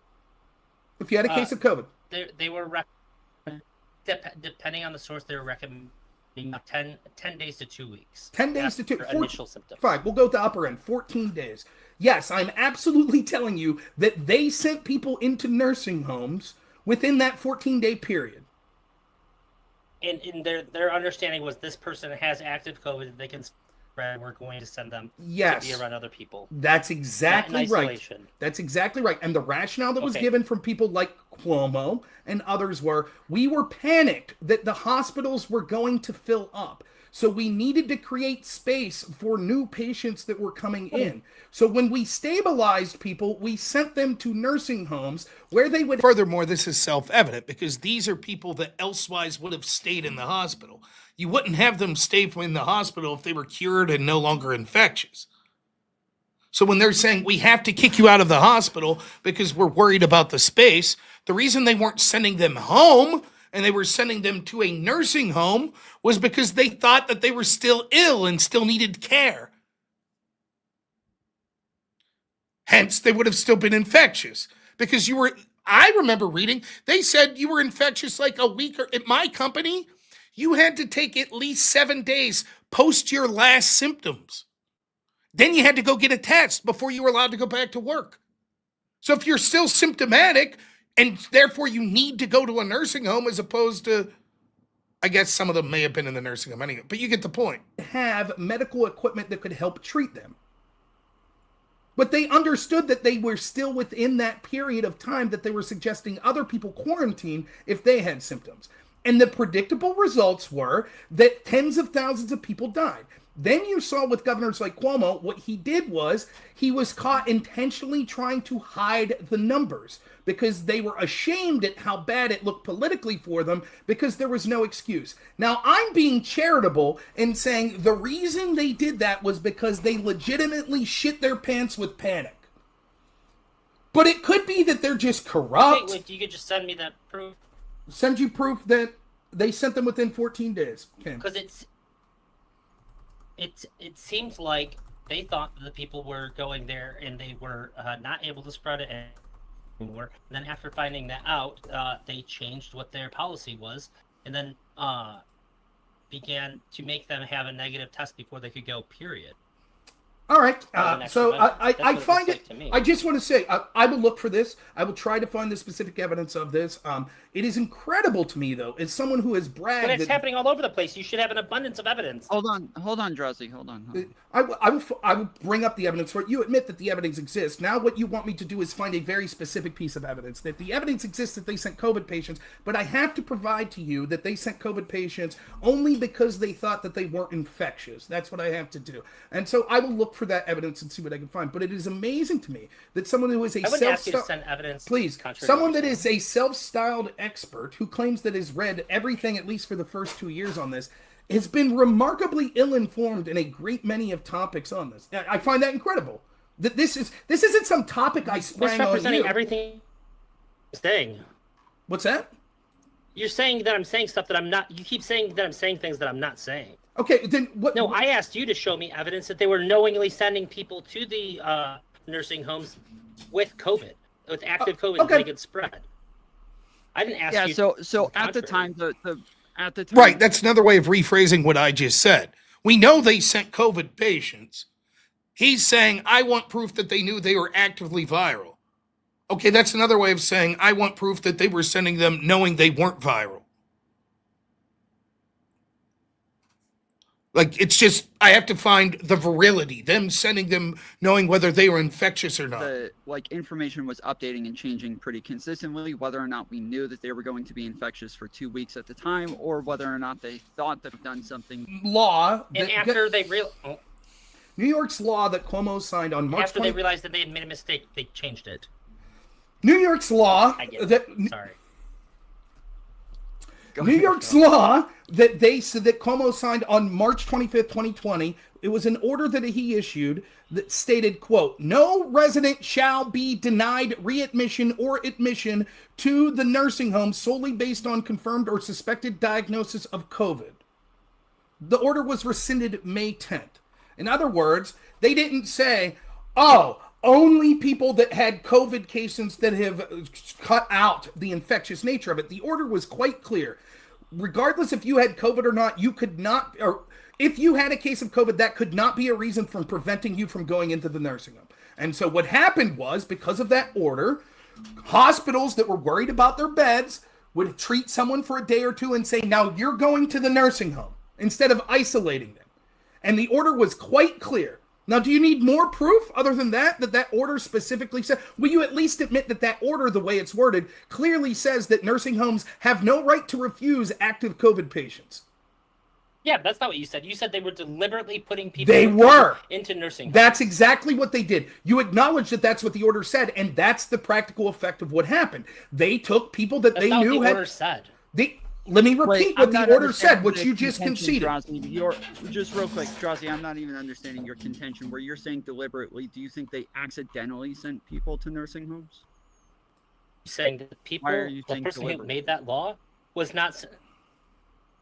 Because he said that they were intentionally putting people with COVID into nursing homes, knowing that they had COVID where it could spread, which is a hell of a lot different than saying knowingly. You can't bar somebody from going to a nursing home. Yeah, it's just a lot different than saying you can't bar somebody. I mean, what do you see how ridiculous? Now, this, by the way, he read everything for the first 2 years on COVID. He knew more on COVID than anyone he knew. Now we've fallen so far. What he's trying to say here is, okay, the order said that you have to take anybody regardless of their COVID status, but I'd like Rob to prove that it went into effect. Other than the, 10,000 bodies that piled up. Other than that, he's like, the order said that the nursing homes had to accept them, but no one did that. No one actually, I need proof that they actually sent COVID patients while they still had COVID. Do you see the absurdity of the level of proof that the most knowledgeable man on COVID's asking for? Entering a nursing home with COVID.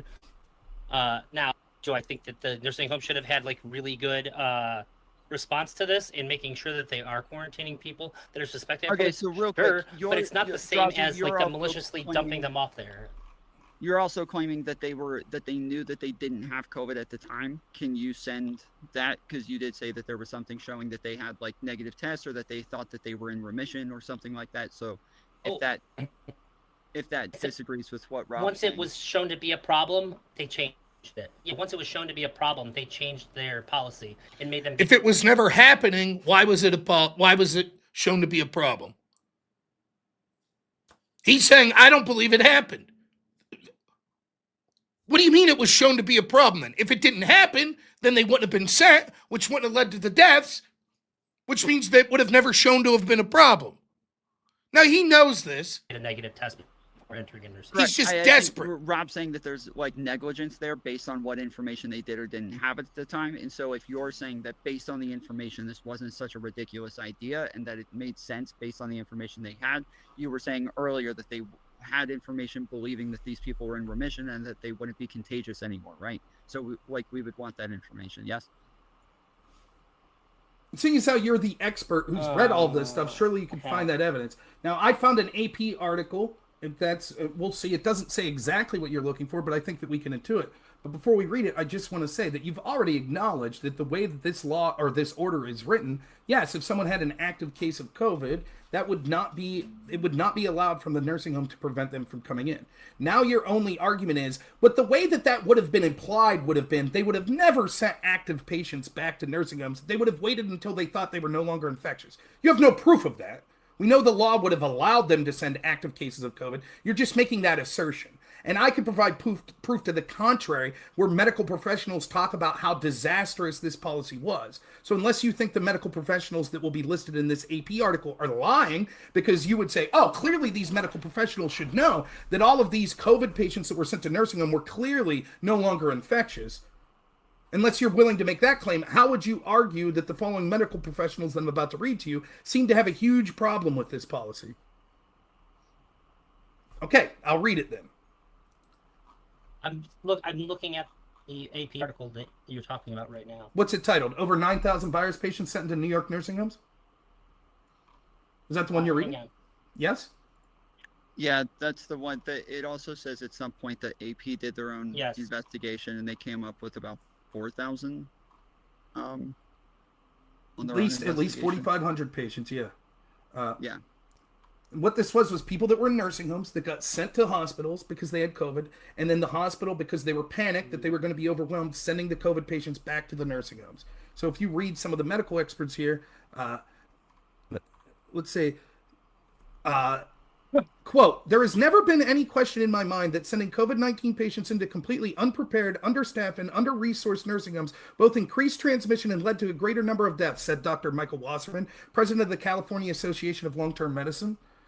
While it may be impossible to know whether the additional 2,700 and change patients factored into the virus transmission in nursing homes, quote, any policy that is implemented that does not do everything it can to safeguard COVID from coming into a healthcare facility has the potential to increase and spread the virus, said Stephen Hance, president of a large nursing home group called the New York State Health Facilities Association. The months later disclosure, quote, further confirms the state's flawed approach in implementing a hospital-centric strategy to combat the COVID-19 pandemic. Other states set up nursing homes that were COVID only. The flurry of disclosures came late last month after Attorney General Letitia James, a Democrat, issued a blistering report accusing the Cuomo administration of underreporting its nursing home deaths by more than 50%. This was consistent with an AP report from August that focused on the fact that New York is one of the only states that counts just those who died on nursing home property and not those that died after being transported to the hospital. Geez, it seems like all these health experts are saying, my God, they were sending active COVID patients. This was leading to increased transmissions and deaths. And then Cuomo tried to cover up how many people died. But surely you would be there to say, no, that's wrong. They never sent active COVID patients. All of these medical professionals are wrong. And the fact that there was increased transmissions and deaths was purely coincidental. That's the argument that you're staking here. No, you're right. It did look like they sent some. The most well-read man on COVID, who in the remember over in the WIC panel was, I'll buy a tier 3 sub. I fucking blah blah blah. It's a fire hose of bullshit. I think remember that? What I got was from below the part where they changed the law. Now they also did that in Pennsylvania. In fact, also I did say that. Okay, I'm sorry. I did say that I didn't agree with how the nursing homes were being ran, or how the nursing homes in general were a hotbed for death in general. So my question then, going back to During why COVID. we initially came to this, Yeah. what would the possible rationale for that decision be other than over panicking?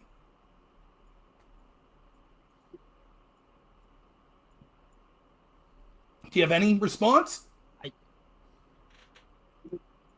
The expert, speechless. He was such a big man over in the other panel. Oh boy, when there's not 4 other people chiming in and yelling and the moderator yelling at me, oh boy, the expert's struggling a little here. Simply not having strong directives from the federal government on what to do, and people are trying to make their best guess at the situation.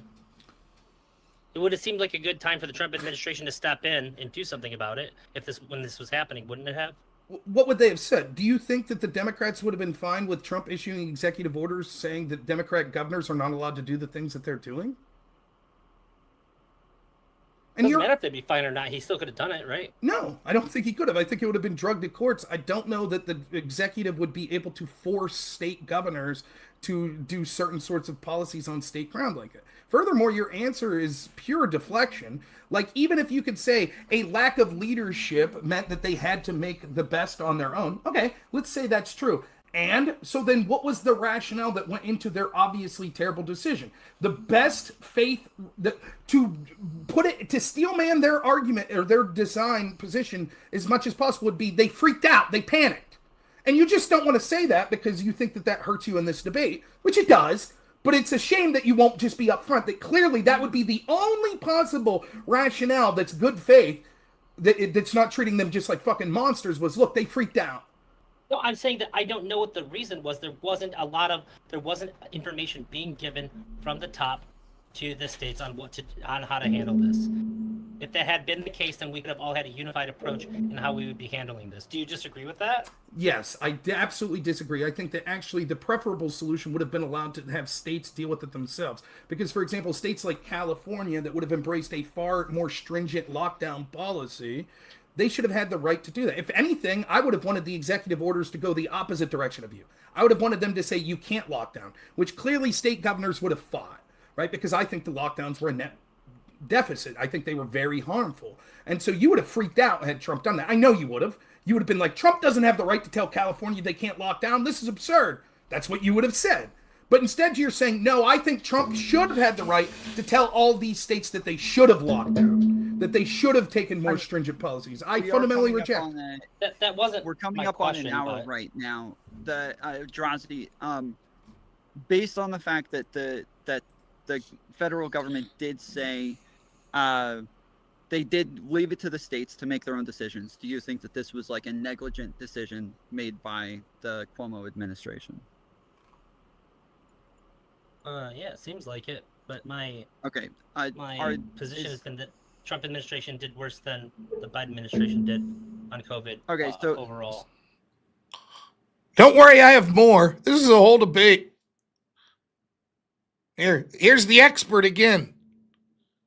Chances of being hospitalized with COVID over the course of this study increased if you forced people with a previous case of COVID to get vaccinated. Okay, I'm going to move forward. That's cool. The next thing to say that's worthwhile in this is, remember, we would say that the government shouldn't have the right to imply these. He wanted lockdowns. He said he wanted lockdowns. I said, what was the information you were looking at when you decided that you wanted to enact an authoritarian policy of lockdowns? Now, I know it's going to shock you to know, but the most well-read man on COVID, my opponent here, who claimed at the beginning of this debate that he had read at least the first 2 years, everything on COVID. He's not going to know the numbers. From the CDC, not some obscure place, the CDC. Let's go through it. Sort of restrictions against people's bodily autonomy, unless there is a huge reason to do so. Like, for example, would you agree with this? You wouldn't support vaccine mandates if it would save one life. Would you agree with that? Are we having a debate, or what's happening here? Wait, I don't. Wait. I don't think that whether or not somebody's going to die is the metric that is the only metric I'm going to care about. Okay, that's fair. So would you say, though, that there has to be some sort of threshold? For example, would you force people to take a drug, vaccine or otherwise, if it could prevent 5 bad outcomes? Or would you say, no, clearly with a number that small, we wouldn't enforce against people's bodily autonomy. It'd have to be something of a more magnanimous number. Correct. There's some arbitrary number that when we see it, we can understand that there's going to be a risk that's posed prior to it becoming a large problem. And that's fair. That's totally fair. I'm not going to hold you to, well, what exactly is that number? I get it. We're just making a simple argument that it's not just to protect one life we force people. And I assume that you would agree with that. So the problem I have here is this population of people specifically, those that had a previous infection. If we look at California, I believe the numbers they looked at was 1.3 million. You know how many people ended up getting COVID, even asymptomatic? 6,000 out of 1.3 million. Why should those people be forced to be vaccinated if that number is that small? That's not just deaths, that's any infection. I'm sorry. Can you repeat the argument? Yes. I just want to make sure I'm understanding. You seem to make an argument that there has to be a certain threshold. It doesn't just imply death. I say you wanted to force people with a previous case of COVID to be vaccinated, right, or tested. When that number is, there were only, out of 1.3 million, 6,000 of them that had any COVID infection, even asymptomatic. That's such a low percentage. Why would we take away their bodily autonomy? It seems to not meet the threshold arguments that you would be suggested are necessary. Of course, what I'm talking about specifically is once a person was diagnosed with COVID, their immunity was far higher than those that were vaccinated. So why would you force that population to be vaccinated? Because that's his argument, that everyone should have had to been vaccinated. So, okay, what about these people? You just acknowledged that there would have to be a certain threshold before you would take away someone's bodily autonomy. So why force these people? 6,000 out of 1.3 million. Of course, those 6,000s were just ones that got confirmed as cases. A huge portion of those were asymptomatic, which means you literally go in because you broke your leg and they test you for COVID because they were testing everyone. They're like, oh shit, you have COVID. And you were like, I didn't even know it. I have no symptoms. Those people count in that 6,000.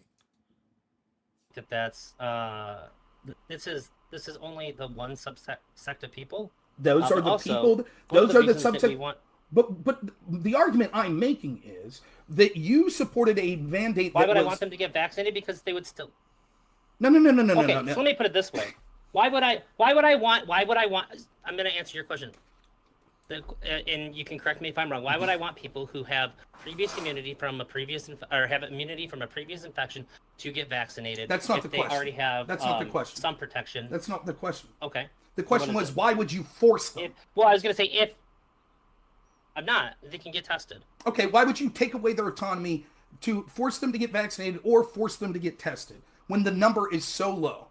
I don't think that we ever see requirements for vaccinations before this as stripping away somebody's autonomy.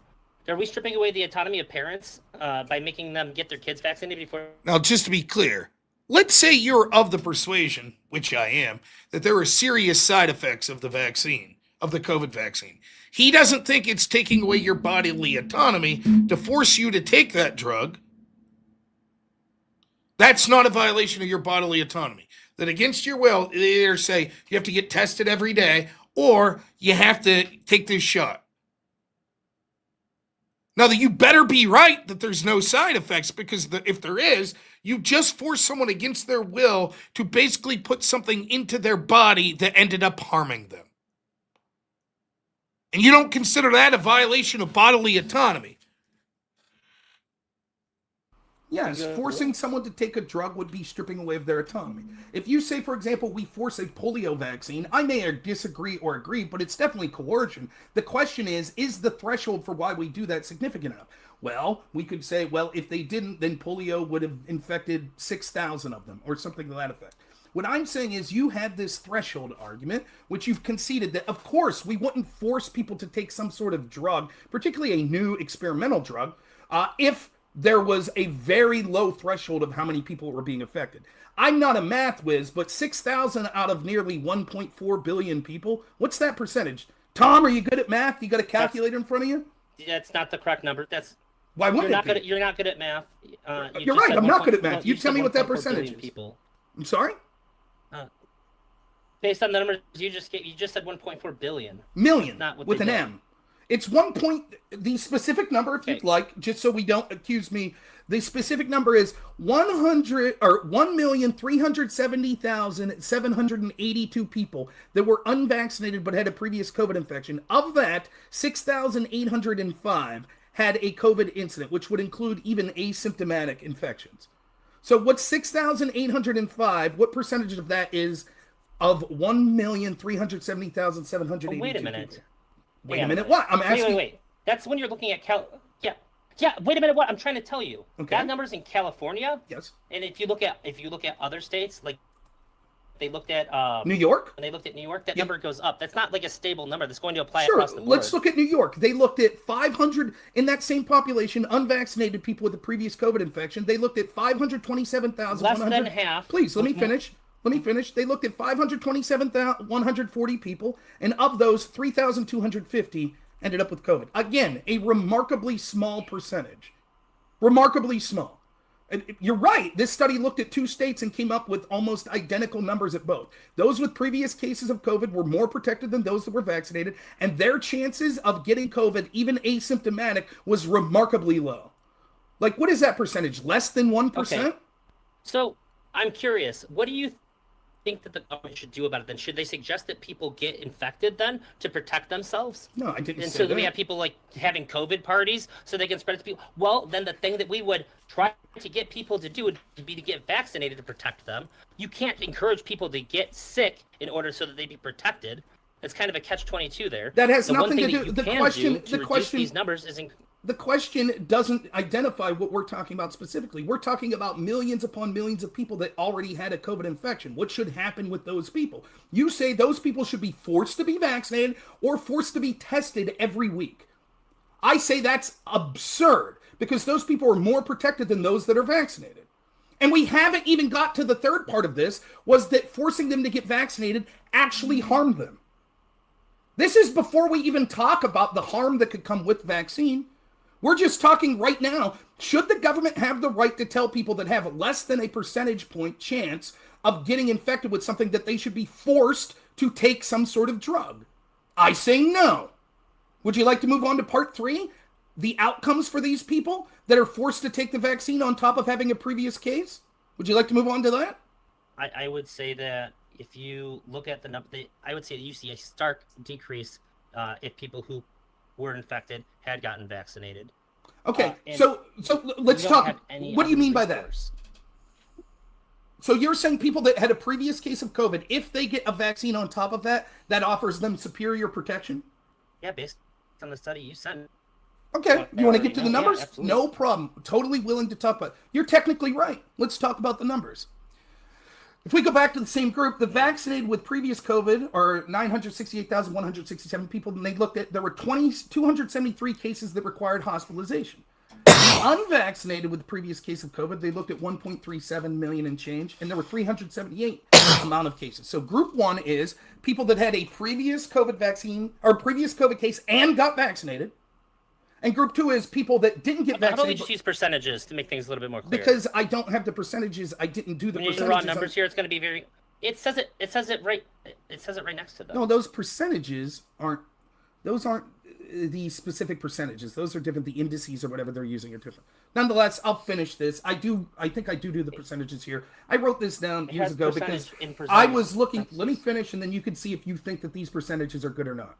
Yes, you read that right. Over 1.3 million people with a previous case of COVID in California, according to the CDC's own numbers. Only 378 people had to be hospitalized with COVID. And that's the group that we're going to force vaccines. What's even more astonishing that this means that over the course of this study, those that weren't vaccinated and had a previous case had a 0.0276 chance of being hospitalized with COVID. And if you force those people to get vaccinated, guess what? The number, let me finish real quick. Let me finish real quick. You wanted the percentages? I'm happy to give them to you. I'll repeat that sentence again so you could hear.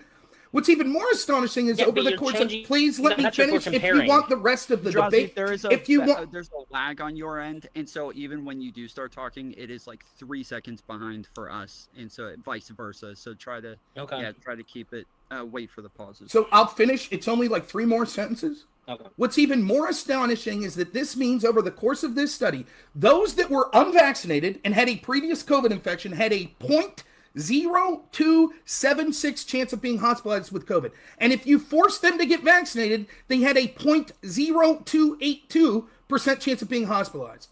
Yes, you read that right. The chances of being hospitalized with COVID over the course of this study increased if you forced people with a previous case of COVID to get vaccinated. How can you justify that? So you're switching from... Well, I don't have to justify because that's not what we were talking about. We were talking about people getting infected. I care about people getting infected and spreading to other people. We talk about people that are hospitalized, and I don't know why. Why do we care about that? Well, I think we would care about... Do you care how many people each year get the common cold? Not in the context of what we're talking about, no. Just like I don't care how many people are hospitalized when we're talking about how many people are going to contract it and then be able to go out and spread it to other people. The reason that we are concerned about COVID in the first place was because of the people that had terrible outcomes. No one really gives a shit how many people had a asymptomatic case of COVID. Now, we already went through that the chances of spreading COVID if you had a previous infection are remarkably low, less than a percentage point. We already went through how that was better than people that were vaccinated. So forcing these people seems to have almost no benefit whatsoever in preventing even asymptomatic cases of COVID. But what we do see is it makes it more likely for those people to have more severe cases of COVID. So why should you tell how do you explain to someone like, hey man, I think you should have to take this vaccine, even though you have almost no chance of contracting COVID, even though you have almost no chance of spreading it, and even though you're more protected than the vaccinated person, but we should force you to take this knowing that it will increase your chances of having a severe case of COVID. How can you rationalize that? Okay. So it's not what we were talking about. You switched to this now. When I pointed out that people have better immunity who have gotten it, you've switched to hospitalizations. The entire time we've been talking about people getting infected. And as soon as I bring up a point that would suggest that having COVID and still getting a vaccine would be better, you want to switch to hospitalizations. If you want to talk about hospitalizations, we can talk about hospitalizations, but I'm not going to let you run away from this point to talk about hospitalizations. We weren't running away from a point. You have literally argument. We're not running away from a point. You've literally stalled on every point that I've brought up. Okay, then every single one. So, for example, the first point I had was that people that had previous case of COVID. Instead of reiterating your first point, you can just respond to the point that I made that you talked about hospitalizations instead of. I will respond to your points if you like. Your point that you're making now, you tell me if I'm wrong, I'll steel man your position, is that I, quote, ran away from your point of what we had been talking about previously and now ran away to hospitalizations. Is that your argument? Yeah, I'm asking you to address the fact that people that got vaccinated, if you had a previous case, are better, significantly more protected. And do you think it would be incumbent on me in answering that to discuss why I'm not running away from the point and have already addressed that? Do you think that would be a legitimate way for me to respond? You could just, if you think you've already responded, then please just repeat your response and then we can move on. Which is exactly what I was doing, and then you interrupted me and told me that I should have to respond when that was exactly what I was doing. So will you give me the courtesy of giving the response that you claim you want to hear? by all means. Okay. The point I made this threshold argument, which you conceded to, that said that we wouldn't say just for a small amount of outcomes that we would force something upon someone. And I made the point, which was uncontested, that these people have such a low chance of having any COVID incident, even asymptomatic, that it seems absurd when there's less than a percentage point of getting it over the course of this study that we would have forced this upon them, particularly when they were more protected than the people that had the vaccine. So now we've moved on to the point of, okay, since there's no offensive reason to make them get this because it's such a small, less than a percentage that it would have some effect on, now we could look at offensive reasons to not get it. In other words, harm that would be caused to them. The first area of harm that I'm isolating is because you've already lost the argument that there's no real reason, no substantial reason to prevent COVID to force these people to get it, because the protection they get is so minuscule and the incidence that they have anyways is so minuscule that it wouldn't be worth it. Why would we force this upon them if it causes severe effects, such as a more severe case of COVID? Can you answer that? He couldn't. The problem would be if I got some, the chances of being hospitalized with, the problem would be if I got something from a. Sorry. I love watching some of those older debates. It was an ass whooping. The most well-read man on COVID, he did not do so hot. The data was remarkable. When I went through this data, I couldn't believe it. This is the CDC data. It wasn't the actual CDC data. And the CDC report, their conclusion was, yeah, we should have even people that had a previous case of COVID. Everybody should get the vaccine. But when you looked at their own numbers, it was insane. It was like if you already had COVID, your chance of getting it over that year was like less than 1%. The chance of it protecting you more, it did increase it by like, of that less than 1% you had a chance of getting COVID, less than 1%. It increased your chances of not getting another case of COVID that was already at less than 1%. It increased it by something like 0.023%. But it slightly increased your chance of having a serious case of COVID. Then if you went over to other papers, because the CDC didn't deal with vaccine side effects, go figure, you actually had a 10 times greater chance of having an anaphylactic allergic reaction if you already had a case of COVID and got the vaccine, because actually it showed that you were more likely to have an allergic reaction in that sense. 10 times higher chance of having an allergic reaction to the vaccine, of being hospitalized with COVID. And that's just the immediate side effect. So how could you tell people that had almost no chance of getting COVID that they should be forced to take a vaccine that had almost no benefit, that would slightly increase their chances of getting a severe case of COVID and massively increase their chances of having horrible negative side effects? And that's without even knowing what the long-term side effects could be. And yet your stance was, nope, hold that motherfucker down and make him take the shot. There it is. The smartest man on COVID. That's what he had to say. So when you heard that bullshit on that Brianna Wu Wick panel, smartest, fucking fire hose of bullshit, blah, blah, blah. That's what the whole debate was about. And I'm more than happy on any of the topics to spend hours and hours and hours focusing just on one. Problem is, when I bring up any, like one that's even simple, like Biden's cognitive decline, they're just like, this is all bullshit. This is all conspiracy. How could you even suggest? Remember, that debate I was having on Wick's panel was like 2 months after Biden's debate with Trump. And they're still going to argue it's a conspiracy theory. This guy Rob actually believes that the media knew that Biden had cognitive decline and didn't say anything until the debate. That's absurd. That's clearly a conspiracy theory.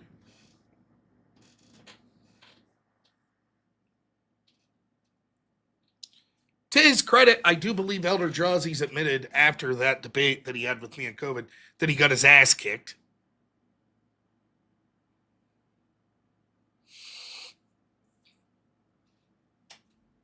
All right, let's super chats. Mickey Blue Eyes, thank you for the memberships. Says, I can't stand Wick. He's a lispy loser. Listen, that's bullshit. That's absolute bullshit. I'm not going to leave you be. Anyways, next question. Is Is blackface or brownface ever okay? Only if you're a pretty kitty. Okay. Miss Peachy Keen, $20. Thank you, sis. Just want to say I really appreciate your streams and always learn a lot every time. Thank you. Thank you. I think there's utility at going back to these past debates because so many times there's issues that we've forgotten. And then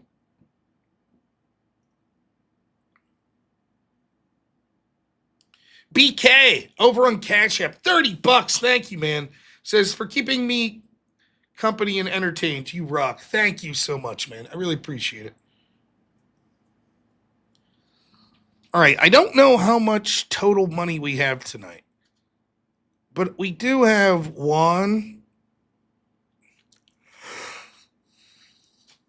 2 whip songs lined up. Now, before I play them, I might be streaming tomorrow, but it's going to be a debate review if I do stream.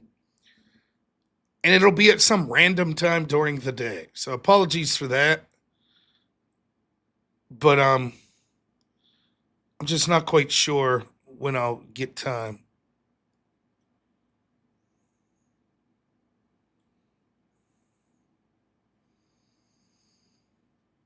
I'm just not sure. That's right. I'll play the fucking clips. That's my enjoyment. You guys like the whip stuff. I don't know. Some of the options I had to look at was to review. Let me see. My editor sent me some options.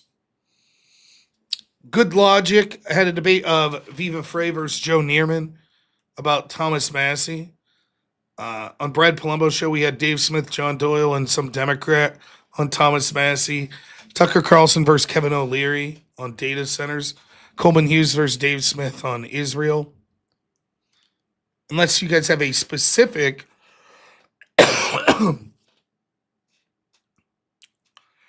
I've not seen any of those debates, by the way, so I would be watching blind,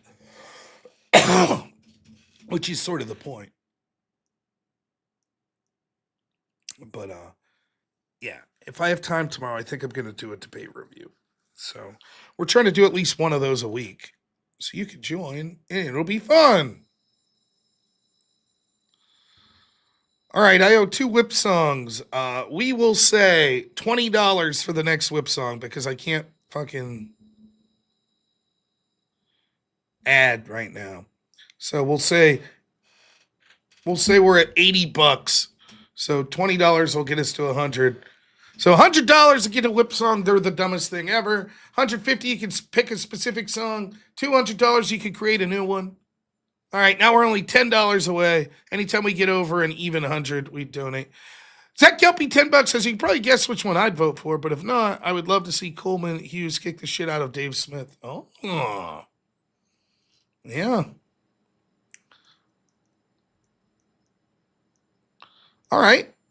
The Coleman sounds good. I've never reviewed a Coleman debate.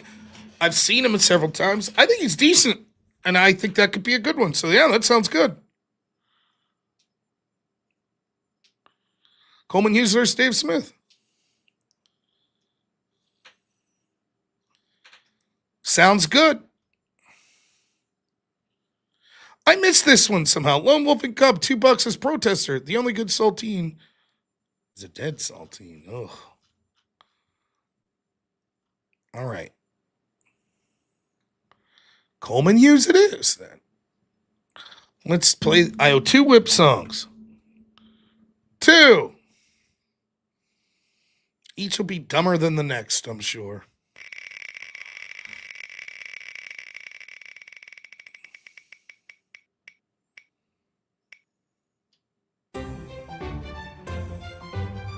Okay.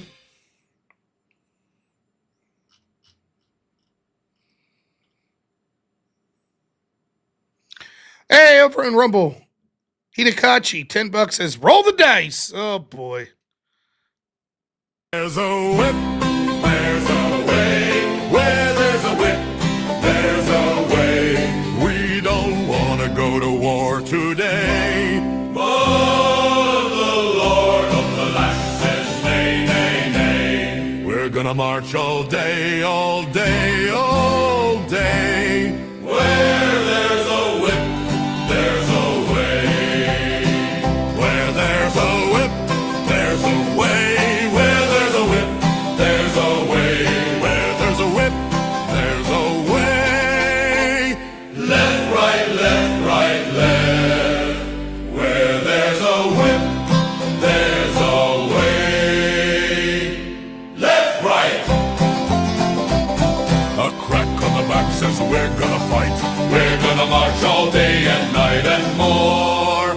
For we are the slaves of the Dark Lord's war. Hey! Next.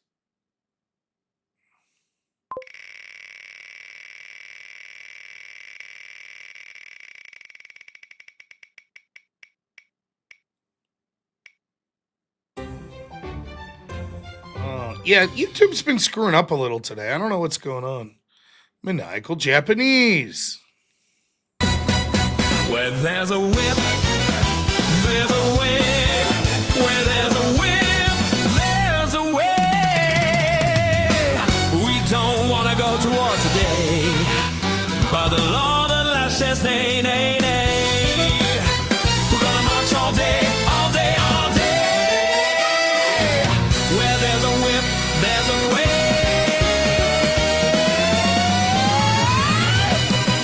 Where there's a whip, there's a way. Where there's a whip, there's a way. Where there's a whip, there's a way. Left, right, left, right, left. There's a way. Left, left, right, left, right. Crack on the back says we can fight. We're gonna march all day and night and more. For we are the slaves of the Dark Lord's war.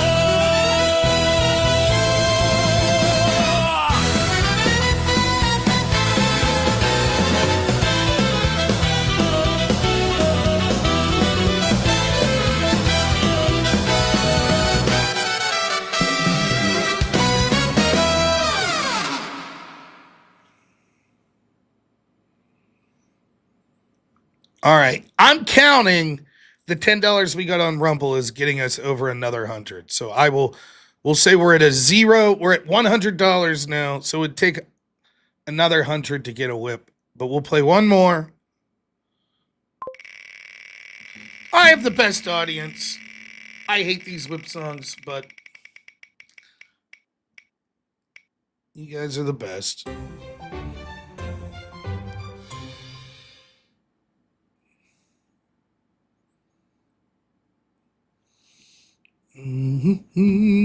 Was it number 1 or 2? Oh, 2. I almost screwed up.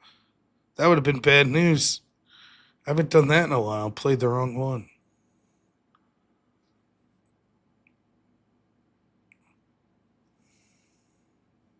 There's a whip,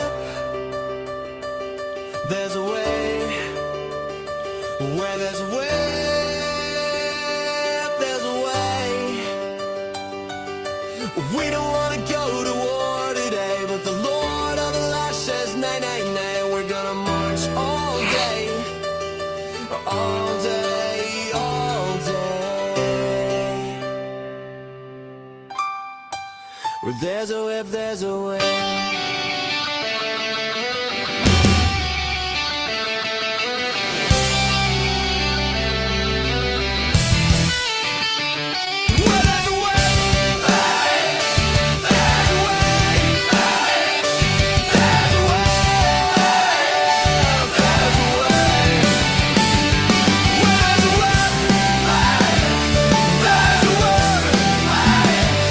Left, right, left, right, left.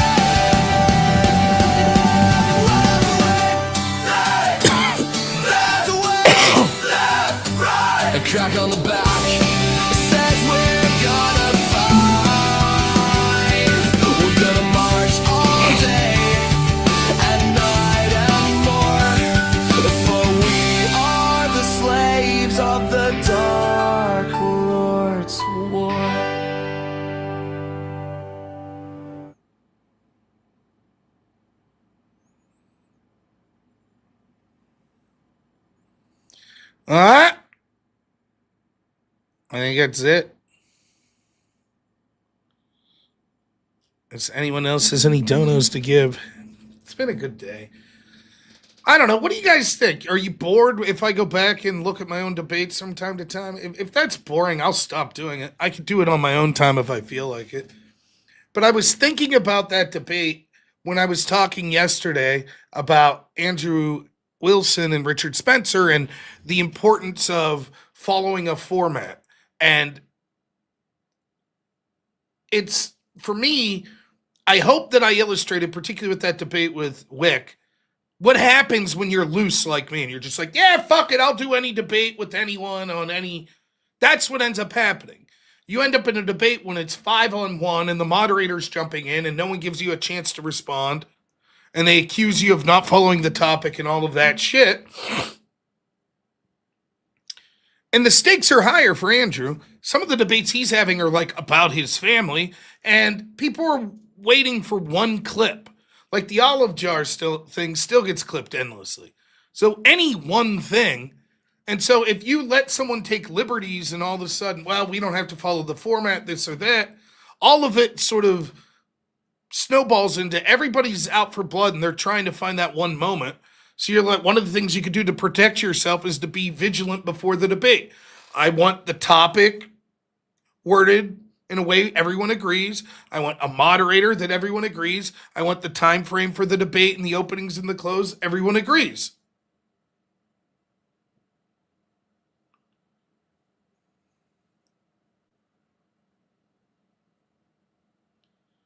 So that to me, like, regardless, I may well have been like, yeah, I don't care, Richard. Sure. But then I find myself in positions like this, or like in the other night with Pisco, where he's Phil Bro man, and he brings on the mod Avi, who I don't think Avi was like in it against me necessarily, but Avi's style of moderating is Phil Bro stuff. So Pisco could keep saying, hey, Avi, hey, Avi, hey, Avi. And then it becomes like almost like a 2-on-1 at times in that debate. That's because I didn't do my due diligence. I was like, yeah, whatever. I don't give a fuck. Pick your moderator. Now, I still won pretty convincingly. But I was like, what's another example where I've got myself in trouble by just saying, fuck it, yeah, I'll agree. Well, I found myself on Progressive Victory PAC panel. That's exactly how that shit happens. There was another debate one time where it was like a panel. I forget who was running it. And the way they chummed me in was one of the topics was Russiagate. And I was like, yeah, I'm in. Demon Mama was on the panel. I remember that. I think it was with Vosh maybe as well. And then literally like 20 minutes for the debate, they're like, never mind. The audience said they don't want Russiagate. They want to debate abortion. And I was like, that fucking sucks. But I agreed to do it.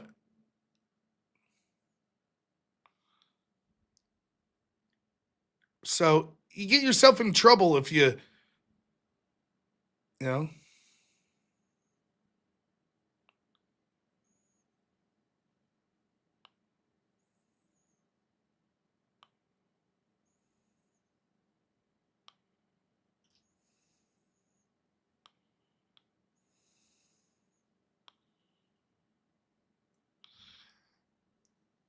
All right.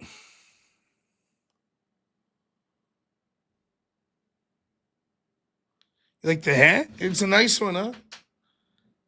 My old Crucible hat. It's a good one. Who can we raid? I bet Speakeasy's on still with Verbal Combat.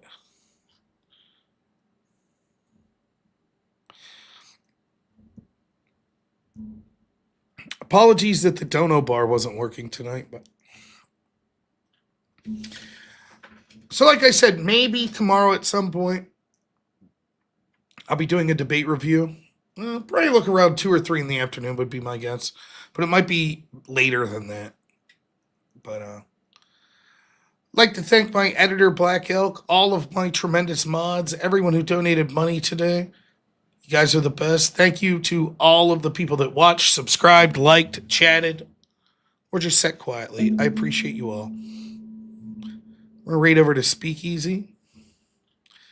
If you don't see me tomorrow, 10 p.m. Sunday, I'm Speaking Now. That's right, the hit series. Where strong black female voices are pushed right to the forefront right here on this channel. It'll be great.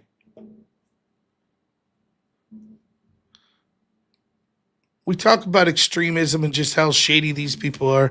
Take a minute and just think about Charlie Kirk, how they assassinated him, mocked his family, smeared his name after he was dead, and basically have faced no cultural or political consequences.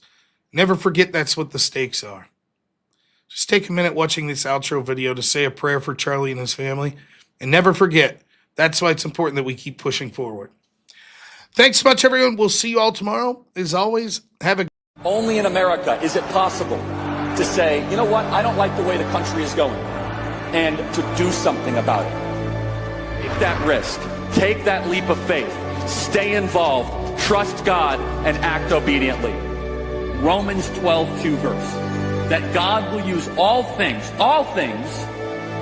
for good for those who love him. It's bigger than you.